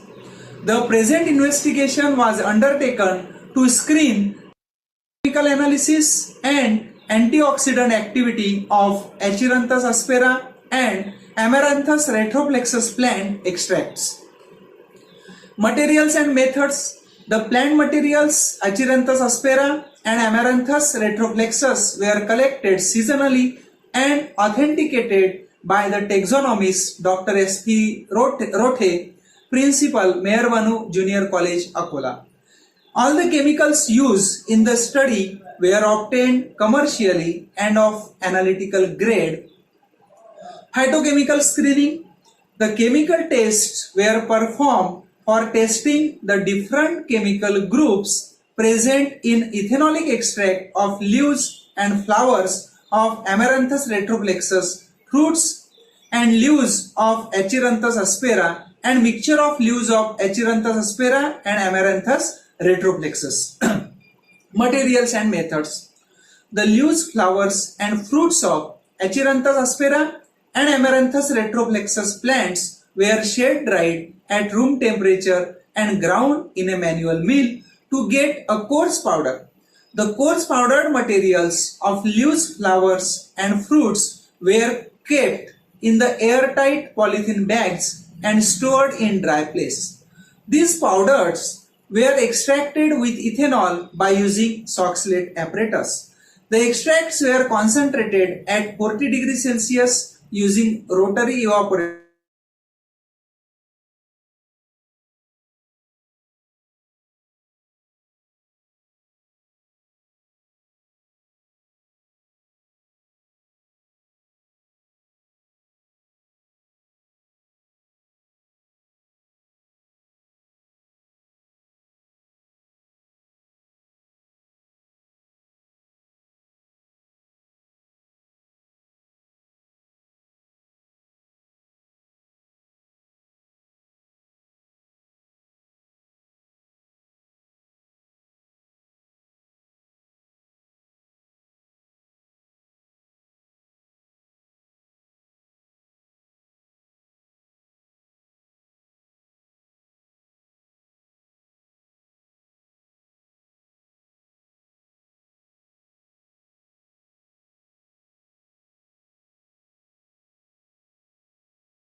A very good morning to all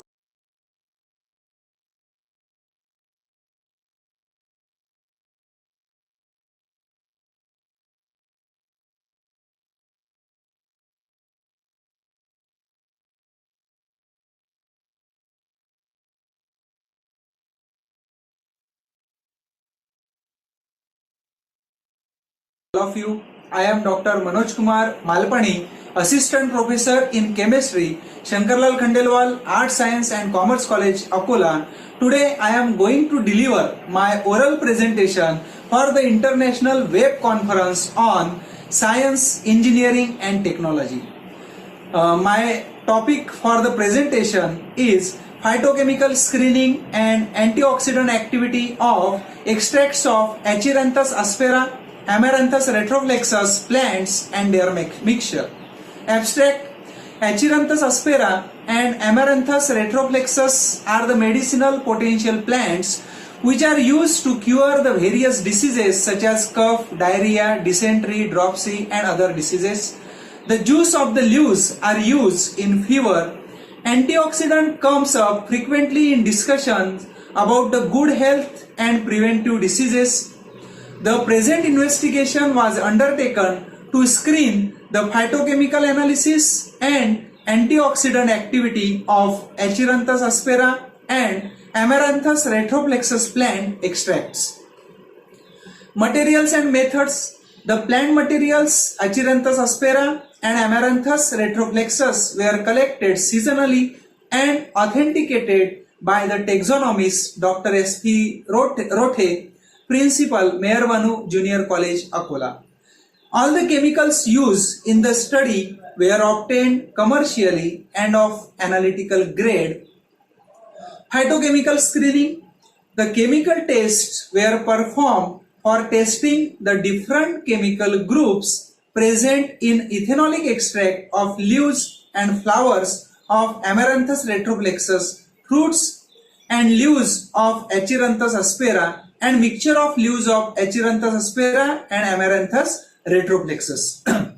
Materials and methods. The leaves, flowers and fruits of Acheranthus aspera and Amaranthus retroplexus plants were shade dried at room temperature and ground in a manual mill to get a coarse powder. The coarse powdered materials of leaves, flowers and fruits were kept in the airtight polythene bags and stored in dry place. These powders were extracted with ethanol by using Soxhlet apparatus. The extracts were concentrated at of leaves and fruits of Acheranthus aspera and leaves and flowers of Amaranthus retroplexus and mixture of leaves of Acheranthus aspera and Amaranthus retroplexus plants were assessed on the basis of DPPH method. The diluted working solutions of the test plant extracts were prepared in ethanol. 0.004% of DPPH was prepared in ethyl alcohol and 3 ml of this solution was mixed with the 3 ml of sample solutions. These solution mixtures were kept in dark for 30 minutes and optical density was measured at 517 nanometer using the UV visible spectrophotometer. Alcohol 3 ml and DPPH solution 3 ml was used as a blend and the optical density was recorded and percent inhibition was calculated using the formula percent inhibition is equal to A minus B upon A into 100, where A is equal to optical density of the blend and B is equal to optical density of the sample. Results and discussion. The stock solution 1 mg per ml of ethanol was prepared. The required dilutions 0.1 mg per ml to 0.9 mg per ml were prepared by appropriate dilutions. The optical density and percent antioxidant activity were calculated. The results and discussions were shown in these diagrams. In these diagrams, we have shown that the decrease in optical density of the samples with the increase in the concentration of extracts and increase in the percent antioxidant activity with increase in the concentration of the ethanolic extracts. These are shown in these diagrams. Now these are the diagrams. Conclusion. From the above study, it is concluded that various phytochemicals were present in Acheranthus aspera, Amaranthus retroplexus and mixture of leaves, extracts of Acheranthus aspera and Amaranthus retroplexus. The remarkable decrease of OD values and increase in percent antioxidant activity with increase in concentration for the extracts of Amaranthus aspera and Acheranthus retroplexus and mixture of Amaranthus aspera and Acheranthus retroplexus were observed, which shows that all of them have good antioxidant activity. Thank you. Good evening to everyone. Myself Anju Paul, research scholar from the Department of Chemistry, Marathanesius College, Kodamangalam, Kerala. A warm welcome to the presentation. My research work is titled Facile Green Synthesis of Fluorescent Nitrogen-Doped Carbon Dots for Cancer Detection. Let me first introduce the emerging nanomaterial in the current research, that is carbon dots. Carbon dots are zero-dimensional carbon core which may be functionalized by various elements or groups at the surface. They have a quasi-spherical morphology having size between 2 to 10 nanometer. They are biocompatible, aqueous-soluble amorphous structure having sp2 hybridized carbon atoms. One of the important property that makes carbon dots superior among nanomaterials is that its fluorescence or photoluminescence property. Nowadays, toxic quantum dots from inorganic molecules are replaced by carbon dots in various fields of applications such as sensing, bioimaging, catalysis, photovoltaics, photoelectronics, and so on. Both top-down as well as bottom-up synthetic strategies can be utilized for the preparation of carbon dots. Here, we have used one of the bottom-up method, that is hydrothermal treatment by using autoclave for the synthesis. One of the cost-free surplus available waste material, that is tamarind peel, was chosen as the carbon source. As the scheme illustrates, a weighed quantity of tamarind peel was heated in an autoclave at 180 degrees Celsius for 12 hours, which is followed by washing and centrifugation at 12,000 rpm, resulted in nitrogen-doped carbon dots.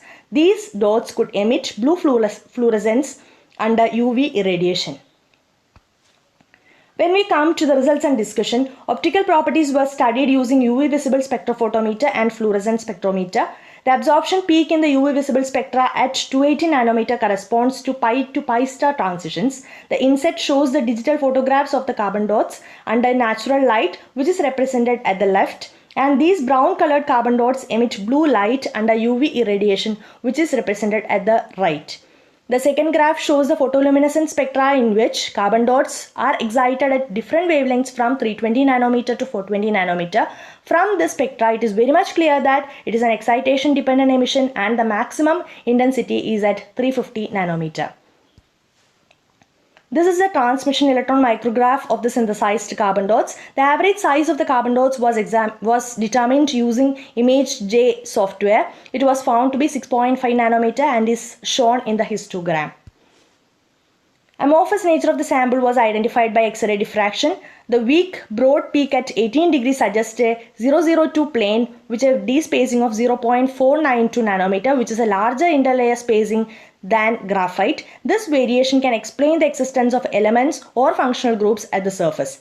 Structural characterization can be done by FTIR as well as X-ray photoelectron spectroscopy.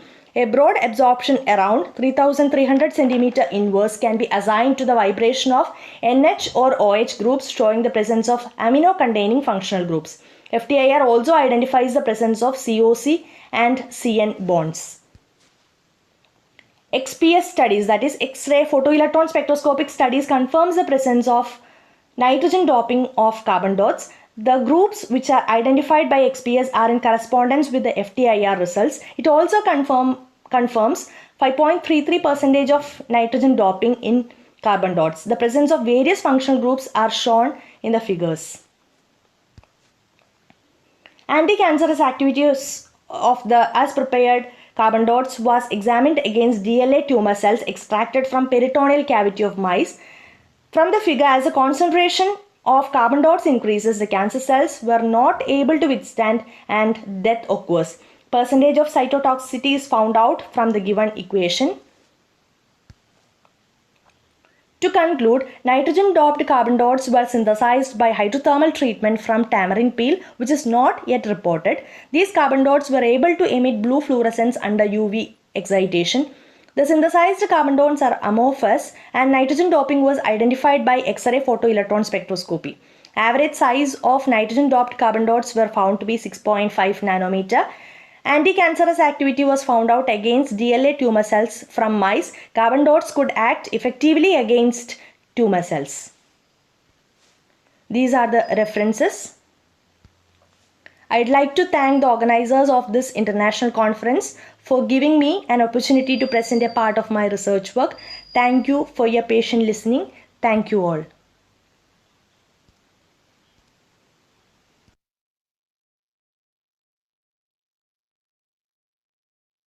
Everyone, myself Afin Ansari. I am research scholar from Jivaji University, Gwalior.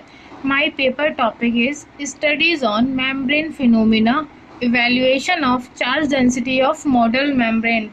First of all, I am starting with formal introduction. The transportation of ion across the membrane is an important phenomena for various applications. At present, ion exchange membrane is most widely used in desalination technology and show great attention to both academic and industrial area due to their multi-purpose application including nanotechnology, membrane-based energy devices, wastewater treatment, metal ion recovery, electrolysis process, and treating industrial and biological effluent. It also plays an important role in food and pharmaceuticals processing. Inorganic precipitate membrane have been used as a model for the study of membrane phenomena and to testify the theory of membrane potential. This paper described the preparation of parchment-supported inorganic precipitate cobalt molybdate model membrane and various membrane parameters including thermodynamically effective fixed charge density have been evaluated from membrane potential measurement by using Torel-Meyer-Sievers methods based on thermodynamics of irreversible process.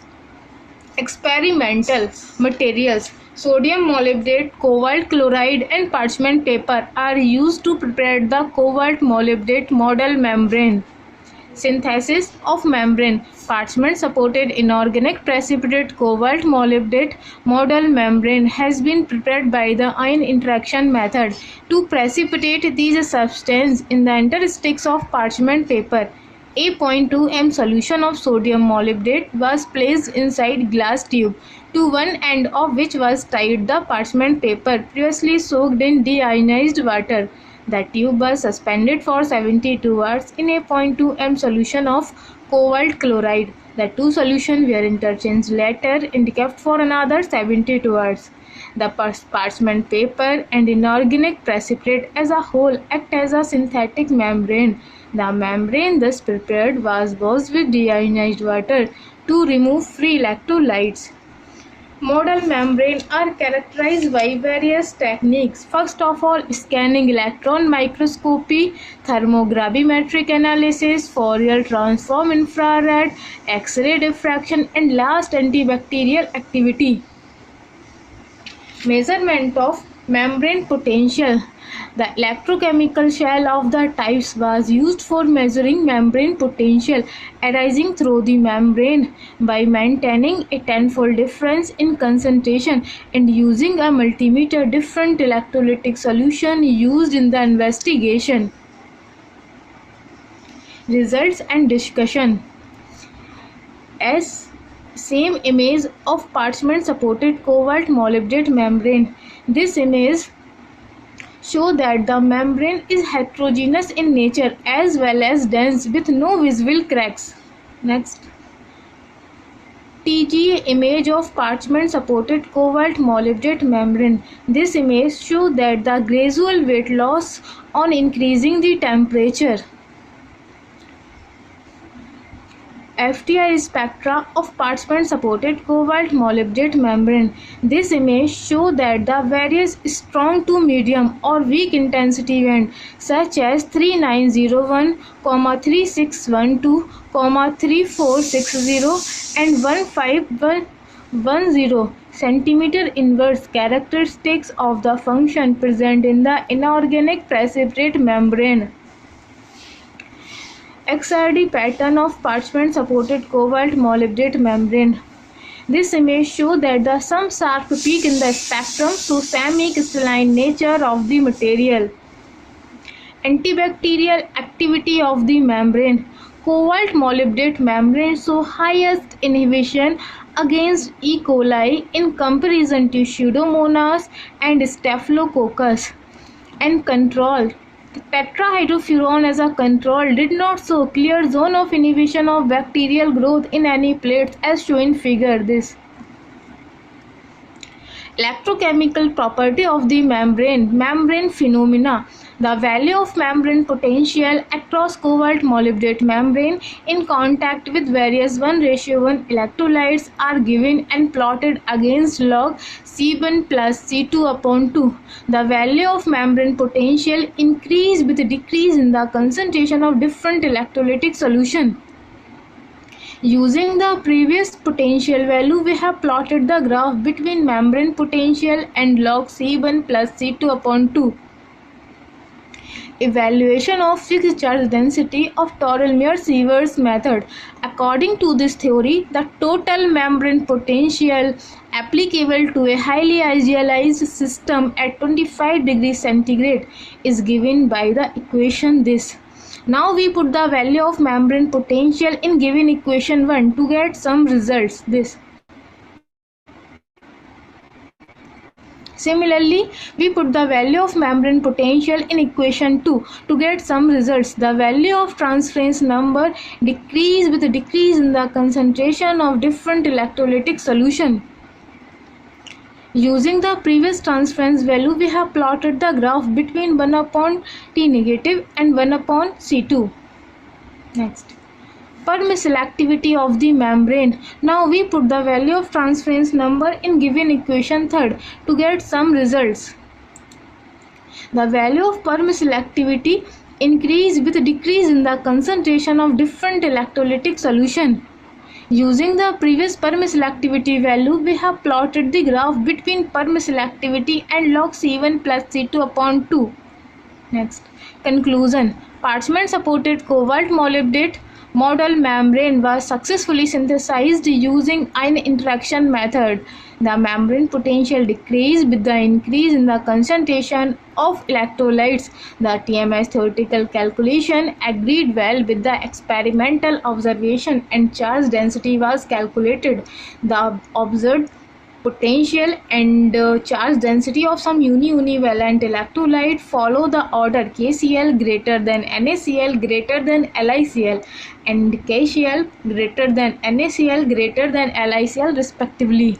Membrane show the lowest permeability of K positive ion while highest for Li positive ion. The results indicate that the behavior of the investigated membrane is cation selective and this membrane can be used for commercial application. Thank you.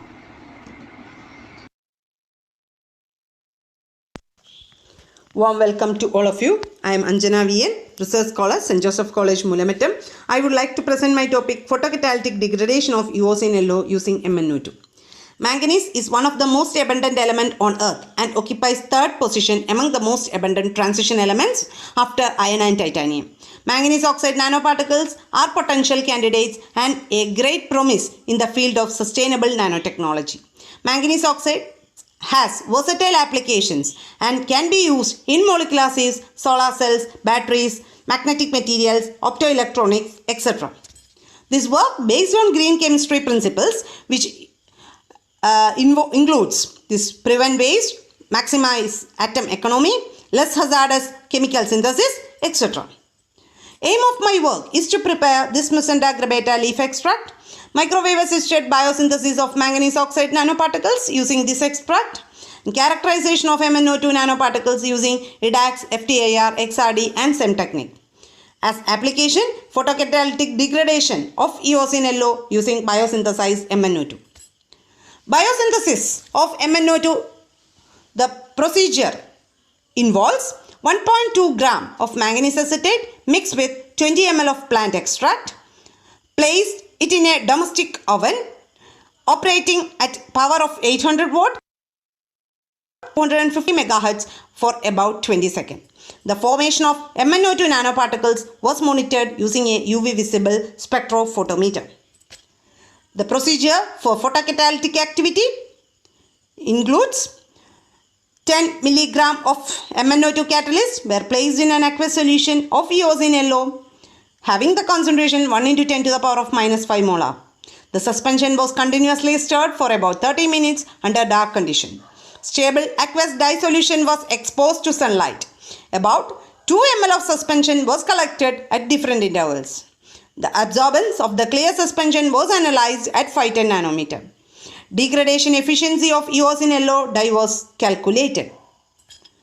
This is the figure of IDAX, that is energy dispersive X-ray analysis. Figure shows the elemental analysis of manganese oxide nanoparticles. Strong signal for Mn and oxygen confirms the existence of MnO2. This is the figure of FTIR.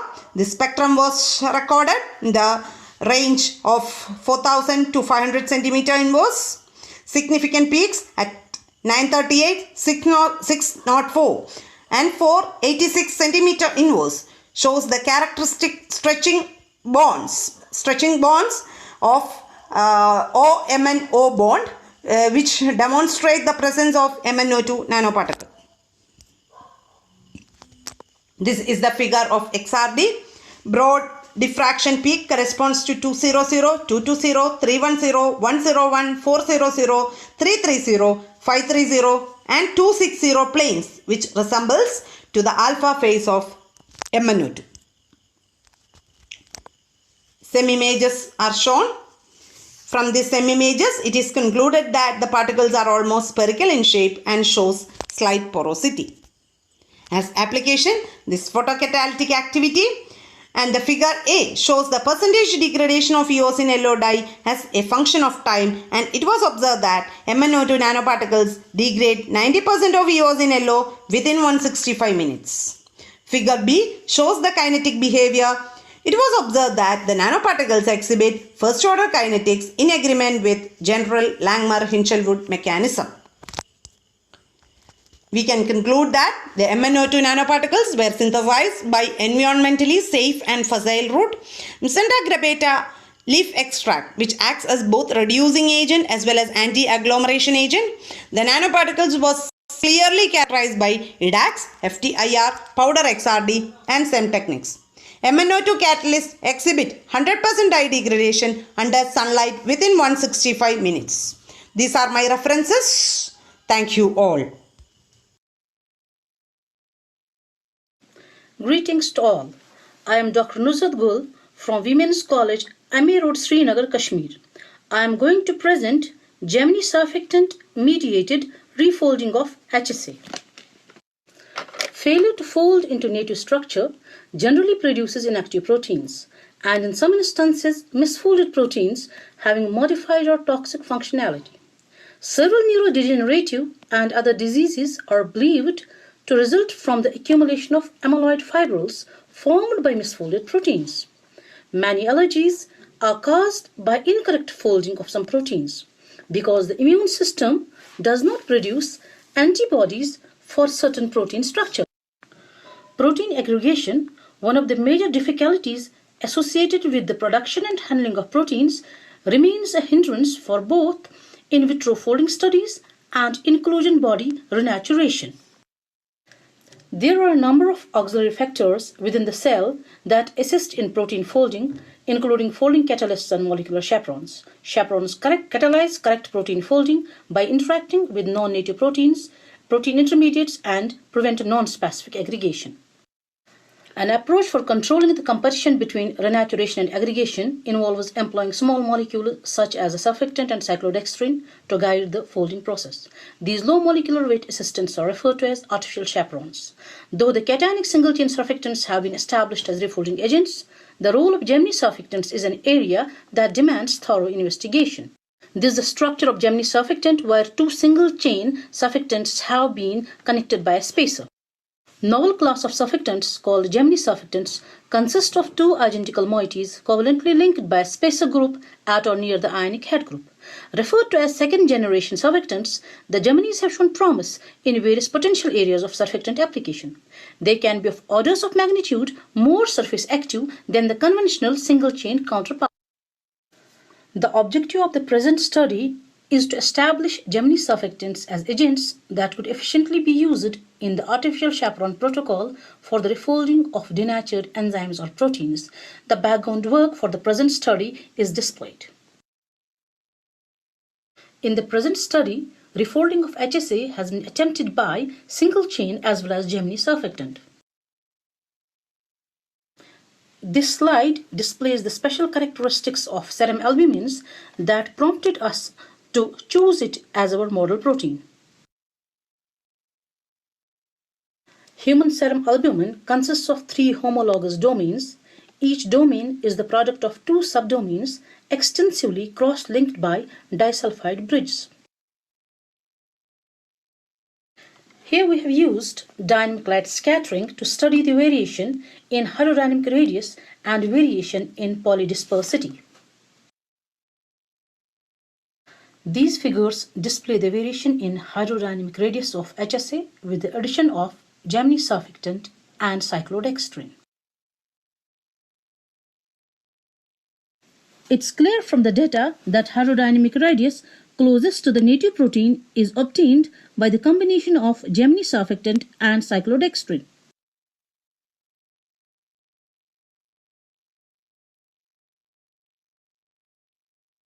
Circular dichroism analysis was performed to monitor the changes of secondary structure of HSA.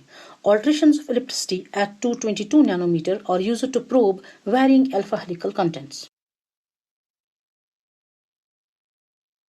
The displayed figure clearly depicts that after losing the secondary structure completely on denaturation, the maximum increase in alpha helical content is registered by the treatment of diluted protein with Gemini surfactant and cyclodextrin.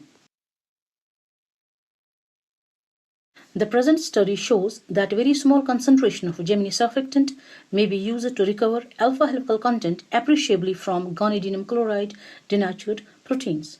Dilution does not give the desired results as it is an aggregation-prone pathway.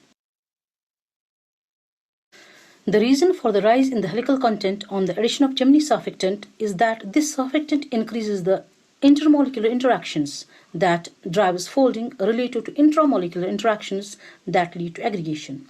The CD and DLS results corroborate and support our viewpoint that Gemini surfactants may be effectively used in protein refolding via the artificial chaperone protocol. Thank you. Hello everyone, I am Dr. Dinesh Deshmukh, working as an Assistant Professor at the Department of Chemistry, Guru Nanak College of Science, Ballarpur. Topic of my presentation is study of solvation consequences of some biotic compounds in aqueous solutions probed by physicochemical approach in temperature interval of 278.15 to 298.15 Kelvin. Introduction. As we know that almost all biochemical, molecular and ionic transport in biological systems take place in aqueous media, hence we have chosen water as a solvent for our study. The studied solutes, thiamine hydrochloride, helps to cure beriberi.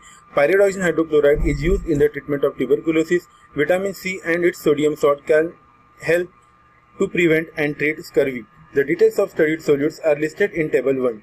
All the solutes were of air grade and used without further purification. All the solutions were prepared in freshly prepared doubly distilled water on molality basis. For temperature control during measurements, we have used Julabo cryostat and MK70 ultra cryostat.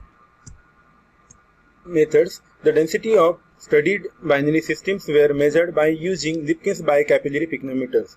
These pycnometers were calibrated by measuring the densities of aqueous solutions of sodium chloride in the low concentration range. Our density values agreed well with the literature up to 0.05 kg per meter cube. The speed of sound measurements of studied binary systems were carried out by using variable path ultrasonic interferometer. The interferometer was calibrated by measuring the speed of sound in freshly prepared doubly distilled water. Our values were reproducible within 0.5 meter per second. Viscosity measurements were carried out using Ostwald viscometer having accuracy up to 0.1%. Also, refractive indices measurements were done by using Abbage refractometer. Our values of refractive indices are accurate up to 0.0001. These are the snapshots of density and viscosity measurements.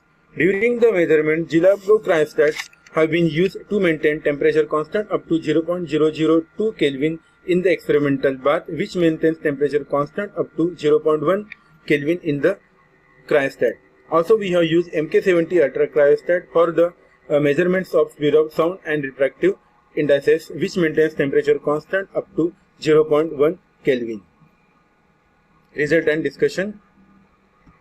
Figure 1 shows a variation in the density of solution as a function of molality for the studied solute at temperature T equals to 298.15 Kelvin. It can be observed from figure that density of solution increases linearly with the increase in the concentration of solute in the solution. Also, it is found that the density value decreases slightly with increase in temperature at a particular concentration for all the studied systems. The variation of apparent molar volume as a function of molality is shown in figure 2. It is seen from figure that V5 value increases with increase in the concentration of solute in the solution. Also, it is found that V5 values increases with increase in the temperature at a particular concentration of solute in the solution. Then acoustic properties. The plot of apparent molar isentropic compressibility, that is K5 against square root of molality, is shown in figure 3. It can be observed that K5 values varies linearly with the molality of the solution for all the studied temperatures. It is also observed that K5 value becomes less negative with rise in temperature. It may be due to the fact that at lower temperature, water around the solute molecule is tightly bonded to solute and yields a high negative. Then transport properties. Figure 4 shows a variation of etar minus 1 by root C as a function of square root of molarity for studied system. This figure have been used to calculate John Dole coefficient A, B and D. Then limiting properties. To get better insight into the solute-solute interactions present in the solute, we have calculated limiting molar quantities and are listed in table 3. According to Hepler, the double derivative of V5, that is d2V5 by 0 by dt square, can be used in characterizing a long-range structure making or breaking ability of solute when dissolved in water. Seen in this concept, our solutes, thymine hydrochloride and pyridoxine hydrochloride, can be said as a water structure maker, whereas ascorbic acid and sodium ascorbate can be called as a water structure destroyer. Also, we have calculated dB by dt values.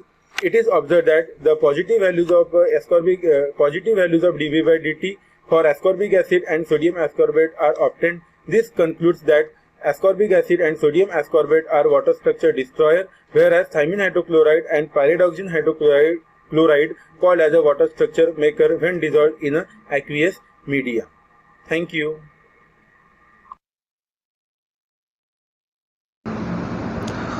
Hello friends, welcome to the International Web Conference on Science, Engineering and Technology. I am Dr. Prakash Bansode, Assistant Professor, Department of Chemistry, Sangola College, Sangola. I am going to present my research paper entitled Ferrocene Ionic Liquids as New Generation Anti-Breast Cancer Agents. So this is the outline of presentation. Ionic liquids are the salts which have melting point less than 100 degrees Celsius. Ferrocene is a metallocene type of compound which has attracted medicinal chemists due to its unique properties at cellular level and wide array of biological properties. The present work deals with the synthesis of new series of ferrocene tethered ionic liquids based on ferrocenyl methyl benzimidazolium, imidazolium and trizolium cation, and which is again evaluated for the anti-cancer activity and in silico studies. The synthetic route for the ferrocene tethered ionic liquids, which includes room temperature quaternization of ferrocenyl methyl benzimidazole using long chain alkyl bromide such as octyl bromide, decyl bromide, dodecyl bromide and tetradecyl bromide to furnish desired ferrocene tethered ionic liquids.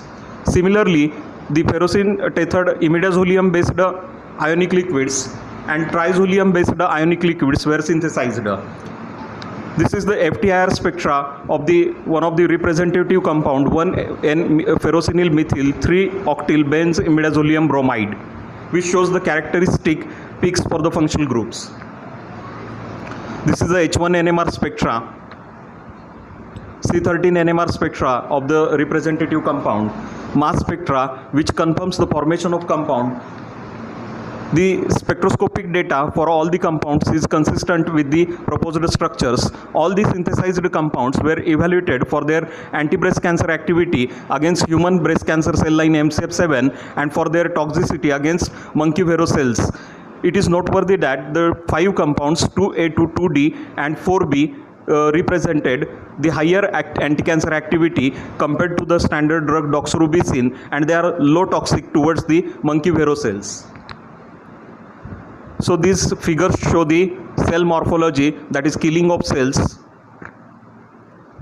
The compounds show good pharmacological properties, drug-like properties on in silico ADME prediction.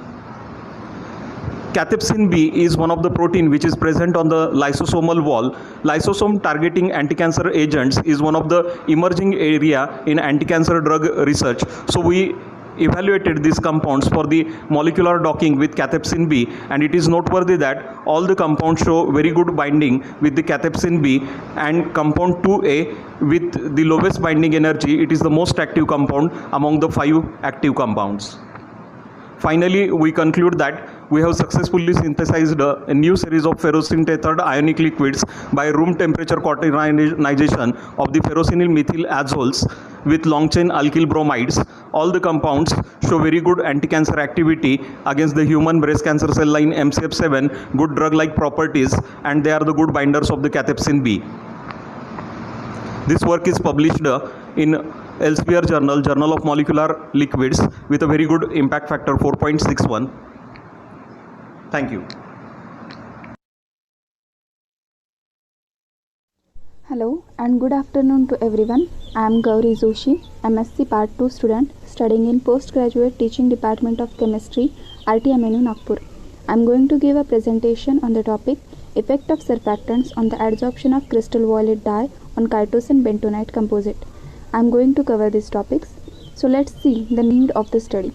We all know that industrial wastewater contains dyes due to the inefficiency of the dyeing process. These dyes are often carcinogenic and being non-degradable, if left untreated, they affect the ecosystem adversely. Hence, their removal is a need. This can be done by various adsorbents. But along with dyes, wastewaters also contain a significant amount of surface active agents which are used in finishing in most of the industries. So it is essential to study the effects of surfactants on adsorption of dyes. And no much study has been done in this field, hence this topic was chosen for study. So let's see the objective of the study. The objective were to synthesize and characterize CBC, to study the adsorption of CV dye on CBC, to study the effect of cationic, anionic and non-ionic surfactant on adsorption of CBC towards CV. Let's move towards experimental section. Chitosan bentonite composite was prepared by mixing 2 gram chitosan powder and 3 gram bentonite. It was added in 80 ml acetic acid and was left overnight. Then it was added dropwise into 500 ml bentonite solution under continuous stirring, and the beads were later stirred at 200 rpm. 125 ml sodium citrate was added to it and stirred for another 2 hours at 50 degrees centigrade. It was then rinsed with hot distilled water followed by several rinses of cold water. It was then air dried, ground, sieved and characterized by TGA, DTA, XRD and FTIR. Let's see the general procedure which is employed in this experiment. A fixed volume of dye solution of known concentration was taken in a conical flask. To it, desired volume of known concentration of surfactant solution was added. Number of systems were prepared varying the surfactant concentration. A fixed amount of CBC was added. The contents were shaken on shaker at 180 rpm for a fixed duration. Then it was filtered and absorbance was recorded at lambda max of the crystal violet solution. The same method was used for all the 3 types of surfactants and percent adsorption was calculated. Now, the point of zero charge of CBC was determined by taking 0.1 molar NaCl solution set at different pH. A fixed amount of adsorbent was added, stirred for 24 hours and the final pH was noted. By plotting change in pH against pH, the point of zero charge was determined and it was found to be 8.1. Below this pH, it is positively charged and above this pH, adsorbent is negatively charged. For studying the effect of anionic surfactant on adsorption, SDS, that is sodium dodecyl sulfate, was chosen as a representative anionic dye. It was observed that as the concentration of SDS increases, the percent adsorption decreases. This might be due to the preferential adsorption of SDS over CV. The study was carried out at pH about 5.5. So, at this pH, the adsorbent has positive charge and CV being basic dye is also positively charged, whereas SDS has negative charge. Hence, it is quite possible that SDS adsorbs more preferably over CV on CBC. Tetrabutyl ammonium bromide, that is TBAB, was selected as representative cationic surfactant. It is observed that TBAB does not affect the percent adsorption significantly due to the presence of similar charges. Triton X100, that is TX100, was chosen as representative non-ionic surfactant. It is observed that as concentration of TX100 increases, percent adsorption goes on decreasing. This might be due to the solubilization of the dye in micelles of TX100, or it might be due to the complex formation between the surfactant and the dye, thus causing difficulty in adsorption. The conclusions are: effect of cationic, anionic and non-ionic surfactant have been studied. Chitosan has low affinity for basic dyes. By forming its composite with bentonite, its affinity can be increased towards basic dyes. Sorption of basic dye is influenced strongly by presence of surfactant. In presence of anionic surfactant, adsorption decreases due to preferential adsorption of surfactant over dye, whereas non-ionic surfactant does so due to micelle formation or complex formation. Cationic surfactant does not affect adsorption due to similar charges. References: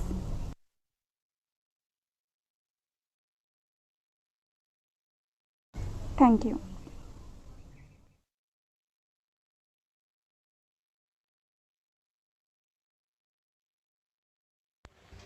Welcome.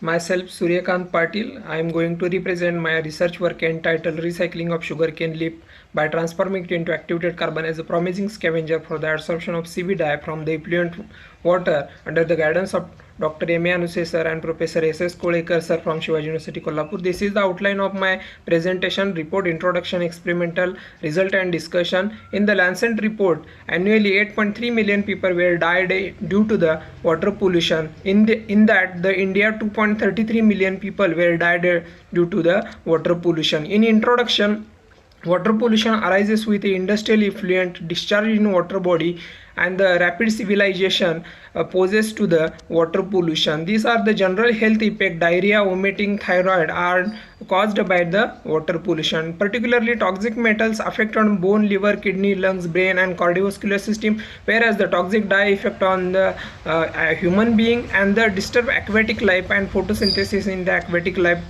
These are the methods available for the remediation, water remediation technique. Among that, we choose the adsorption technique. Adsorption is nothing but the surface phenomena which includes the adsorbate and adsorbent with its own definition. According to type of interaction, there are physical adsorption, chemical adsorption and electrostatic adsorption. This general mechanism for the adsorption and multilayer and monolayer adsorption. Among the type of adsorbent, we have choose the activated carbon due to its largely available and abundantly available.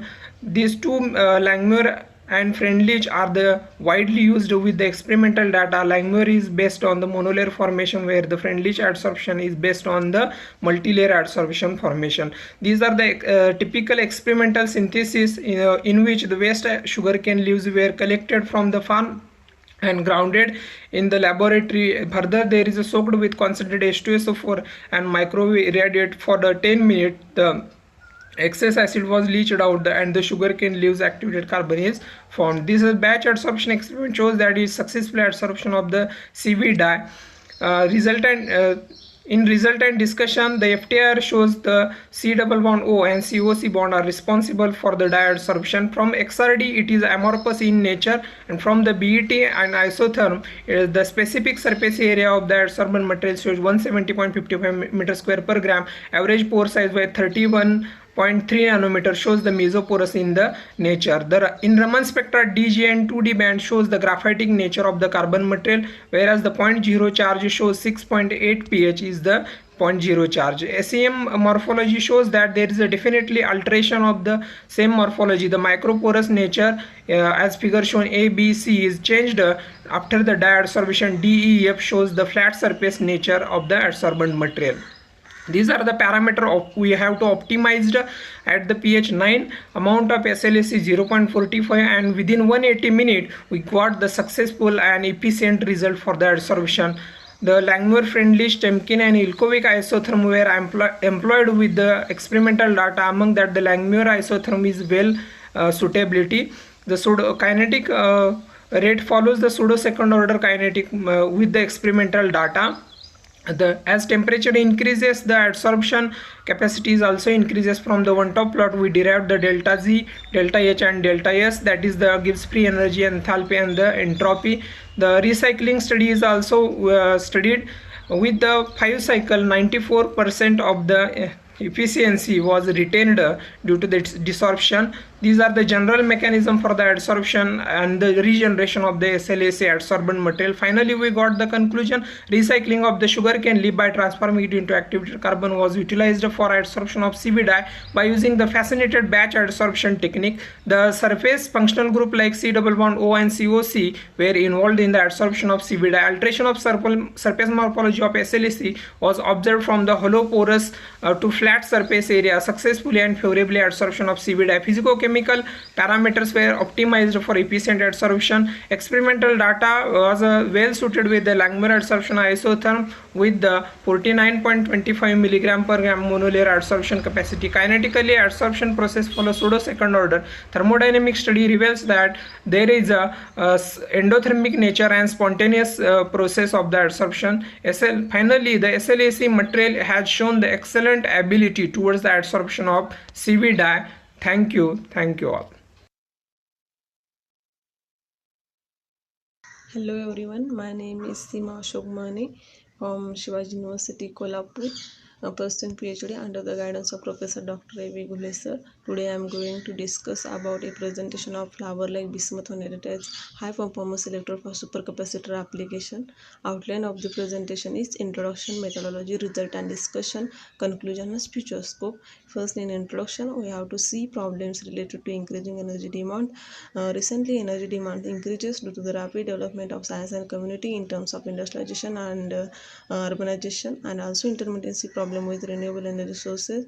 So we have to develop sustainable, clean, green and renewable energy storage system with conservations.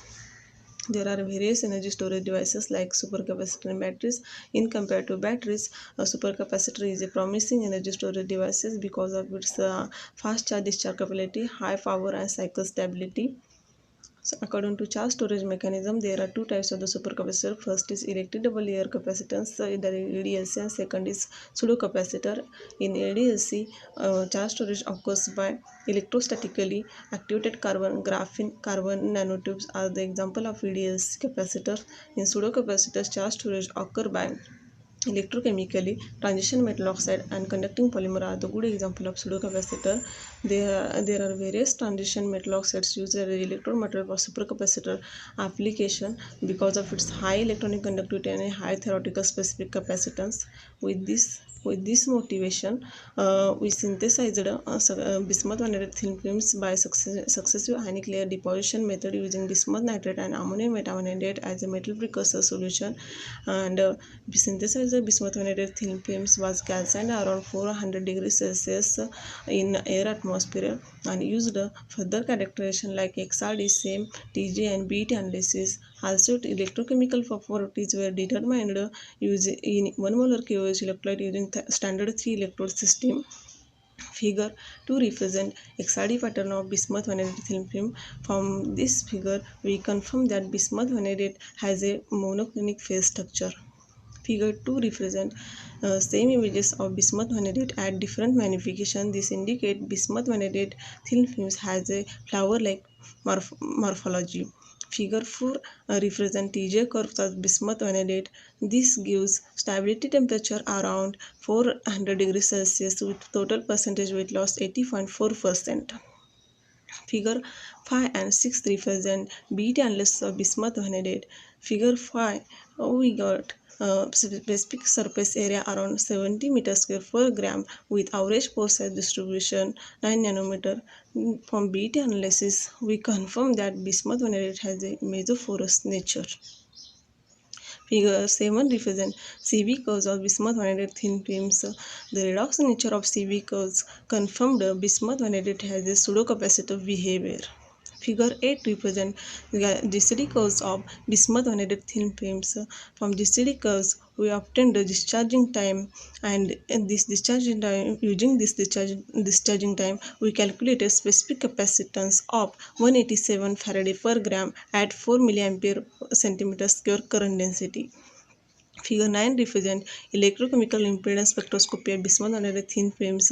From EI spectrum, we obtained charge transfer resistance around 0.28 ohm. This indicates bismuth vanillate has a better electronic conductivity.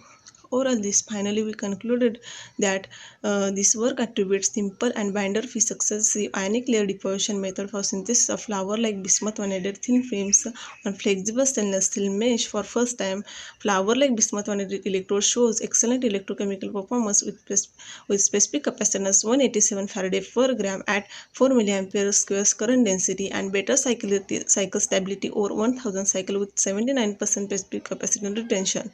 Bismuth vanillate electrode delivered a high energy density when at high power density. Therefore, synthesize the bismuth vanillate electrode as a efficient electrode material for supercapacitor application. In future scope, we would be engineering and fabricate supercapacitor device using flower-like bismuth vanillate electrode, and its specific capacitance would be enhanced by incorporating with carbon materials. Thank you.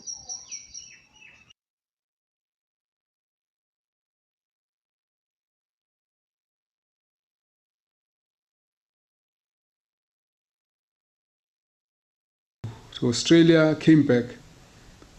Then when we came back, and one of the issues I'm sure the former Deputy President will recall this because they were, at the time, this was one issue which was a problem.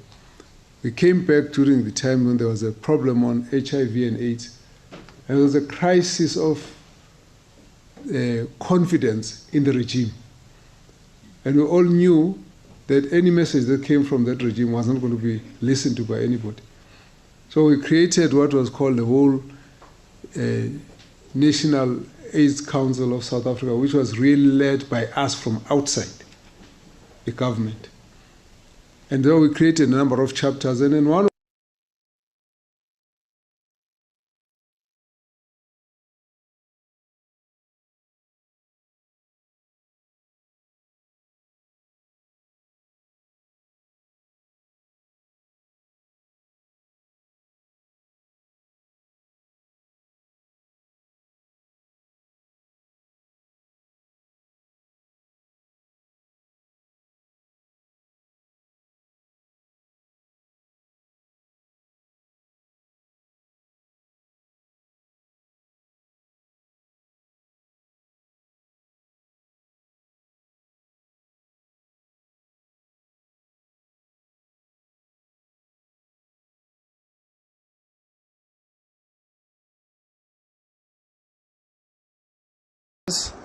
research, whether I should say that I did my dissertation on this topic, and I'm going to present the poster on the master's topic on prioritization of the lean waste in different industrial sectors using multi-criteria decision making tool. I did this research, whether I should say that I did my dissertation on this topic because of the favoring of the lean manufacturing. We know about the lean. Here it has been shown the different types of waste, and in my literature review I have found out the different types of the lean tools that is going to be used. So major factor is of the 5S, and there is a JIT, value stream mapping, Kaizen, Kanban, Six Sigma. Like that, there is a different types of the tool it has been available.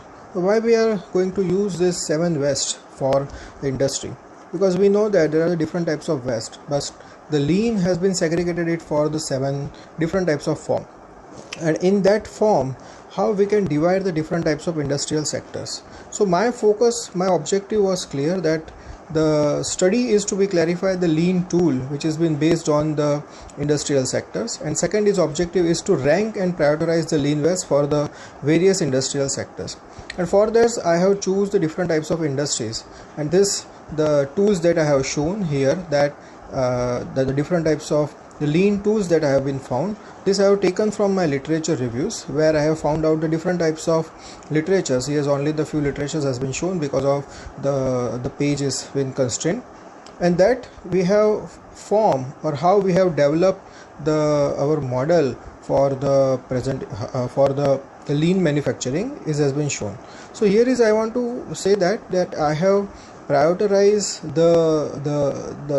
the lean waste, or we can say that for the different types of industrial waste that has been formed, and it has been segregated in the form of to consider as a lean tool which we should use for that.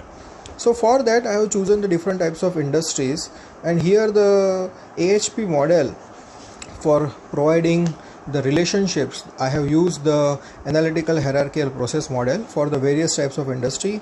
I have chosen the industries for the process sectors, I have chosen the industries for the service sector, there is a health sector and the education sectors also. Still there is a manufacturing sectors has also been created. Now I have choose the HP because of it provides the proper relationships. This is my result table now, where the different types of the prioritization that I have did for the transportation, for manufacturing, process, service, healthcare and education industry. Number 1, that you can say that where the focus is required more.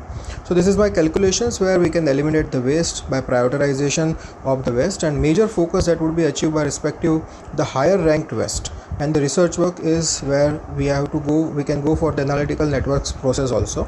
So this is my presentations. Thank you so much for listening. Thank you.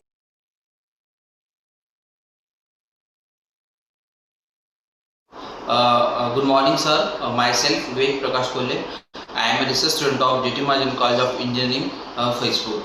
So I am participated in International Web Conference on Science, Engineering and Technology, that is IWCSET-2020 on 15 May 16 May 2020. So the topic of my research is influence of various parameters on condition monitoring of bearings under the guidance of Dr. G. Chaudhary sir. So these are the contents of my research. All of you know that the bearing is most important component in any rotary machine. So what is the necessity of bearing, why bearings are needed, why number of times bearings are failed, so what are the techniques to avoid these. So bearings in today's industry, maintenance is one of the main procedures which has considerably high amount of cost regularly, and due to the amount and regularity of the cost, maintenance has been paid a long and dedicated attention by researchers and engineers since the start of automated mass production in any industry. Where there are moving parts on a machine, there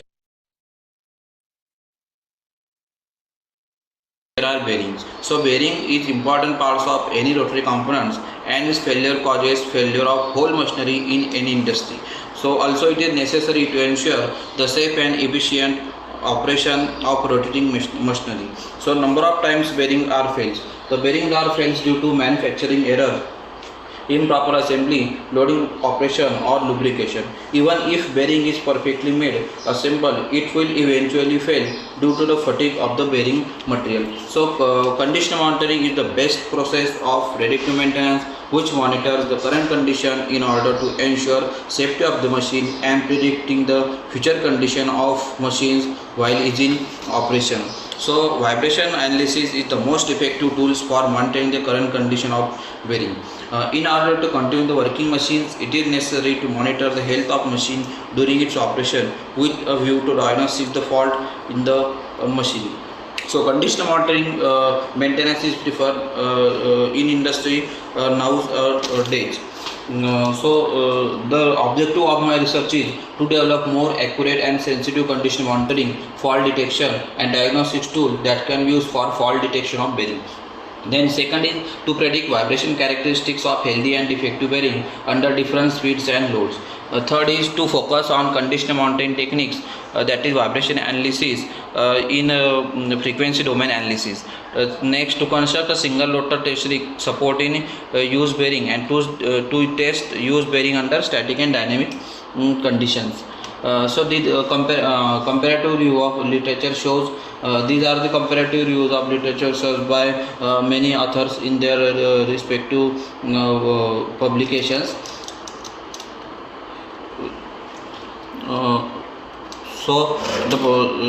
In which the previous research work done in critical view of bearings. After the selection of research area, that is vibration analysis on condition monitoring, it is required to go through various research work done on bearing, like defective and healthy bearing. It was found that most of research has been undertaken on bearings. So the problem identification is that literature gives the criteria of design and development of condition monitoring bearing for the experimental work with design of experimental pan. Therefore, there is much gap in research of condition monitoring techniques, and previous researcher does not consider different types of healthy and defective bearings for the measurement of stress developed. These are the structures of bearing, and these are the bearing types. These arrows show the load carrying capacity of this bearing. This shows the speed rotation, and this shows the accuracy of the bearing. So the identification of selection of parameters are acceleration, load for average speed and high speed, temperature, lubrication and lubricant cleanness, low starting and running friction, high radial thrust and dynamic load, low initial cost. The alternative element will deal with the bearing alignment, also measurement of stress developed, deformation, material properties and thickness. So proposed methodology is that experimental setup will apply during this analysis to gather the information signals.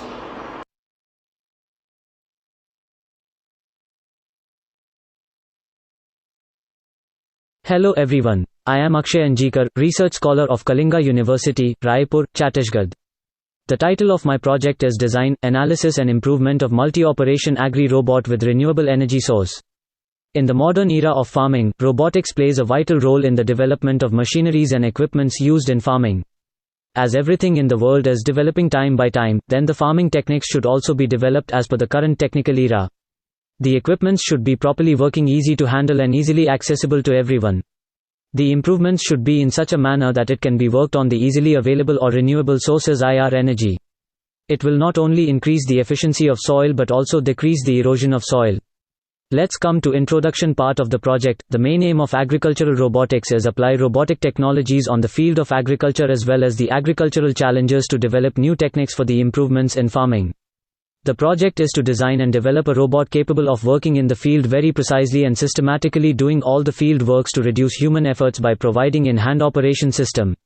Now coming to the objectives of the project. The main objective of the project is to design and develop an efficient and cost-effective robotic farming system by the implementation of modern existing technologies, to implement the innovative ideas in the development of farming, also to reduce human efforts and to reduce the pollution by less emissions of harmful elements.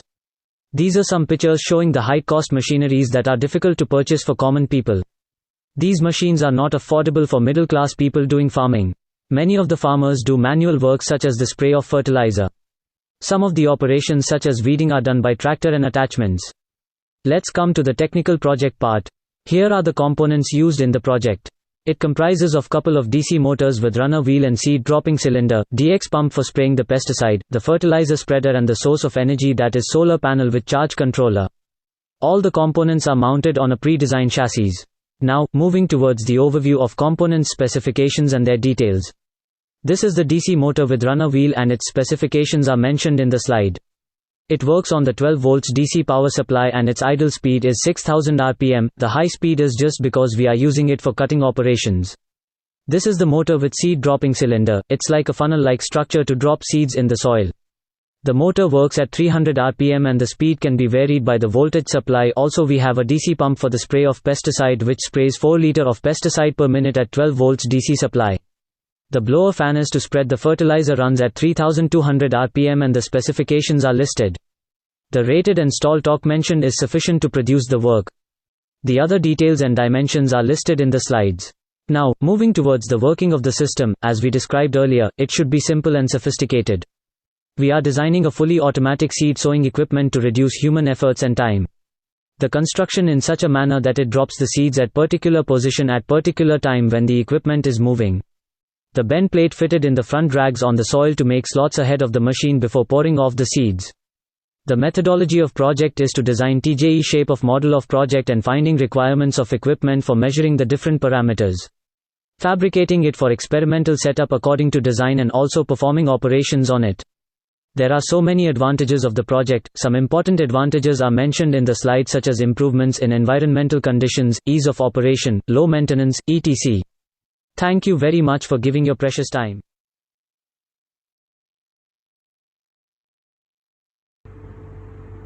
Good morning one and all. So for today's conference, my topic is Prospects and Challenges of Sustainable Development of Biofuels for Technological and Economical Civilization of Future Potential. So to understand what is sustainable development, we have to first understand what do you mean by sustainable energy. Now sustainable energy is that particular form of energy which can be used over and over again, which means a today's demand without putting them in danger or getting expired or depleted. A particular energy which can be used over and over again. Now you can see the second slide which shows why there is a need of sustainable development. There are three main particular aspects, that is environment, economic and social, which can also be known as the environmental aspect, economical aspect and social aspect, which are interrelated with each other. And for this particular aspects there is a need of sustainable development. Now, what is the significance of sustainable development? As it saves the national budget, fulfills the need of a people, conserves natural resources, helps in the coordination between the natural resources and people, it conserves natural resources for future generation. Now, I will tell you about the paper. Now, this particular paper focuses and describes about the development of sustainable energy, its prospects and the challenges. So, as we all know, that in recent years there is extremely increase in the price of fossil fuels, which is the main concern about the environmental consequences of greenhouse gas emissions, which has brought the interest and involvement in development of substitutes and to find out the alternative energy resources. Now, what is biofuels? Biofuels is a type of sustainable energy. This we have to understand. It is that context that bioenergy is becoming increasingly relevant because of potential an alternative to fossil fuels. Now, there are also various kinds of substitutes like water power, geothermal energy, wind energy and solar energy, which are being explored. But this particular form, which is bioenergy, and the biofuel is example of bioenergy, it is the strongest future source of energy. Now, the biofuels are produced from renewable source of plant origin. Significance of biofuels. As we all know, the main concern and emission of fossil fuel is the carbon dioxide. It is not only the concern of India, but also it is a global concern. So, various policies and techniques are being applied to reduce the carbon emission. And this has led to innovate and find out an alternative to fossil fuels. The next slide you can see which are the particular goals of sustainable development. As by understanding this particular sustainable development, we can transform our world in a very nice world. You can see there are the main different elements, like by using this particular energy, there will be no poverty, zero hunger, good health and well-being, quality education, gender equality, clean water and sanitization, affordable clean energy, decent work, economic growth, industry, innovation and infrastructure, reduce inequalities, sustainable cities and communities, responsible consumption and production, climate action, life below water, life on land, peace, justice and strong institutions, partnership for the goals. These are the various aspects of the sustainable development goals. Now, the main challenges of sustainable development are the three dimensions, that is economic, social and environmental. Means other than COVID-19, we have to fight with these three elements, that is economical, social and environmental problem. So the last slide I'm showing is save the earth. By fighting with the three elements in this world, we can save our earth. So I have done with my presentation. Thank you so much.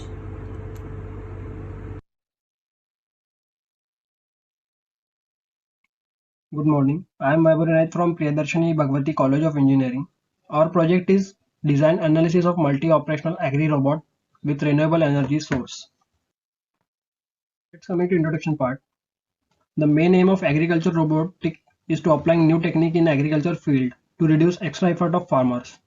This project is to develop a robot capable of performing operations like automatic seeding, pesticide sprayer, fertilizer spreader, soil weeder, seed sowing, crop cutting. It also provides manual as well as auto control. Agriculture was always the key for development of human civilization, and by adding robotics in agriculture, the scope for agriculture robotics expand and to perform research in agriculture field. Coming to prepare an efficient and cost-effective system as costier machinery is available in market. To implement in existing technology and to show the innovative idea on existing system. To make use of human power to reduce pollution, and as we said, to prepare efficient and cost-effective system is our primary objective. These are some costly agriculture machineries which are not affordable by middle class or poor farmers, and basically traditional farmers to spread fertilizer manually. This is one of costier machineries, weeding operation by tractor. Component used in projects are, we use couple of DC motors for operations like DC gear motor with runner wheel, DC gear motor with seeding dropping cylinder, DC pump for pesticide sprayer, wheat farrows, fertilizer sprayer, solar panel and battery and chassis.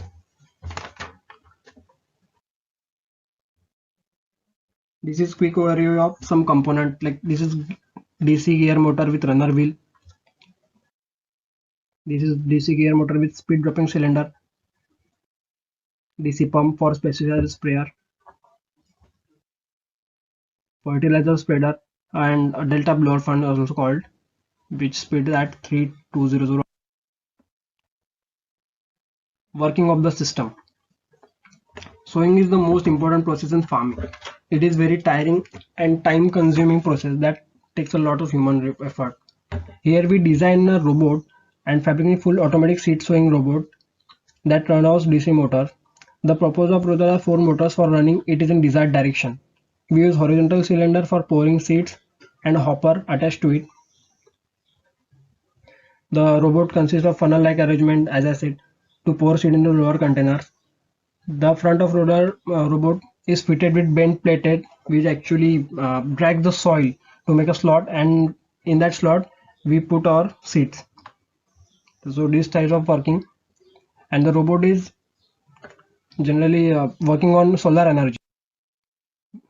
Let's come to methodology. Design the shape of model of project and design the load carrying capacity of seed, finding the requirements of equipment for measuring the different parameters, fabrications and performing experimental setups. Advantages: easy operations and attachments, as we attach so many attachments are given there to cut plants, to sow, the fertilizer spreader, etc. Easy to install and use everywhere. It improves the environmental conditions. No electricity consumption as it runs on solar energy. Easy to operate. Robust and compact design. Low maintenance. Only maintenance is to maintain our battery. Simple in construction and simple farmer can use this. This is our multi-operational agribot. This is our funnel-like structure, and we use solar plates. That one is a horizontal cylinder. The DC motor connected with blades to cut plants, and at the front we use hopper where we provide seed.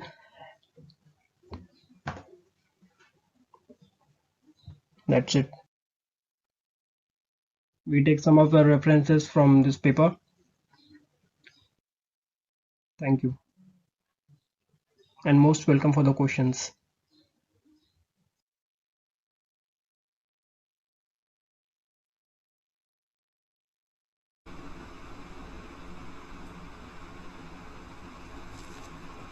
Hello everyone, today I am going to deliver a presentation on the future contribution of the internal combustion engine in national GDP. Okay, these are the contents of the presentation, and first of all we have to understand about the GDP. What is the meaning of this GDP? GDP is the gross domestic product. It is the total market value of all the goods, product and services produced within a country in a specific duration of time. It is used to measure the size of the economy and overall growth in the economy of any nation. Automobile sector also contributes in the GDP. Now, automobile sector, in all the automobiles are currently working on internal combustion engine.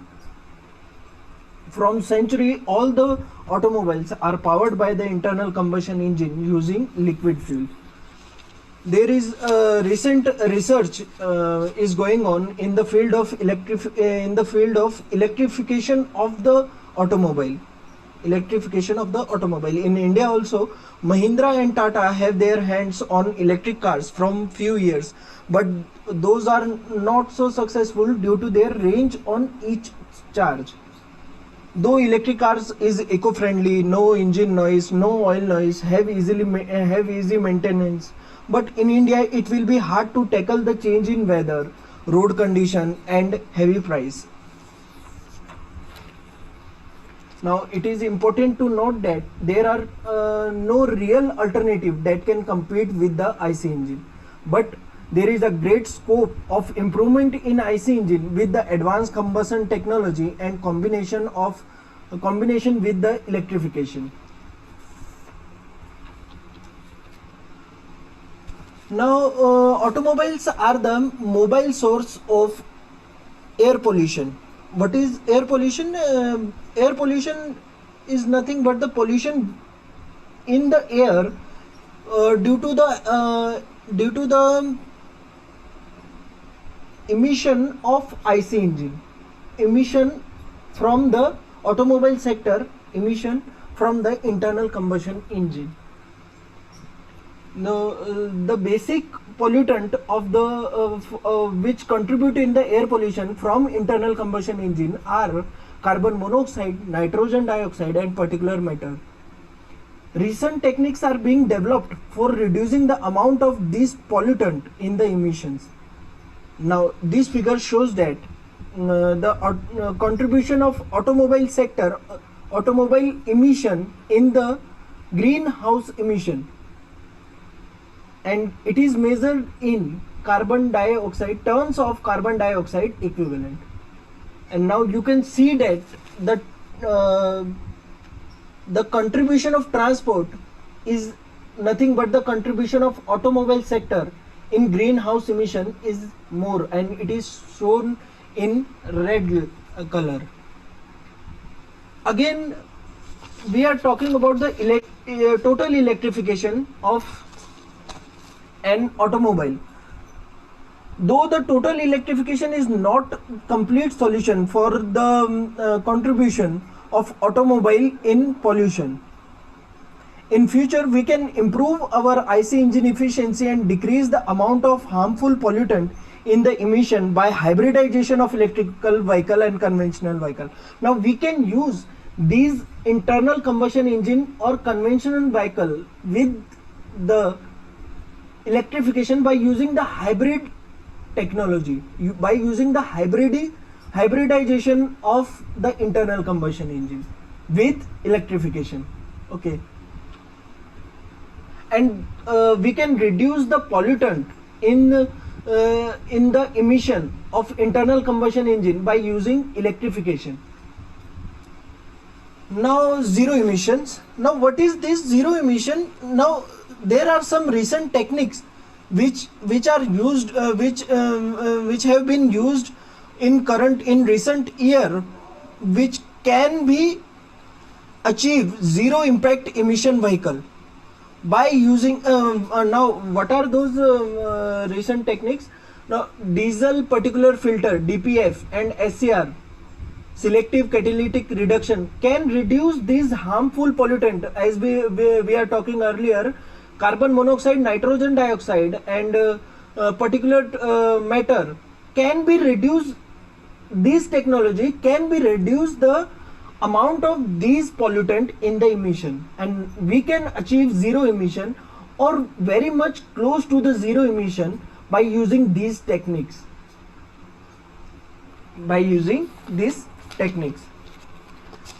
Again, we can improve the quality of fuel, or we can design a fuel. We can design a fuel which can reduce this unwanted exhaust emission and which can improve the efficiency. Such dual fuel technologies are HCCI, homogeneous charge compression ignition, PCCI, premixed controlled compression ignition, and RCCI, reactivity controlled compression ignition. Now, why we are going to study, why we are going to improve the design of any fuel? Because we have to increase the efficiency of internal combustion engine and reduce the exhaust emission. And by increasing the efficiency of internal combustion engine, we can there is more contribution of automobile sector in the GDP, in the growth, in the gross domestic product or GDP. Now, these are the future research direction in the area. These are the following are the area can be considered for future research in IC engine. Now we can develop a device such as we can design a fuel, we can develop a device which can improve the engine efficiency. Second, gas exchange, we can improve the engine efficiency, or we can decrease the pollutant in the emission of any IC engine by using exhaust gas recirculation. Same gas will be recirculated again and again. Now we can improve the efficiency by hybridizing electrification of an IC engine, and again by improving the engine lubrication. By improving the engine lubrication means that if we decrease the heat loss to the lubricant used in the lubrication system of any engine, we can improve the engine efficiency by optimizing the engine lubrication. Again, fuels. Now we can design a fuel, as we talking earlier, RCCI, HCCI and PCCI. These are the fuels which can contribute to in the increased efficiency of any engine. And again, engine and vehicle control, which means that if we are using the latest technique, latest sensor, latest control unit in the IC engine, we can improve the engine efficiency of the IC engine. In conclusion,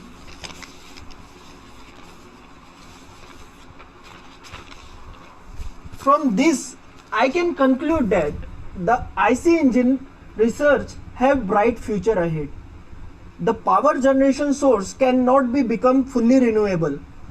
It cannot be become fully renewable means that total electrification of any IC engine is not possible. The IC engine with improved design and increased efficiency will be contribute in national GDP in the upcoming future. From this, I can conclude that the IC engine with improved design, increased efficiency will be contribute in national GDP in upcoming future. And these are the references of this presentation. Thank you.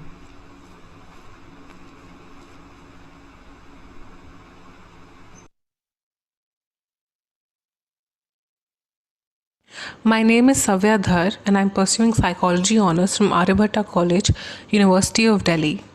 And the topic of my presentation is Developing Advanced Technology for Human Quality of Resilience During COVID-19 Pandemic Situations. Human behavior is one of the most important factors dictating the severity of pandemics for both the spread of the disease and the psychological impacts it triggers, such as anxiety, isolation, and uncertainty.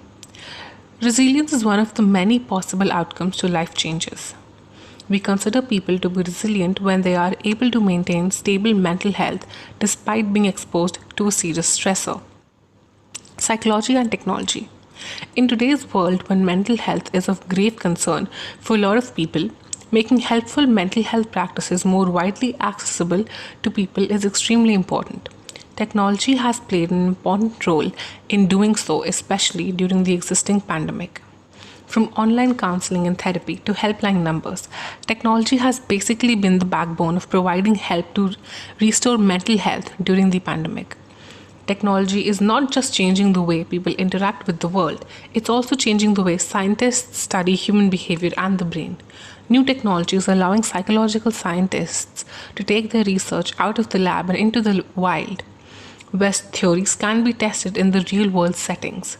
It has introduced new ways to provide treatment.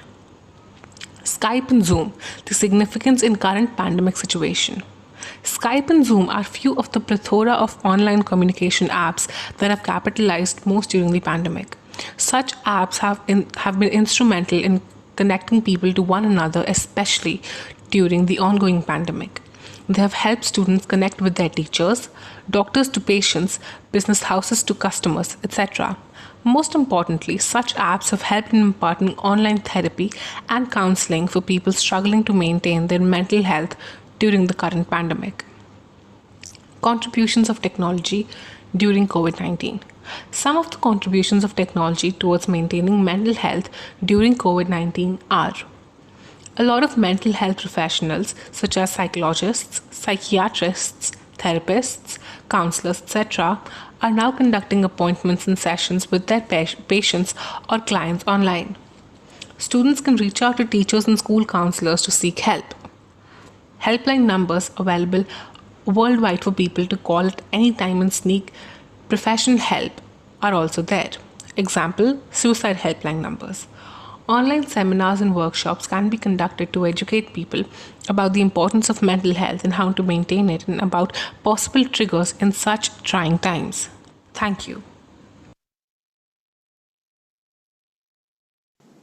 Hello everyone, I am Saurabh Satyajit Evankar, student of Mechanical Department from Dr. D.Y. Patil Institute of Engineering Management and Research, Akurdi, along with co-author Mr. Keval Nikam, Dr. Sunil Dambare, Mr. Nitin Modgi, and Mr. Paresh Kulkarni, Faculty of Mechanical Department from Dr. D.Y. Patil Institute of Engineering Management and Research, Akurdi. I am here with the topic Automation in Sugarcane Processing for Ethanol, Sugar and Electricity Production. These are some of the objectives of this topic, including understanding the process of production of sugar and ethanol, betterment for the production, comparison between conventional and automated system, environmental aspects, future scope, and conclusion. Going towards the introduction, we see the combined process for the both sugar and ethanol production, hence no separate plant needed. Also technology associated for process improvement, energy and water consumption, and to decrease the sugar losses. These are some of the literature survey from which we study the automation in this important sector. Figure shows the combined process of production of sugar and ethanol up to the third step, that is extraction of sugar. Same production line is used and then separates the raw material by using suitable arrangement of the screen and roll. For combined process, these are the common process. First, sugarcane reception, second, preparation, and third, the extraction of juice include pressing of raw material into the roll arrangement, and by using screen separate the raw material for sugar and ethanol production. Juice with sugar content sent for the production of sugar and fiber content for the ethanol production line. Juice treatment process we see in the figure. This process is same for both the production, except sugar production line need more amount of CaO in line. These are the basic process used for ethanol production, that is concentration, fermentation, that is conversion of organism into the alcohol content, distillation process of purification, and dehydration, which is the chemical process. Talking about sugar production, it includes main process of boiling, crystallizing, centrifuging, and drying, which are the basic process used all over. Now we will talk about the betterment and improvement for the production. We can use pitch analysis, thermal integration using analysis for energy and water consumption. Also, to avoid the sugar losses, we can use dry cleaning system, as most of the sugar losses are due to the water.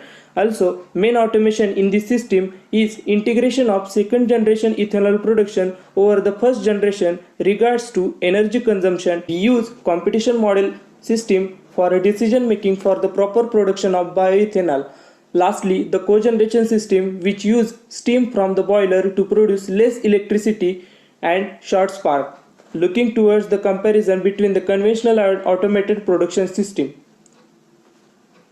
These are some of the environmental aspects of ethanol production, include global warming, greenhouse gas emission, black carbon emission, air pollution and impact. These are reduced by integrated second generation ethanol production system. This figure shows the integrated process of bioethanol production, which is the new conceptual process. This system is implemented in Brazil, including the competition model, pitch analysis, thermal integration using the pitch analysis, and dry cleaning system. Result made from this system are combined process, hence no separate plant needed for the production of sugar and ethanol. Also, energy and water consumption, process improvement, electricity production, and it lead to the low financial risk and to meet the market demand. Lastly, conclusion made from this topic is technology of joint production of sugar and ethanol, process improvement, integrated second generation ethanol production, which offer additional benefit to the sector and reduce the environmental impact. Also, some aspects can improve, adapt and implement using new technology and considered throughout the world. These are some of the references. Thank you so much. Stay home, stay safe.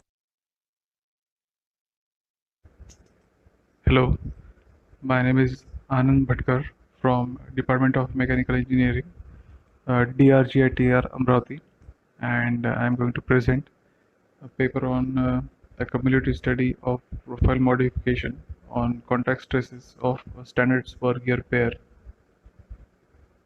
Uh, First, the gears are the mechanical components, as we know, which are used to transmit motion and torque from one shaft to another.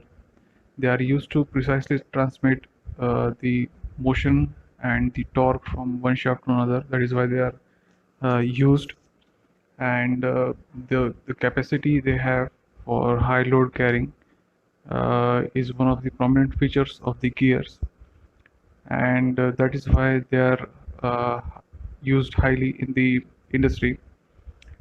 Uh, so the profile design, gear tooth stress analysis, the optimization of the gear tooth, and gear tooth modification are the major research areas in the gear manufacturing process.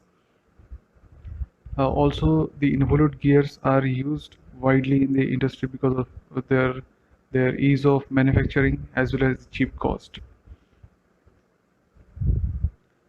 Here are some gear tooth failures, common gear tooth failures that occurs in the gear during its lifetime. And to overcome those gear tooth failures, some of the modifications on the gear tooth profile are made, and some of them are listed here. The linear tooth tip and tooth relief, profile crowning, pressure angle modification, linear end relief on both ends of the gear tooth profile, then crowning, then triangular end relief. And out of those modifications, when it comes to gear misalignment, to correct the gear misalignment, generally crowning of the tooth profile is used, and that is what is used here. There are several types of gear mesh misalignment. Three of them are mentioned here. And to overcome this gear tooth misalignment, the crowning of the gear tooth is used. And the reason why gear tooth misalignment is not advisable is that it causes pitting on the surface of the gear tooth profile, because the load that is distributed uniformly on the gear tooth surface, because of gear misalignment, the load gets shifted or gets concentrated to one single point on the gear tooth surface. That is why pitting occurs. This is the formula for calculating the stress on the gear tooth surface. And for calculating the effect of the bending stress on the gear tooth surface and see the effect of the misalignment, the Hertz contact stresses are used. This is the general gear tooth design process. Using this process, we can generate a parametric gear gear pair, and the software used here is the SolidWorks. Here you can see the final modification on the gear tooth profile, which is crowning of the gear, and these are the formulas that are used. After that, the gear tooth, the gear pair is imported in the ANSYS software. The meshing is done. The meshing that is used is hexahedral and tetrahedral elements of the mesh, and the contact sizing is 2 millimeters. There are 4 conditions that are considered here. As you can see, first one is where there is no misalignment and there is no crowning, and after that there are other conditions where there is no crowning and misalignment, then there is crowning and no misalignment, and finally there is crowning and misalignment of 7 degrees. For all cases we can see the results here, and the red area indicates the pressure that is acting on the gear tooth surface.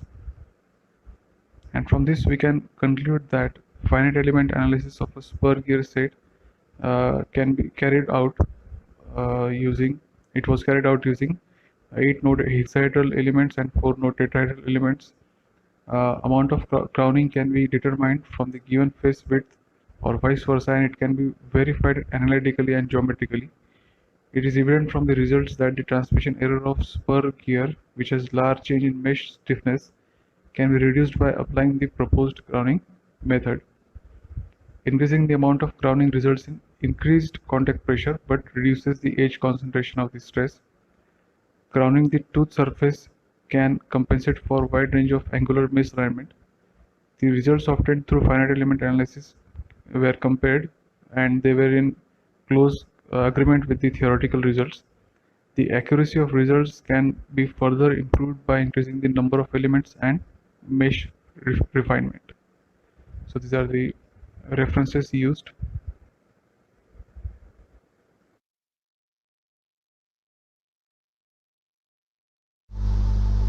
Hi, I am Prasad Pavre from Dr. D.Y. Patil Institute of Engineering, Management and Research from Akurdi, Pune.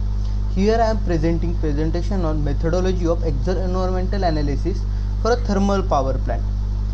Let's see my objectives behind this project.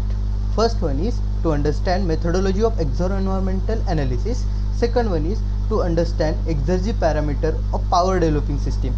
Third one is to improve the ecological performance of energy conversion system, that is turbine, compressor and the boiler. This is depend upon the exergy parameters and the methodology. And analysis of various components of a thermal power plant on the basis of exergy efficiency and its environmental impact.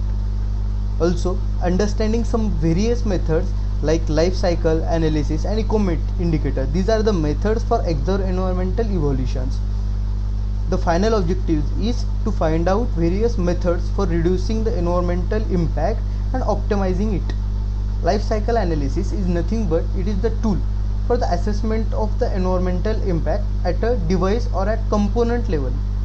Eco indicator method, which is evaluated for production process, materials and various process that are related to production of the product from thermal components. Literature survey. By surveying 40 to 50 survey research paper, we have defined the methodology for exo-environmental analysis. These are the some understanding from that surveys. Concept. Now I will introduce my concept in a detailed manner. Exergy. What is exergy? Exergy is nothing but the energy that is available to be used. After the system and the surrounding reach the equilibrium, the exergy becomes the zero. By simply telling, exergy is nothing but the entropy plus it is the summation of entropy and free form of energy. Exo-environmental analysis is the unique combination of exergy analysis and the life cycle assessment conducted at the component level to identify the location, the magnitude and the causes of environmental impact. This graph is shown how the environmental impact, sustainability and the exergy efficiency are correlated with each other. Methodology. The standard methodology contains the three main steps. The first one step is exergy analysis of the energy conversion system. The energy conversion system are the system which converts one form of energy into the another form of energy. For example, turbine, compressor and boiler, etc. etc. The second step is the life cycle analysis of each relevant component of the system and of all system input flows. The third step is allocation of environmental impacts determined by the LCA to the exergy flow of the system and calculation of exo-environmental variables and evaluation of the results. Here I will give some example or the example for understanding the methodology in a detailed manner. It gives the idea what data we have required, what calculation we have to perform. The data required is the weight of metallic structure, atmospheric pressure, temperature values, mass flow rate entering in that system, existing from that system, also heat losses from outer wall. To calculate, we have to calculate from work rate used by that component. Here I have used the compressor as the example. Second thing is the environmental impact due to material environmental impact. Second, manufacturing process including material processing and treatment. Third one is upstream process, and last disposal and waste management of that component. Finally, the overall environmental impact associated with producing the compressed air. Compressed air is the product of the compressor, so it gives the overall environmental impact associated with that component. Here some basic equations of thermals which we have to use for the calculation, that is mass balance equations, energy balance equation, entropy balance, exergy balance equation, that will give the detailed manner. These are the equation which gives the value of various exo-environmental variables, and finally we will get the overall environmental impact. This is the equation for the compressor to get the environmental impact per unit exergy of the compressed air. This is how the methodology is used for exo-environmental analysis. These are my references, these are the standards. Thank you for all watching.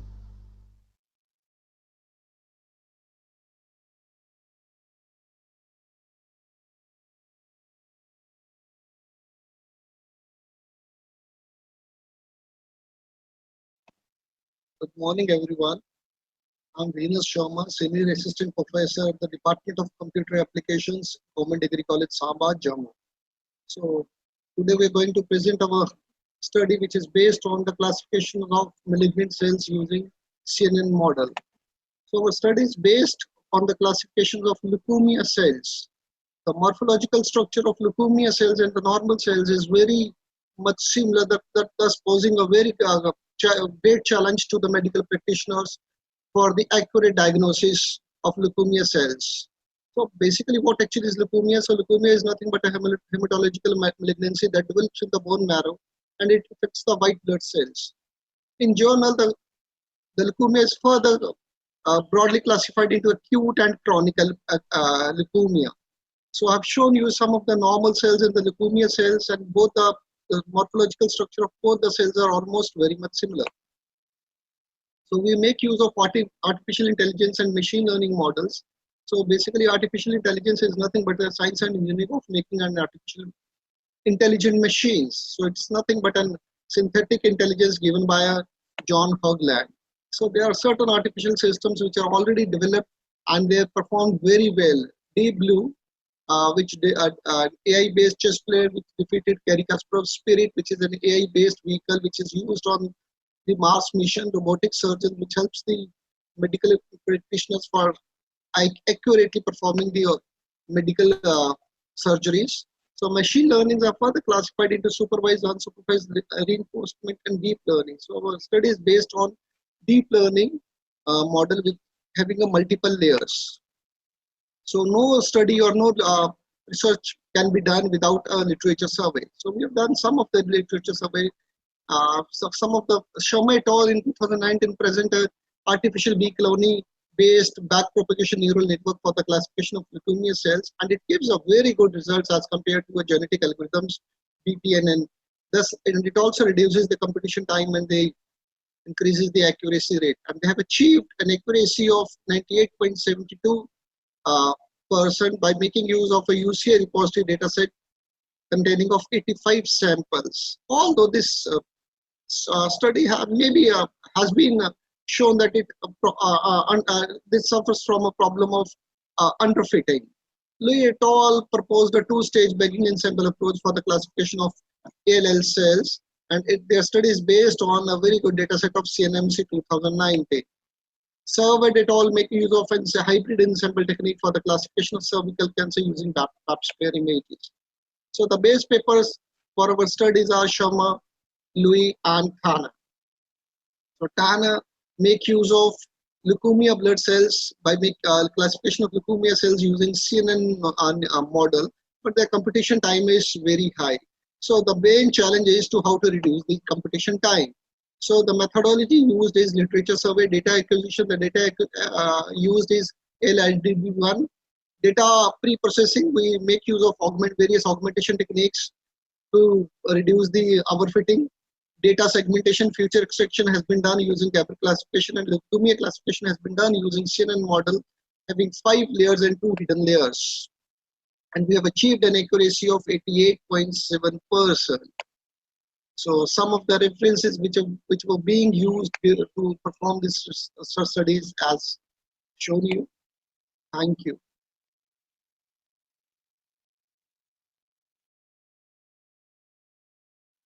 Good morning, my name is Mohammad Akib Hashim and my group members are Mr. Yash Kanujia, Mr. Saurabh Mishra and our project guide Mr. Faisal Sensor. So the title of our project is Design and Analysis of Hydrodynamic Journal Bearing over various lubricant and speed and loading condition. Moving on to contents, our contents are introduction, project aim and objective, literature review and research, design and fabrication, experiment and testing, calculation, result and conclusion and references. Introduction. We all know journal bearing is the most common type of plain bearing and it consists of slave with a shaft rotating in it and a thin film lubricant restrict the contact between them. Our project analyzed and determined the pressure distribution and behavior of journal bearing under influence of different lubricants and loading conditions. The aim is to demonstrate and study the pressure profile of lubricant on a journal bearing under the influence of different lubricants and loading conditions. Objectives: to define the pressure distribution along the circumference and the length of the bearing, to study the effect of lubricants, to study the effect of variables such as speed under different conditions, and to determine the efficient lubricant for the journal bearing. Research paper. Following are the research paper we have gone through, in which we have studied that they have been studied different kind of lubricants and have conducted different kind of experiment on different lubricants. Biolubricant and synthetic oil were also tested, and the future work can be extended by using multigrade oil, and with the help of nanoparticle the viscosity of the lubricant can be increased. Design and fabrication. This is the 2D layout of our model, which consists of different components. It consists of DC motor, shaft, coupling, pedestal bearing, journal bearing, lubricant tank oil, manometer tubes and weights. Design. This is our design model. It is designed in CATIA software. This is the sun, front and top view.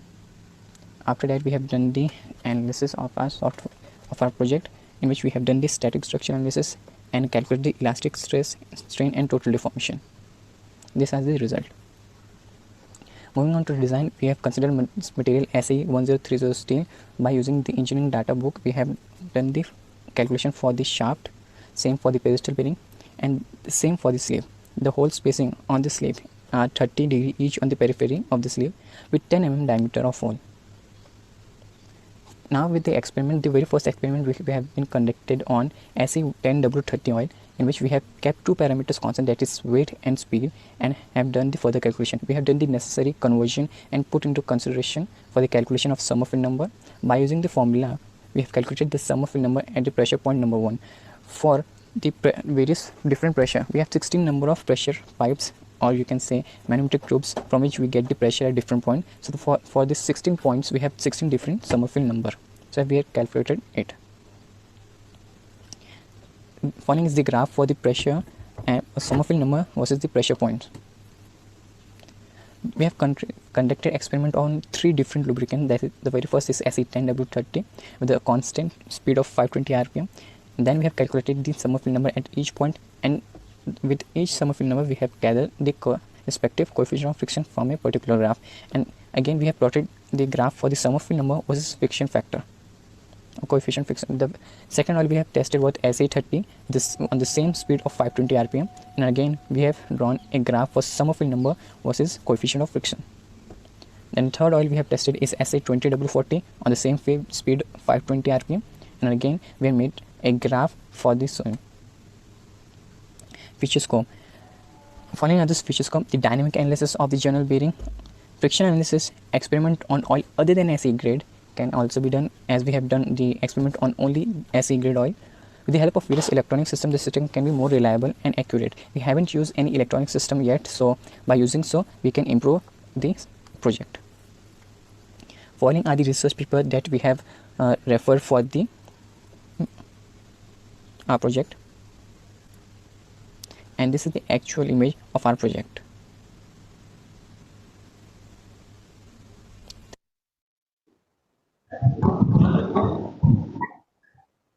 Hello everybody. Now, as a preamble, let me introduce myself. I am Shayan Giri, working as Associate Professor in Department of Mechanical Engineering at SCC. As far as the presentation topic is concerned, here I would like to present a paper with the topic Modified Approach of Design of a Podcast. Typically, when we talk about the generalized process as far as quadcopter design or maybe drone designing process as concerned, it has a wide variety when we talk about the application of drone or quadcopter. So this paper is basically focused on the approach, a simplified approach, which simplified and logical approach for designing a corresponding quadcopter. Typically, when we usually go for the quadcopter, most important thing is static and dynamic characteristics. So for the robust design, those parameters need to be identified. So in this paper, very specific focus was regarding identification of those parameters. Now, if we talk about the typical parameters, these parameters includes the frame design process because it is a very important aspect while dealing with the balancing aspect of a drone or we call it a quadcopter. A static thrust estimation because when we talk about giving overall trajectory when we would like to transfer the quadcopter from one position to the next position, this thrust estimation is extremely important. And when we talk about the static, it is basically for providing uplifting movement to the quadcopter. Selection of a proper motors because quadcopter need 4 motors and there are rotors or maybe called as a fan. By using those 4 motors, corresponding thrust may be applied onto the quadcopter. Mass estimation, propeller, battery, and flight. All these are the parameters which need to be identified while dealing with the simplified approach of a drone. Now, when we talk about the simplified approach, we know that there are diversified applications. Nowadays, the drone has been used. Even in recent time for the COVID pandemic, the drones or the quadcopters have been used for surveillance process, even for transferring medicine from one position to the next position. And there are varied applications available here, including military applications and other various applications. So when we talk about this domain, still the research is going on to provide the optimum trajectory, to provide the maximum flight time to quadcopter so that it can suffice the need of multiple applications. So here this is our attempt to provide a simplified approach for understanding the corresponding dynamics of a quadcopter system and then tuning of its parameters to optimize level because we know that when we talk about the trajectory process to transfer drone from one position to the next position, those parameters need to be tuned up. A flight time need to be as maximum as possible. Now, when we talk about the actual designing process of a quadcopter, here we have presented a corresponding modeling and simulation approach, which is based on the web-based quality service. eCalc is a software name which we have utilized to perform simulation for the static side as well as the dynamic side related to this quadcopter. When we talk about the simulation process, the simulation have been tried and done. So the flight time calculation and motor feasibility is basically performed by using the eCalc software, including the thrust, torque calculations, and every single scenario. So all simulation results, whichever is tested for this particular quadcopter during the designing process, after optimization, all those parameters are practically within a specified range, and sustainable design is possible using the simulation results. So this is what is the basic conclusion when we talk about the overall range of this particular paper. So all calculations have been performed. Finally, when we talk about the overall design process by using the simulation result in eCalc software, it is possible for us to conclude that all parameters are within a specified range. It is possible for us to design quadcopter in an optimum. Because of the time limit, this is what is the entire details related to a modified approach for design of a quadcopter. Thank you very much for listening patiently. Thank you.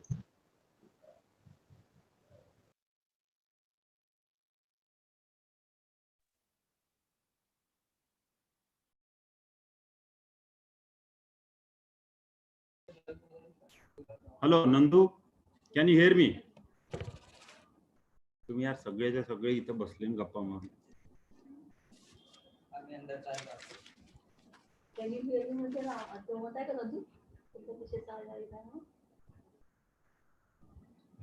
आपण contribute नाही करणार आहे, काही झालं तर त्याच्यात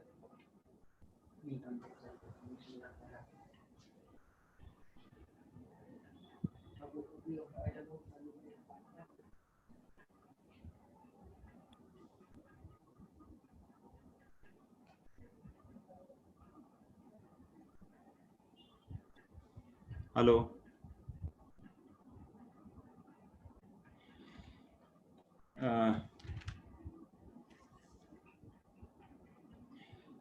Can you hear me? Just raise your thumb.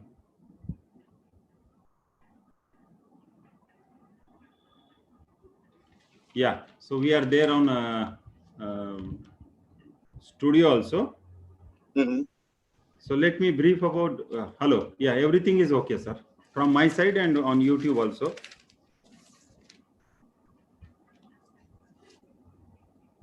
Hello. Yes. Yeah. Just a minute. Hold on. Okay, fine.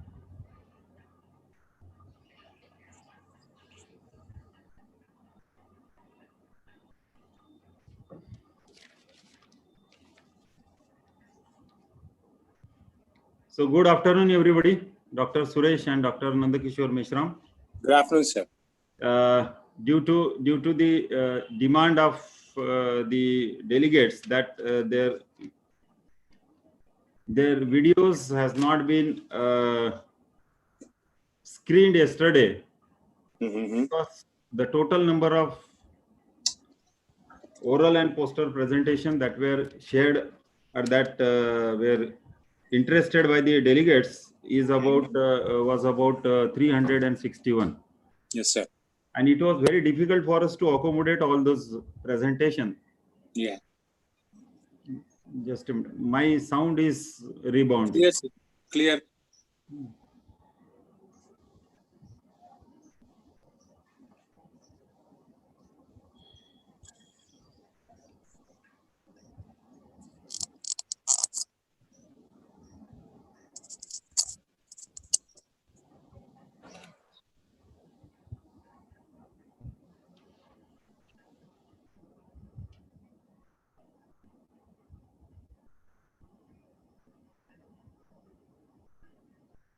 Just let me see some.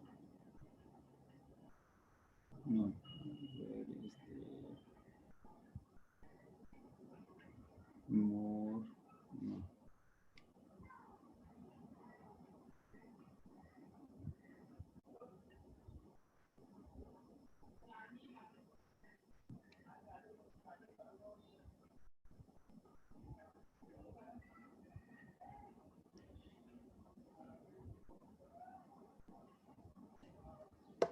So, okay.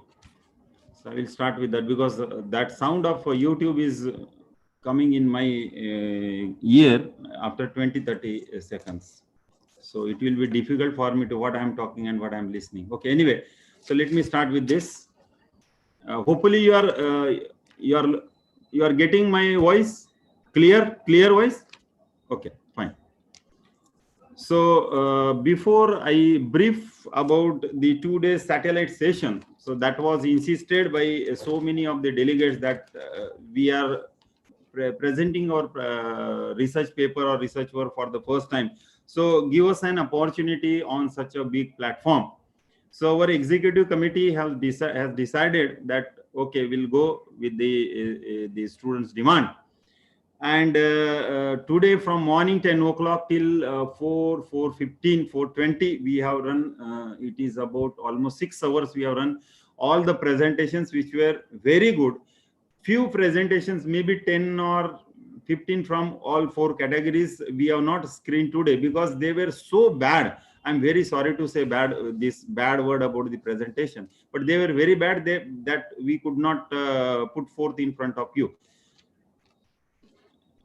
So many have wasted time in explaining introduction. I have seen since morning. I sat in front of the computer, and I observed seen almost all videos.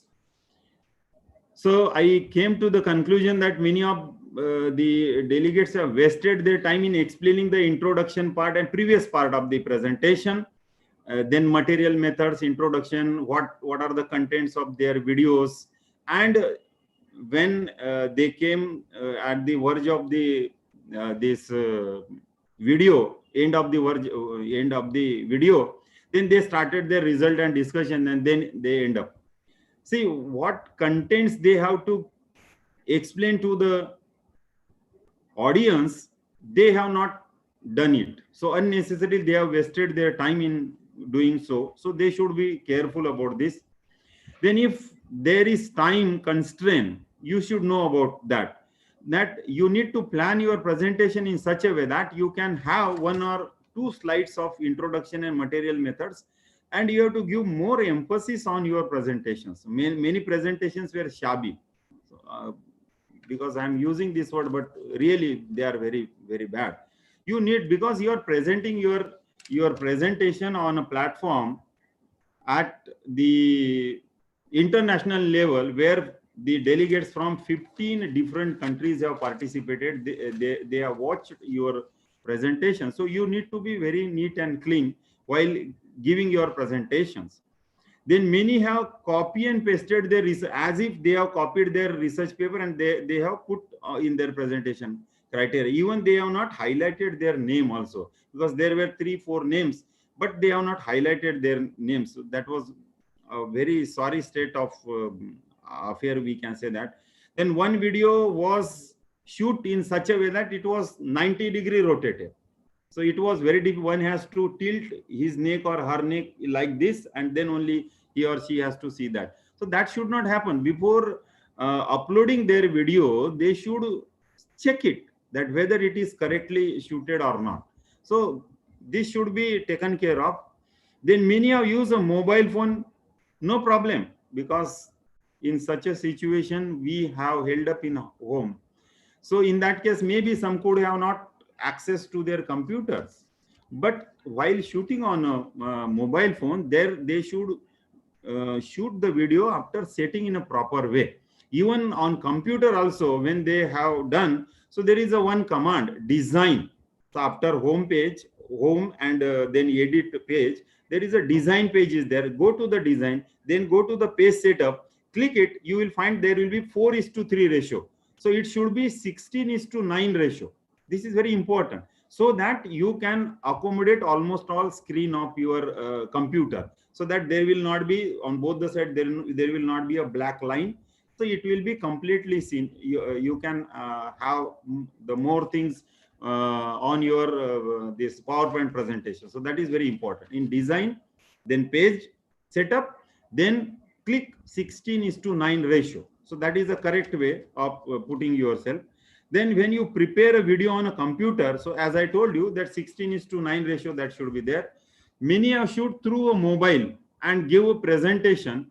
They have attached their computer or mobile to a television. They stood in front of television and they have set their mobile in such a way that beside their that television view, the something that was there, the wire, then connector and this and that looks not so good for a presentation. So they should take care of this. They should focus in such a way that the person or the content, and content were not clear, like you can say that. So many of you were looking somewhere. So I'm looking somewhere and I'm reading it out like as if I am a news reader. It should not happen. You should have to explain it. So that is very important. So newly joined, this message is for newly joined faculty. Newly joined, maybe 3, 4, 5 years back, one who have started their research work. So their presentations were very casual. No. For a faculty, one has to take care that he or she should not be so casual about their presentation. They should be prepared, because they are faculty, they are teacher in somewhere in some college. So this is very important. Many have used a DU recorder for shooting video. So that was very good. And this, regarding the DU recorder, we have given the complete instruction to you one of our friend or colleague, you can say that, from the mirrors, whose name is Dr. Abhijit Mane, who has given an elaborative explanation and you can say that the ray diagram, so that if you read it out, so many of you have done a very good job. At least you Flow learn chart. their videos and how to record that. So you can use a DU recorder. There are some other recorders also. So many have really worked hard on their presentation, because see, your presentation should be very good. You should feel that yes, now I am confident, my presentation is best and I will get the best presenter award. So you should have to work it. You should not be casual, so that it looks good also. It looks impressive also. So none have used animation. I have seen all the presentations, almost 300 plus or 350 presentations from yesterday, but none of the presenter have used any animation in their presentation. So there it is available, easily available on the Google. They can make use of the GIF file. So GIF presentation, you can punch whatever the title or whatever the related content of your presentation, then you punch over there, you can type over there and then put GIF file. You will get so many animation over there. You can add animation, so that looks good. So that will give more explanatory. They become more explanatory. Then at least some moment you should be what I can say, you should be there on the screen. Many a times what happened that you have given the presentation, you are speaking somewhere and you have hide your face somewhere. So you should come at least for a few moments, so that one can understand, yes, he is that fellow. So somewhere if you meet in some conference or anywhere, so that they can recognize each other. Yes, I have presented, you have presented the paper this way, your presentation was like this. Is how we can increase our what I say, friend circle, and that will help you out in research. Then I have seen that many of you, as I already said, that many of you have only read the presentations. They have not explained it. They have not elaborated it. They have only read it out, written on a piece of paper, and they only simply read it. That is not the presentation. Presentations need to be very good. You should feel that, be confident about your presentation. We have given only 5 minutes. So this is the best opportunity for you to explain your work in such a way that the people get attracted towards your work, and you should get some questionnaires out of it, so that yes, how you did this and that. Some have shown themselves completely and screen in a small size. One of the presenter I have seen sat on a sofa. Complete sofa I was looking. So sofa was not a present, was not expected to be there in the presentation. So you should have your content, and content was very, very, very small size content. So that also should not happen. Some photographs were very faint. It was very difficult for me to have to look by making my eyes wide. Even then I could not found anything good in it. So that should be replaced by a new photographs. Then what are the requirement of a good presentation? What do you think that what are the good requirement? So of course I'm not saying that every presentation was a bad. Maximum 90% presentation was very good, but I want 100%. Why not? We Indians are lagging at one point, that is a confidence. And this confidence you cannot get in a market. Now even the medical stores are open, because of, even though pandemic is there, but you cannot get any vaccine, any medicine, any tablet or any injection, so that you can have it and you can have the 100% confidence. You have to develop it, but you can practice it before recording your what I say, your presentation. Why not you practice once, twice, thrice, 4 times, and then you sit in front of the computer? You should do that.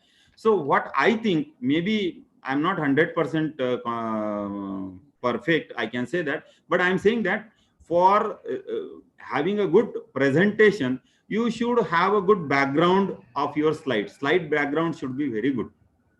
Then if you are using the dark font, the font color is dark, then you should have a faint background, or otherwise, or vice versa, you can say that. Then in a one slide you should have to finish up your introduction part, and if possible your materials, method, and this and that, because you devote much of your time, maximum number of the slide for giving your result and discussion. Not only result, many times people give result, this I got, this I got, this is how it looks, that is how it looks, but how can you correlate that result with your work? That is why the results or analysis is required. So you should have to think about it. So result, discussion, and discussion is more important. While discussion, you should have to give some references, and you have to add some new references. This is very important. If you have yesterday's reference, today's reference, that is the best presentation I can show that. So that will shows that the author is also having a good knowledge about what is going on there. What is going on there? Yes. Give result slide in such a way that when you give the results, don't give much of the tables. It should be a mixture of some table. It should have some graphs. There are different kind of the graphs are there in computer. Pie graph, then bar graph, line graph, and this and that. So many different kind of the graphs are there. So you make use of. Every time you should not show a line graph also, that increasing and decreasing. No, you can show by some different ways, because they are colored, they looks beautiful. Then you can make use of some pictures. Then you can make use of some figures also, and models also. Sometimes models are there. Sometimes some animation you can add into your presentation, so that will gives you a good look to your presentation. See, when your presentation starts, many times we starts, I am this, and I belongs to this. It is there. It is there on your screen.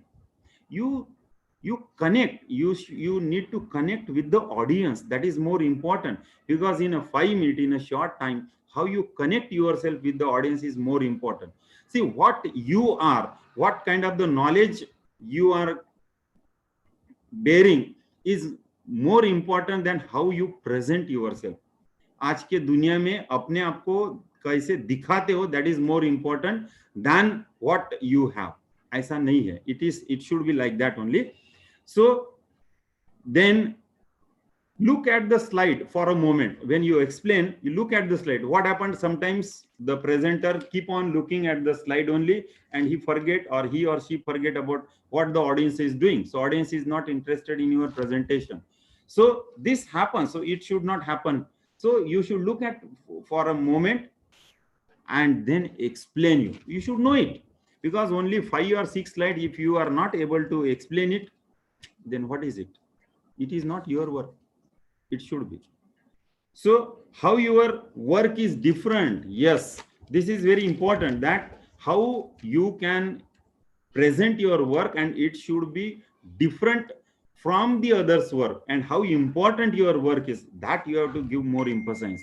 At the end, devote one slide to the conclusion also. Many times what happened, that once we finish up the result discussion, then immediately we come to the thank you. So why? You can say thank you also, that's it, but you can make use of that slide, that space, for giving a conclusion. Maybe 3 or 4 conclusion, but when you are giving those conclusion, when you are reading those conclusion, they should be differently explained what you explained in the previous slides. They should be different, in a different way you should have to present it. Then make use of, as I told you, make use of a proper GIF file. Voice modulation is very important, because for a faculty, if you keep on speaking monotonically in a one frequency level, after 5 minutes, 6 minutes, your audience will cut off from you, and they will be busy with discussion of their own problems or whatever they will keep on commenting this and that look at he looks to be a very senior professor. Am I right, sir? And what is it talking? So it should not be there. Voice modulation, so that if somebody is sleeping or snoring, so your voice should awaken him, and he should get connected to your presentation. So this voice modulation is very important. What you can say, that you should give a presentation like an actor. Yes, even though whether you are black or white or blue or green or yellow or pale or dark, whatever that be, but you should act like that. You should like an actor also. You should have that quality in your presentation. And then give more emphasis on your findings. Many times we explain these things, but we could not give much emphasis, much importance to our finding, and we adhere to other people's finding because they have said like this, so it is because of that. No, whatever findings you have, whether they are positive or negative, doesn't matter. In a research, if you get a negative result, doesn't mean that you have not done any research. Your research is of no use. No, not at all. Maybe your research is very good, so that you have get something different. So this is very important.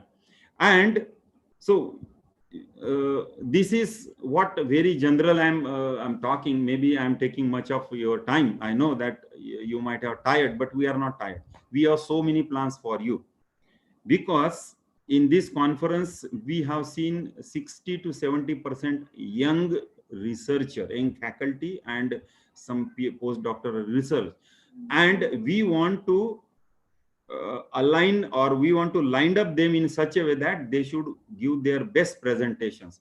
See, we don't have any kind of the training. We don't have, because in corporate sector, in a business sector, they will be given a training how to present yourself. But here you have to present yourself, you have to look to the other presentations, and this is how you have to learn. But what we have planned to give a practical demonstration through, again, this kind of the video lecture very soon, of an expert, because I am not expert how to give the demonstration. But we have planned our what I say, our executive member of the STAMI, Society for Technologically Advanced Material, they have decided that they will give a practical demonstration, on live practical demonstration, through which a video lecture of an expert in a short while, in a short while, maybe in a fortnight, will be coming to you. But you should have to stay on the group. From somewhere I came to know that in a WhatsApp, the maximum number of what I say, group members are about 256. But I came to know that there is another app parallel to the WhatsApp, that is a Telegram, wherein we can have 2000 members in a one group. So I am very thankful to Dr. Suresh for his painstaking effort, that he used to write a message, then put it in all 10 groups. We had 10 groups of WhatsApp, 10 group, and what is going on in this group and in the other group, it will be difficult to correlate that. So what we are planning means, he has suggested that why not we switch over to the Telegram group. So if you are really interested to learn something more, and again I am telling you, we are not charging anything. We are not charging anything. It doesn't mean that we sat here only for giving everything free of cost. No, in return we want Guru Dakshina, but that in the form that you should learn something, you should present yourself, and you should feel obliged that really by joining a STAMI is not for collecting money. I'm telling you, our main motto or main aim is to educate society. That is why the first name is society, and technologically techno-savvy society we have to prepare. Techno-savvy, that you should, doesn't mean that you should have a mobile phone and you are very expert in a mobile phone. No, I'm not telling about talking about mobile phone. You should learn how to prepare your video lecture, because of this corona, now the whole scenario will be changing. The IT sector will bloom up. So definitely we have to make use. Every time you cannot hire an engineer, every time you cannot go to a software engineer and ask him. You have to learn yourself, because there are so many apps are there, and you can learn. And it is not necessary if you are in a biology side. Just look at our professor, Dr. Suresh. He is from zoology, but he knows much better than us. We have to ask him many a times, sir, tell us how we can go with this. Sir, tell us how we can go with that, this and that. And then another techno savvy, another technical person we do have with us is Dr. Indrani Sharma. She is helping us a lot. She is from chemistry side, but they are making use of it. So STAMI is a platform for you people to learn more things, and we are not charging anything. What we expect from you in return is that you should learn it. So we are satisfied. We are satisfied. We don't require even a thank you from your side also. So please, Suresh, you can convey your opinion that whether you want to continue with the STAMI. So as I told you that we have opened a special drive for you, because if we give everything at free of cost, then the value, the people do not value them. If we charge $500, 500 into 70 rupees, then how much it comes? You count it. Then you think that yes, it is a great thing, but it is not like that. Just think of a Professor R.P. Tandon who is sitting over there and he's doing so many good things for you. And we are having so many good surprising packages for you. Surprising thing, but absolutely free of cost, but doesn't mean free of cost. Again, I'm telling you, in return, you have to give something that, yes, I learned from this. That obligations, you have to follow this. We are expecting that obligations. So if you are interested to join Telegraph group, then convey your opinion on the yes, my wife is clapping. She is saying that I should stop. I'm just completing my speech in another few seconds. So Telegraph, if you are interested in joining Telegraph group, you convey that message to Dr. Suresh. He is admin of that. Then he will open new Telegraph group, and everybody, 2000 at least, we can join. If any other person want to join this group, they are welcome. If you want to join as a life member, so we are having for life member something different. Something different is there for life member also, because many have joined from last 3 days. I have seen the count, it is more than 150. So it is slowly increasing. So we don't care about that. So so before I conclude, let me have some message for you, that stay fit,